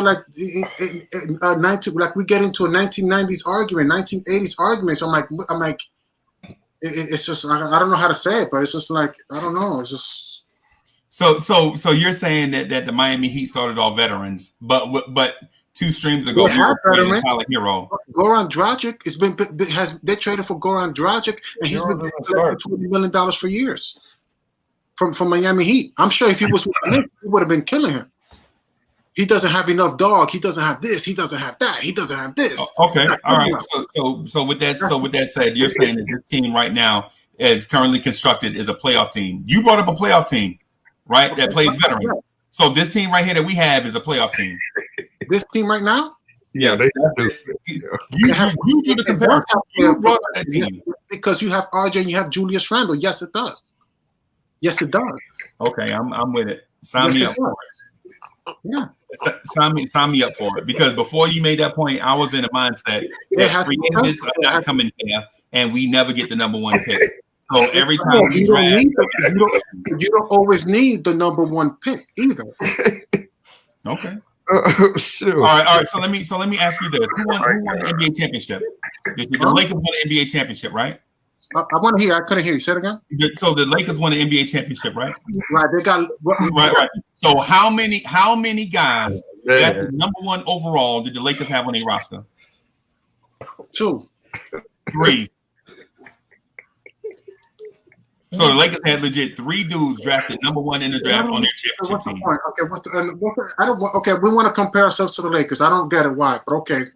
Right. Now, I'm just going by what you said. You just said we don't need the number 1 pick. That's what you said. We don't need the number 1 pick. That's what you said. Let's go with the current situation, because I don't want to get into a 1995 argument. The Lakers won the championship this year. Wait, hold on. LeBron James literally walked to the Lakers, and the Lakers traded all their players for AD. That's something very rare. You don't get that every day. Raph, you also could add in that they traded 2 number 2 overall picks to get that 1. Okay, fine. No, you can add that. I'm just saying it. Okay, fine. I get what you said. So I want to continue to listen to Freezy's argument. What's your point? I want to listen to his point. You said I answered your question. You said you made a declarative statement. You said you don't need the number 1 pick to win the NBA championship. And so what I did was took the last NBA champion and saw if they had the number 1 pick on it. And not only do they have 1 in Anthony Davis, they have 2 in LeBron James and 3 in Dwight Howard.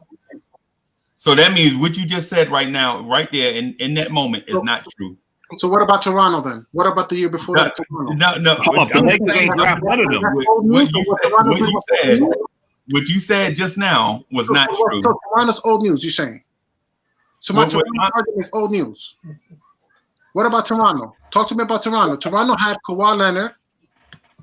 They had Pascal Siakam. What about that trade? What about that team? That's old. What about that? No, but they had number 1 picks. They had They had the number 3 pick with that. Nope. You also had Kawhi though. What number? Kawhi was like 13, 16th or 14, 15, 16. Yep. Okay. 13 or something. Marcus was like the probably 30th pick or some shit like that. Yeah, he was a second rounder. Yeah. Okay. Right. So Toronto. What about the here's my other argument. They almost built a dynasty. What about the Golden State Warriors? They had Steph. Was he a number 1 pick or number 3 pick? No, he was. What about Klay Thompson? Wait. What you say? You said. What about Klay Thompson? Did you say the Golden State Warriors? What about the Golden State Warriors? Okay. Golden State Warriors. What about Klay Thompson? Was he what number pick was he? No. Klay was what number? No, 7th or something. Okay. What about Draymond Green? What number pick was he? Second round. He was a 2nd round pick. Hey, so this argument is so easy. I'm not even doing research, right? Okay, but I'm gonna hit you with this. Okay. So the Golden State Warriors had a center named Andrew Bogut. He was the number 1 pick in the draft. So what? How relevant was he to that championship? No. Don't do the bait and switch. Don't do the bait and switch. You said, did the Golden State Warriors have the number 1 pick on their roster? And I answered you with a fact, and now you're trying to do the bait and switch. But my point is, here's my point. I want to make a point to that. Can the Knicks, if the Golden State Warriors can get Andrew Bogut that they didn't draft, can the Knicks trade for a player that was drafted number 1 also? Hey man, you're doing the bait and switch on me. The fact that the original argument is no, wait.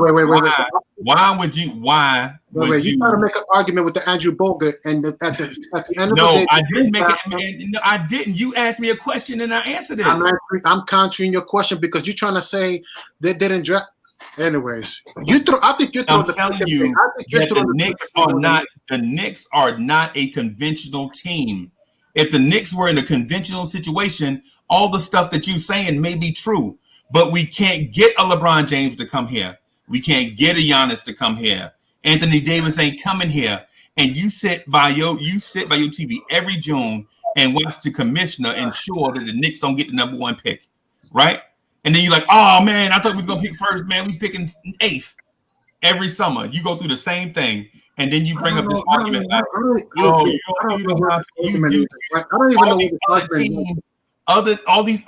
these other teams get fortunate things to go their way. The Knicks don't get these fortunate things to go their way. That's the reason why when you said the Knicks have been rebuilding since 2014, I was telling you that the Knicks need to let their lottery picks or 1st round draft picks play over veterans. You said, why? I don't understand why the argument is veterans can't play over draft picks. The fact is the Knicks are not in a conventional situation. We're not getting the number 1 pick next year, and Giannis ain't coming. And I hate to piss on y'all party. Y'all think we're going to get Cade Cunningham and Giannis next summer. That's not going to happen. Every summer we go through the same thing.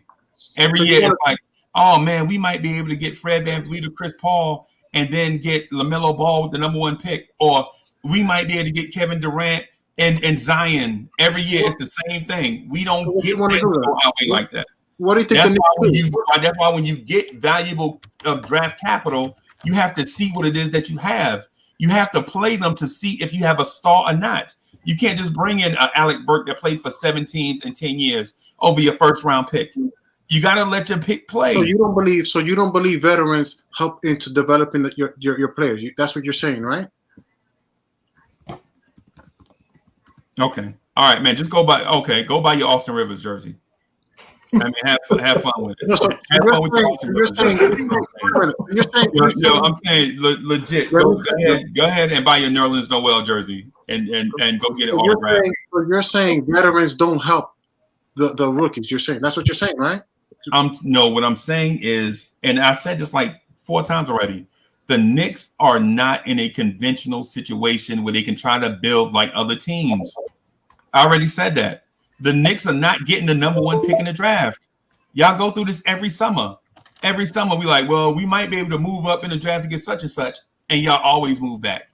When's the last time the Knicks moved up in a draft lottery? When you watch the lottery, when you legit watch the lottery, when have the Knicks ever moved up from their original position?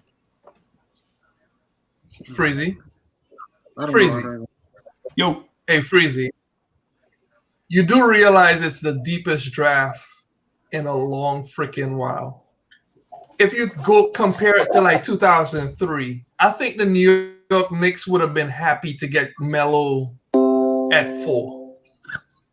I would have been happy to get Chris Bosh at 5. Yeah. Wade? Like, serious. And I'm not saying that's the exact situation, but Jalen Green may not play as much this year because there may not be a lot of G League games. So guess what? He may slide down to 4. Right now, we look like a bottom 4 team in the draft. BJ Boston looks actually really good.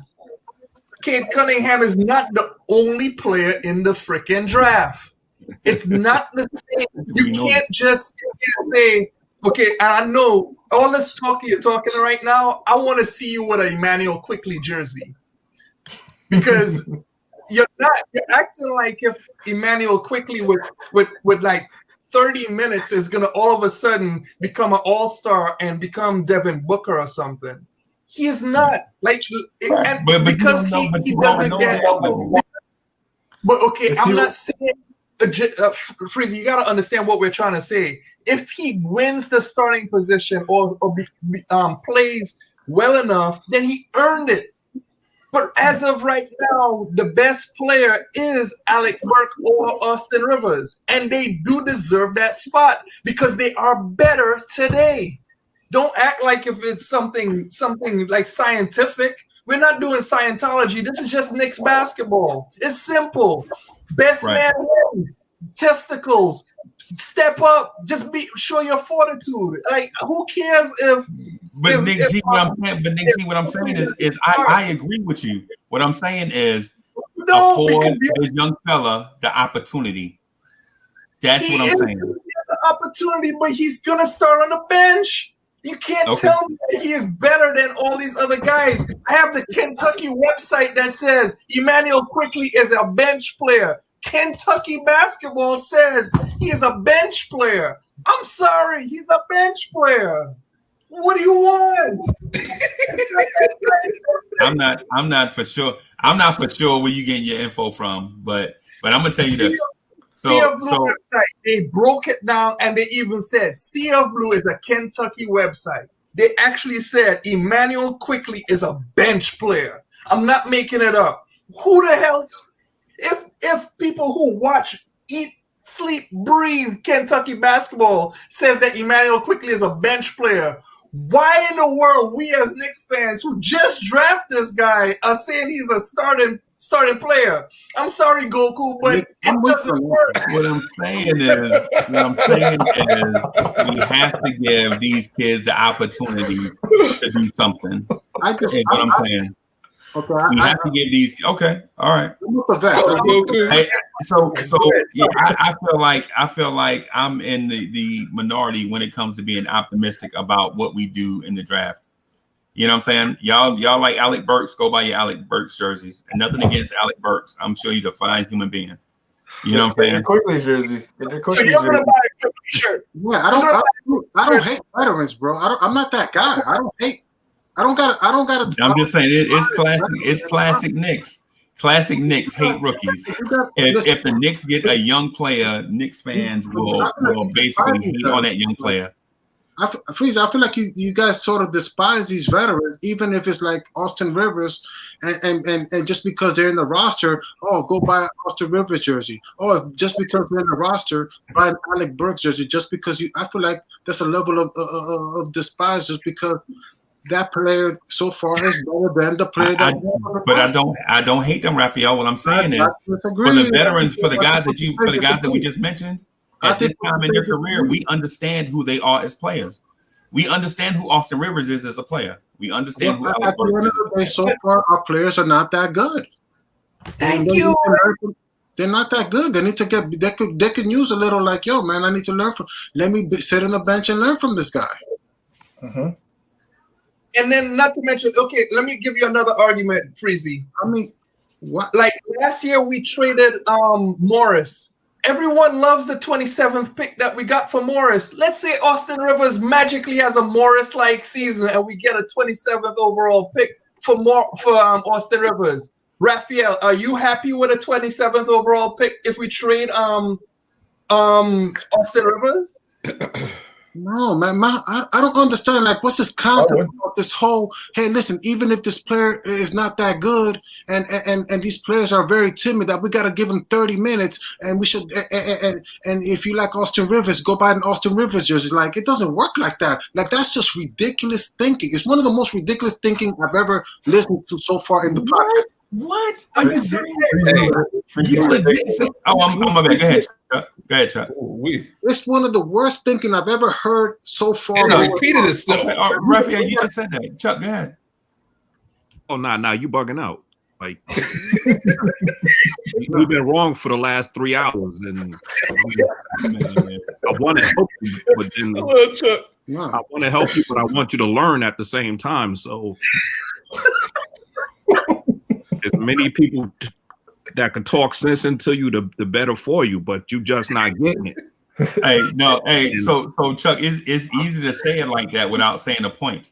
It's easy to say you're wrong without putting facts out there. So I appreciate you taking the soft way out. Freezy. Freezy, if Quickley was that good, he wouldn't have been the 25th pick. He would have been picked higher. No. Wow. We love you, Freezy. We love you. Like, you're a great guy. So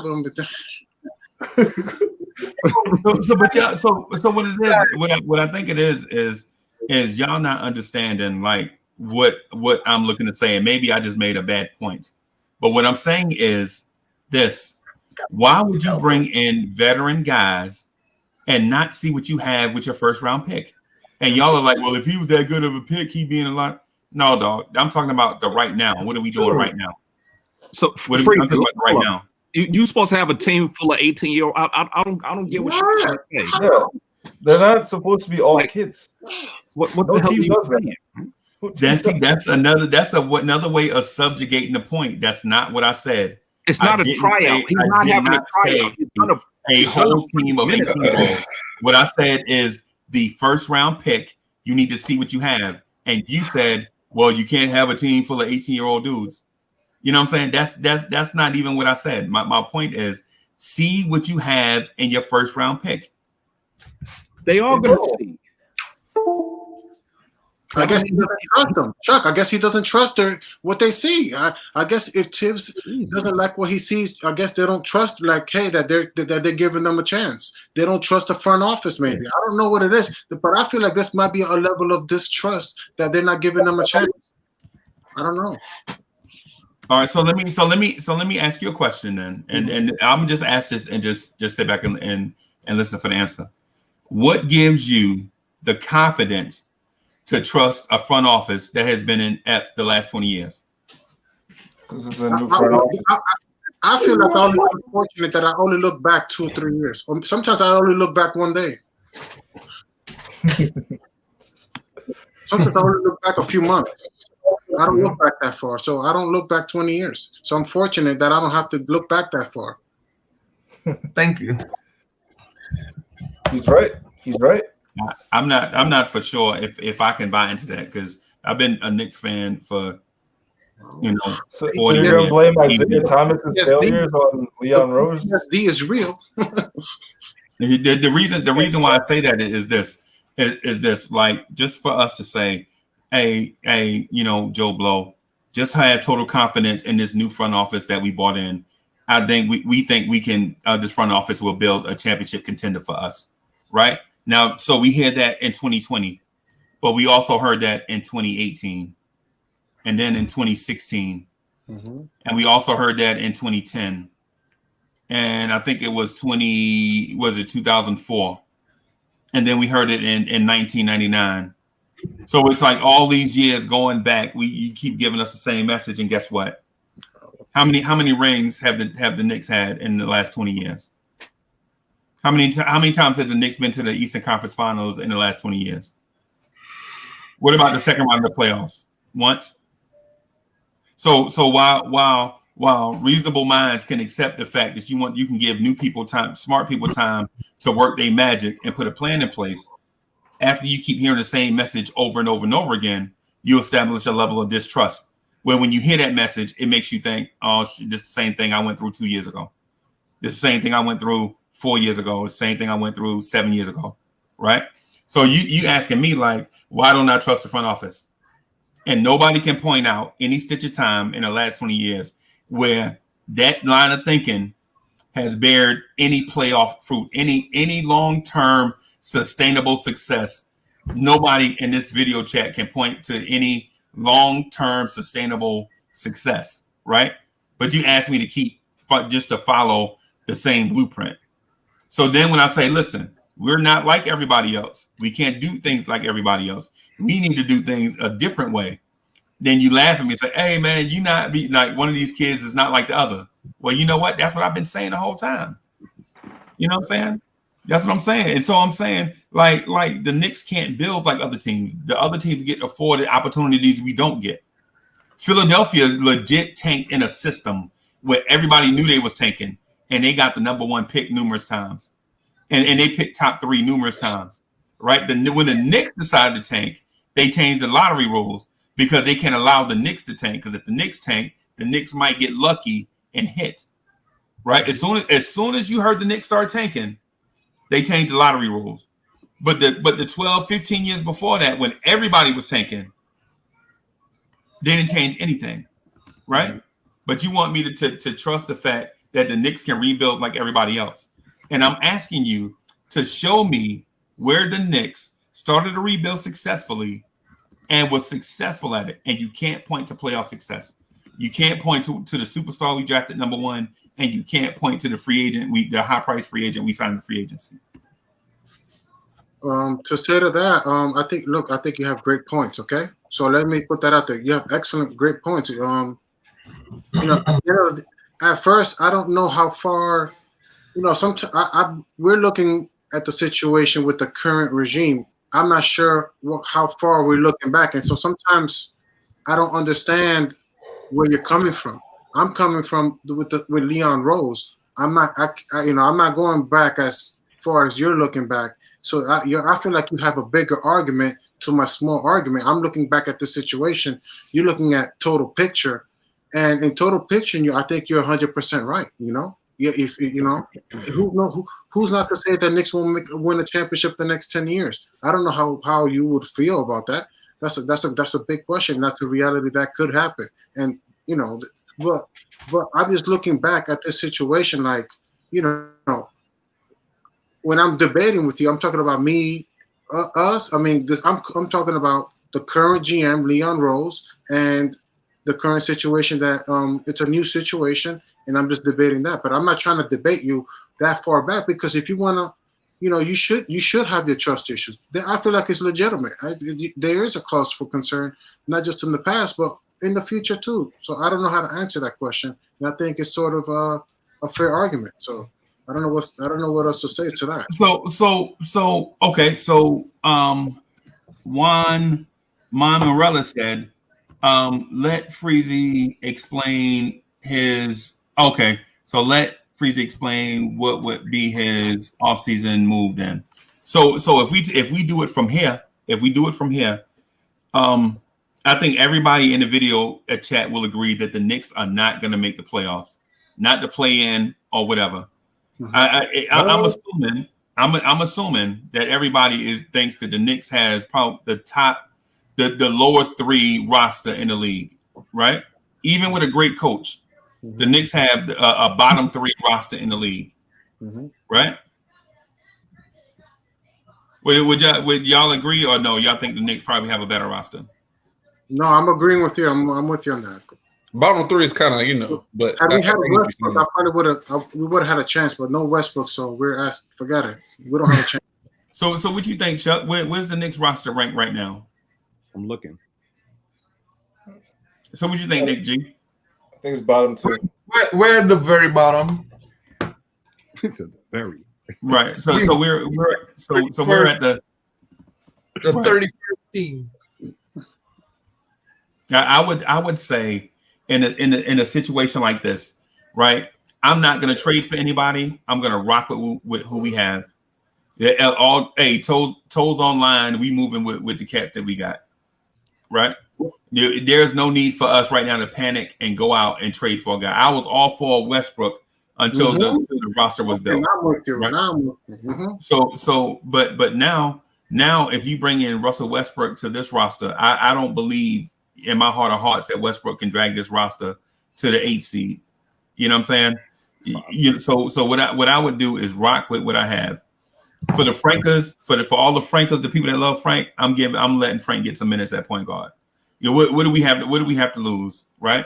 I'm also playing RJ at the 3 some.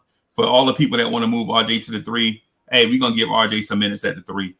For all the people that think Julius Randle should go, I'm gonna put it out there like, hey, Julius, man, you can stay, you leave. If you want to stay, then we'll play you. If you want to go, we'll try to ship you somewhere. You know what I'm saying? Because what I want to do is get Obi Toppin on the floor, right? So I want to get Obi on the floor and let him play, right? I want to develop a young bench. I got Amari Spellman, Jacob Evans, and all them guys. Some DSJ. I'm gonna let DSJ get as much burn at point guard as possible. You know what I'm saying? I'm gonna use that 3-man point guard rotation of LP, DSJ, and Frank. I ain't gonna trade for nobody. And I'm gonna play it out. But the young guys are gonna get the majority of the minutes. If you're a vet, so sorry. I'm sorry. I'm letting the young guys play so that I can see what I have going into 2021. Right? And I'm telling them their main goal is to win every game. I don't want to see Frank trying to sauce up Bradley Beal like he did in Washington. I don't want to see that. I want fundamental basketball. You developing into a point guard, right? And then if we win 40 games and make the playoffs, good. We still going with that team, right? But if we lose, if we go 20 and 52, so be it. Because this is the roster, and we need to see what Kevin Knox has. We need to see what RJ has. We need to see what DSJ has. You know what I'm saying? We need to see what Mitch has. We're just gonna rock with it and play it out. You know what I'm saying? They call us bottom 3, but we're just gonna play with what we got. Go ahead, Art. Just because they're not playing in games, that doesn't mean like the front office doesn't see how they're progressing.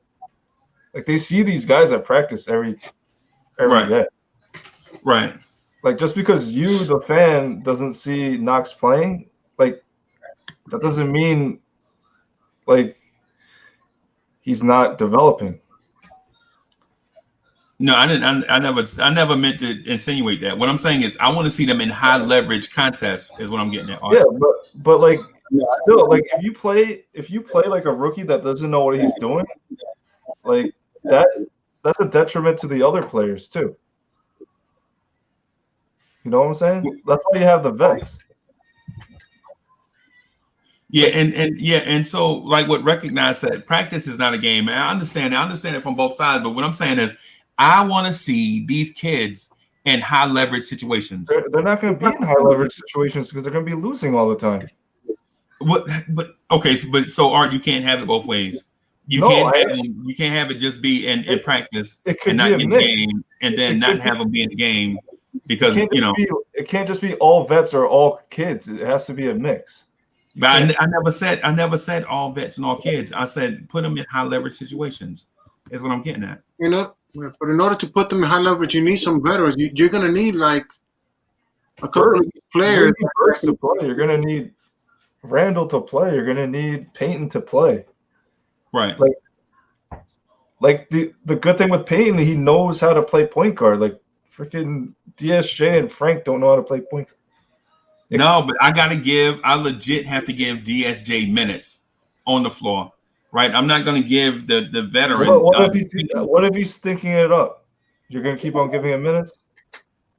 We're going to coach him. No, like if a coach could only do so much.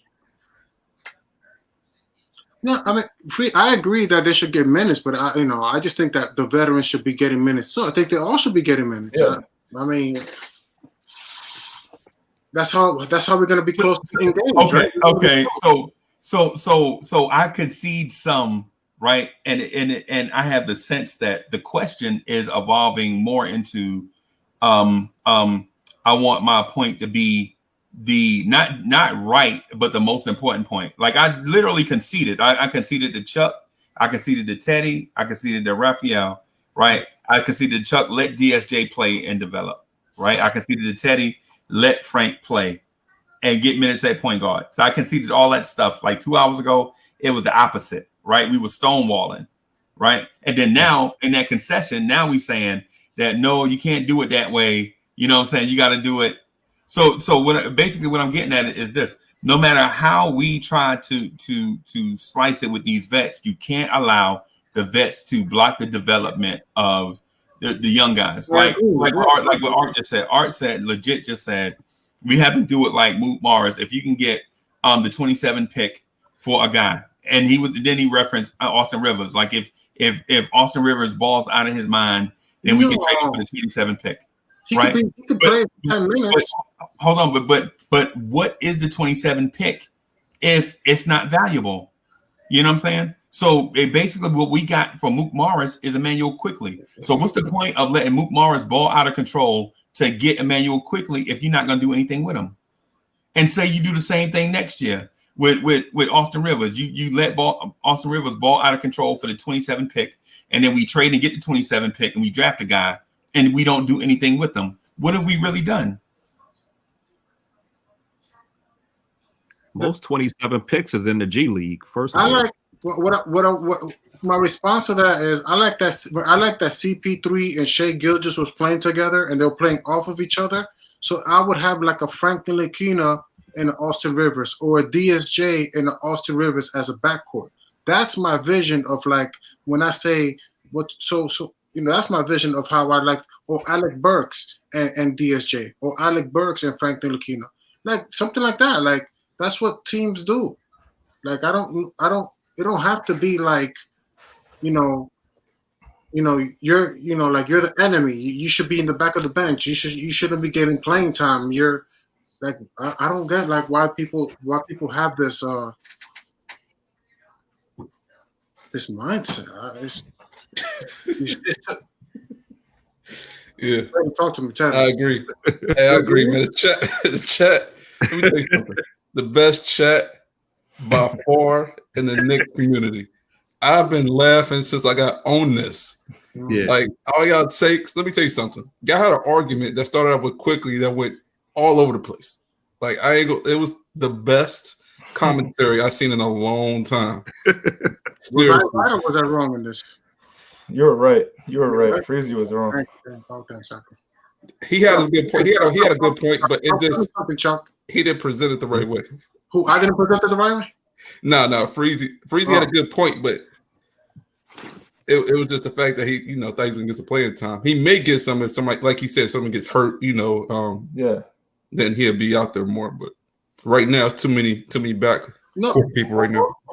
All I asked if like what I was looking from him, it was like, I like how the Boston, like if you like the way Phoenix Suns is running it, then all right, cool. I like the way they're doing it. I think I want to run a whole young team. All right, cool. But I feel like when people say, "Hey, listen, I want to run a super young team," and I'm like, "Where are you getting this from?" And you bring me back to 1976 or 78. That's what I was throwing. But I wasn't trying to mean no harm by that. I wasn't trying to, But big dog, listen, you making an argument, but what I'm saying is like okay, so you say the way teams are built is different. That's what I get from what you're saying. Like teams build championship contenders in different ways, right? Mm-hmm. What I'm telling you is that the Knicks are not one to follow somebody else. You know what I'm saying? Because we think about that. When's the last time the Knicks won a championship? Think about that. It's the same argument we be having like over and over and over again. Like legit, the Knicks tried it this way and it failed. They tried that way and it failed. How about the Suns? How many years back did they win a championship? But this is the Knicks at Night podcast, not the Suns at Night podcast. No, I know, but I'm just trying to say that we're not the only ones that hasn't won in a long time. It's my argument. And that's trying to win and that's pushing to win. There's other organizations who are aiming to win a championship, haven't won in a long time, and they're going about it in a way that where they're trying to be the best version of themselves. I don't know. Okay. Well, let me ask you this: have the Phoenix Suns got the number one pick recently? You know what? With Ayton, yes, they did. Ayton, you got a good point. That's what I'm saying, man. The Knicks don't legit get that.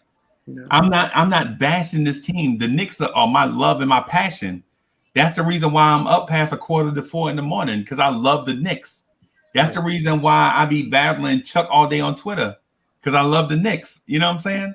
It's I'm not bashing them and trying to be negative. What I'm trying to do is establish or reestablish a mindset that we need to be more open-minded on who we bring into the roster.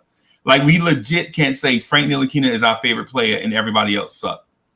We get that all day on Twitter. No matter what happens, every argument on Twitter is, if we talk about RJ Barrett needing to improve his shooting, it all comes back to Frank Ntilikina. You know what I'm saying? We can't have, like, we have legit have a divisive thing, like everything, all roads lead back to a certain thing. What I'm saying is, we need to be open-minded about the young fella we bought in, the number 22 5 pick or whatever he was. Oh, that's a different situation. You got a good point. Like, if he's good, like especially with Kenny Payne there, then I would say, listen, I like Kenny Payne is there. I feel like he could do good. That's a conversation in itself. But my whole thing was like, yo, I like the way Chris, OKC, they have Chris Paul. Shai Gilgeous was playing off of him, and I feel like the Knicks could do something like that. Like, why can't we do something like that? It doesn't have to be as successful as them. But we can have a veteran and a rookie together as a backcourt. We can have a RJ and Julius as in the front court, and Nerlens Noel maybe playing center. Like, we could have 1-1, so that way we staying in the game and we are getting those results that you're saying. I want them to be playing in closing games, and that's what the argument I'm trying to present. Okay, that's good. That's a great take. Thank you. I worked hard for them. I never heard somebody go so hard for the 25th pick in the draft. I ain't gonna lie. This it is funny. Baffling to me. Oh man.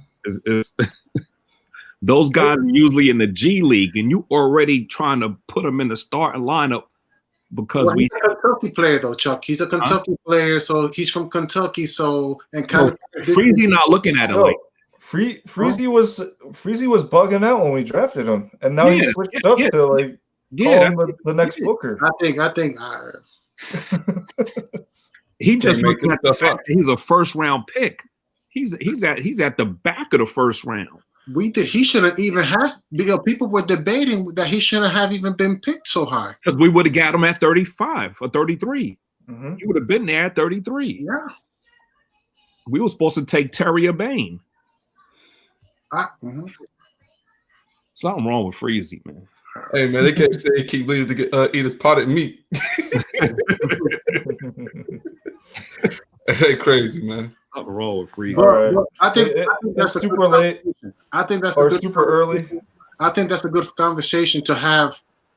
I'm glad that we have Alfred Payton, Austin Rivers, Alec Burks. I hope that we can have a better team backcourt with Frank and DSJ, and I like to see how they develop with a better veterans. I feel like they're better fits than Reggie Bullock. Well, Bullock is still here, but than Wayne Ellington. I like to see how that backcourt works. I want to see and I feel like this year that it's possible if Randle is here, that Randle and RJ could play together. I actually believe they could. Well, that's my, I think, call me crazy, but I think they could.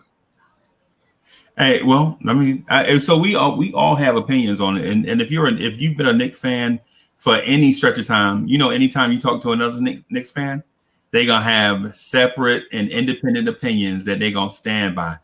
You know what I'm saying? That's the reason why the Knicks at Night podcast rock the way it do, because none of this stuff is personal. Like y'all know how I feel about Art. Y'all know Art, my man. You know what I'm saying? I hate every time I talk about Asians. He think I'm the only person representing the Asians. You know what I'm saying? To my peoples. You know what I'm saying? I love Art. Art, my dog. I want him to be the producer of the joint. Teddy and Raphael, we gonna go at it. You know what I'm saying? Chuck B, I don't know what I'm gonna do with his ass. Yeah. Chuck B just like a brown paper bag. Yeah, he just show up. You like, the fuck, where this come from? You know what I'm saying? But anyway, man. So I'm gonna get out of here. But yes, I'm gonna be on tonight. And yes, I'm gonna be on Thanksgiving night. And yes, I'm gonna be on Black Friday night. Yes, we're gonna be on here. I'm gonna be on here talking Knicks, even if I gotta talk by myself. Right. Hey, Raphael and Teddy, I wanted to talk to y'all about something, man. If y'all got like a few minutes, I know y'all trying to go to bed, or maybe we can get up at some point. I keep forgetting to send y'all. Cool. That's cool. But hey, thanks to everybody coming out. Hey, Bodega Wi-Fi, we need to find somebody to give this shirt to. Yellow. Yeah, you can give it to that girl. What's her name? Check Diop. Nah, that's a dude. Why you keep calling her a girl? That's oh, my bad. Yeah, what you doing? Anyway. Hey, thanks everybody for staying on with us, man. We've been on for like close to 4.5 hours. Chuck B, yo, we need you to come and be on the show, man. Stop disappearing. I know you got a work schedule, but I'm saying we need for you to come on. We need for people to see your face. And I ain't trying to show you no love in broad daylight or whatever, man, because your takes be whack as hell. But for some reason, man, people like for you to come on. So, and say the same thing for art. Y'all know how it is. Y'all know what it is. Hey, so I'm gonna wrap this up right here. I will holler at everybody tomorrow. Thanks for everybody. So Bodega Wi-Fi, you want to send this joint right here to Yellow? Hey, before we go, everybody, if y'all want me to send this joint, this swag back here to Yellow, just say yes in the chat or put Y in the chat so we can send it to Yellow Fella. Y'all want this joint to go to Yellow Fella? I think he deserves it. Yo. Hey, he brought life to this chat. I ain't gonna lie. He the one who started it off with the Uncle Phil comment. He ain't stopped. Yeah, with his punk ass. He ain't stopped.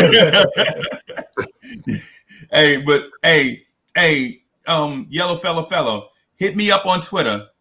DM me on Twitter with your stuff, and then I'll put it in the mail and send it to you. Hey, Yellow Fella, you got that, right?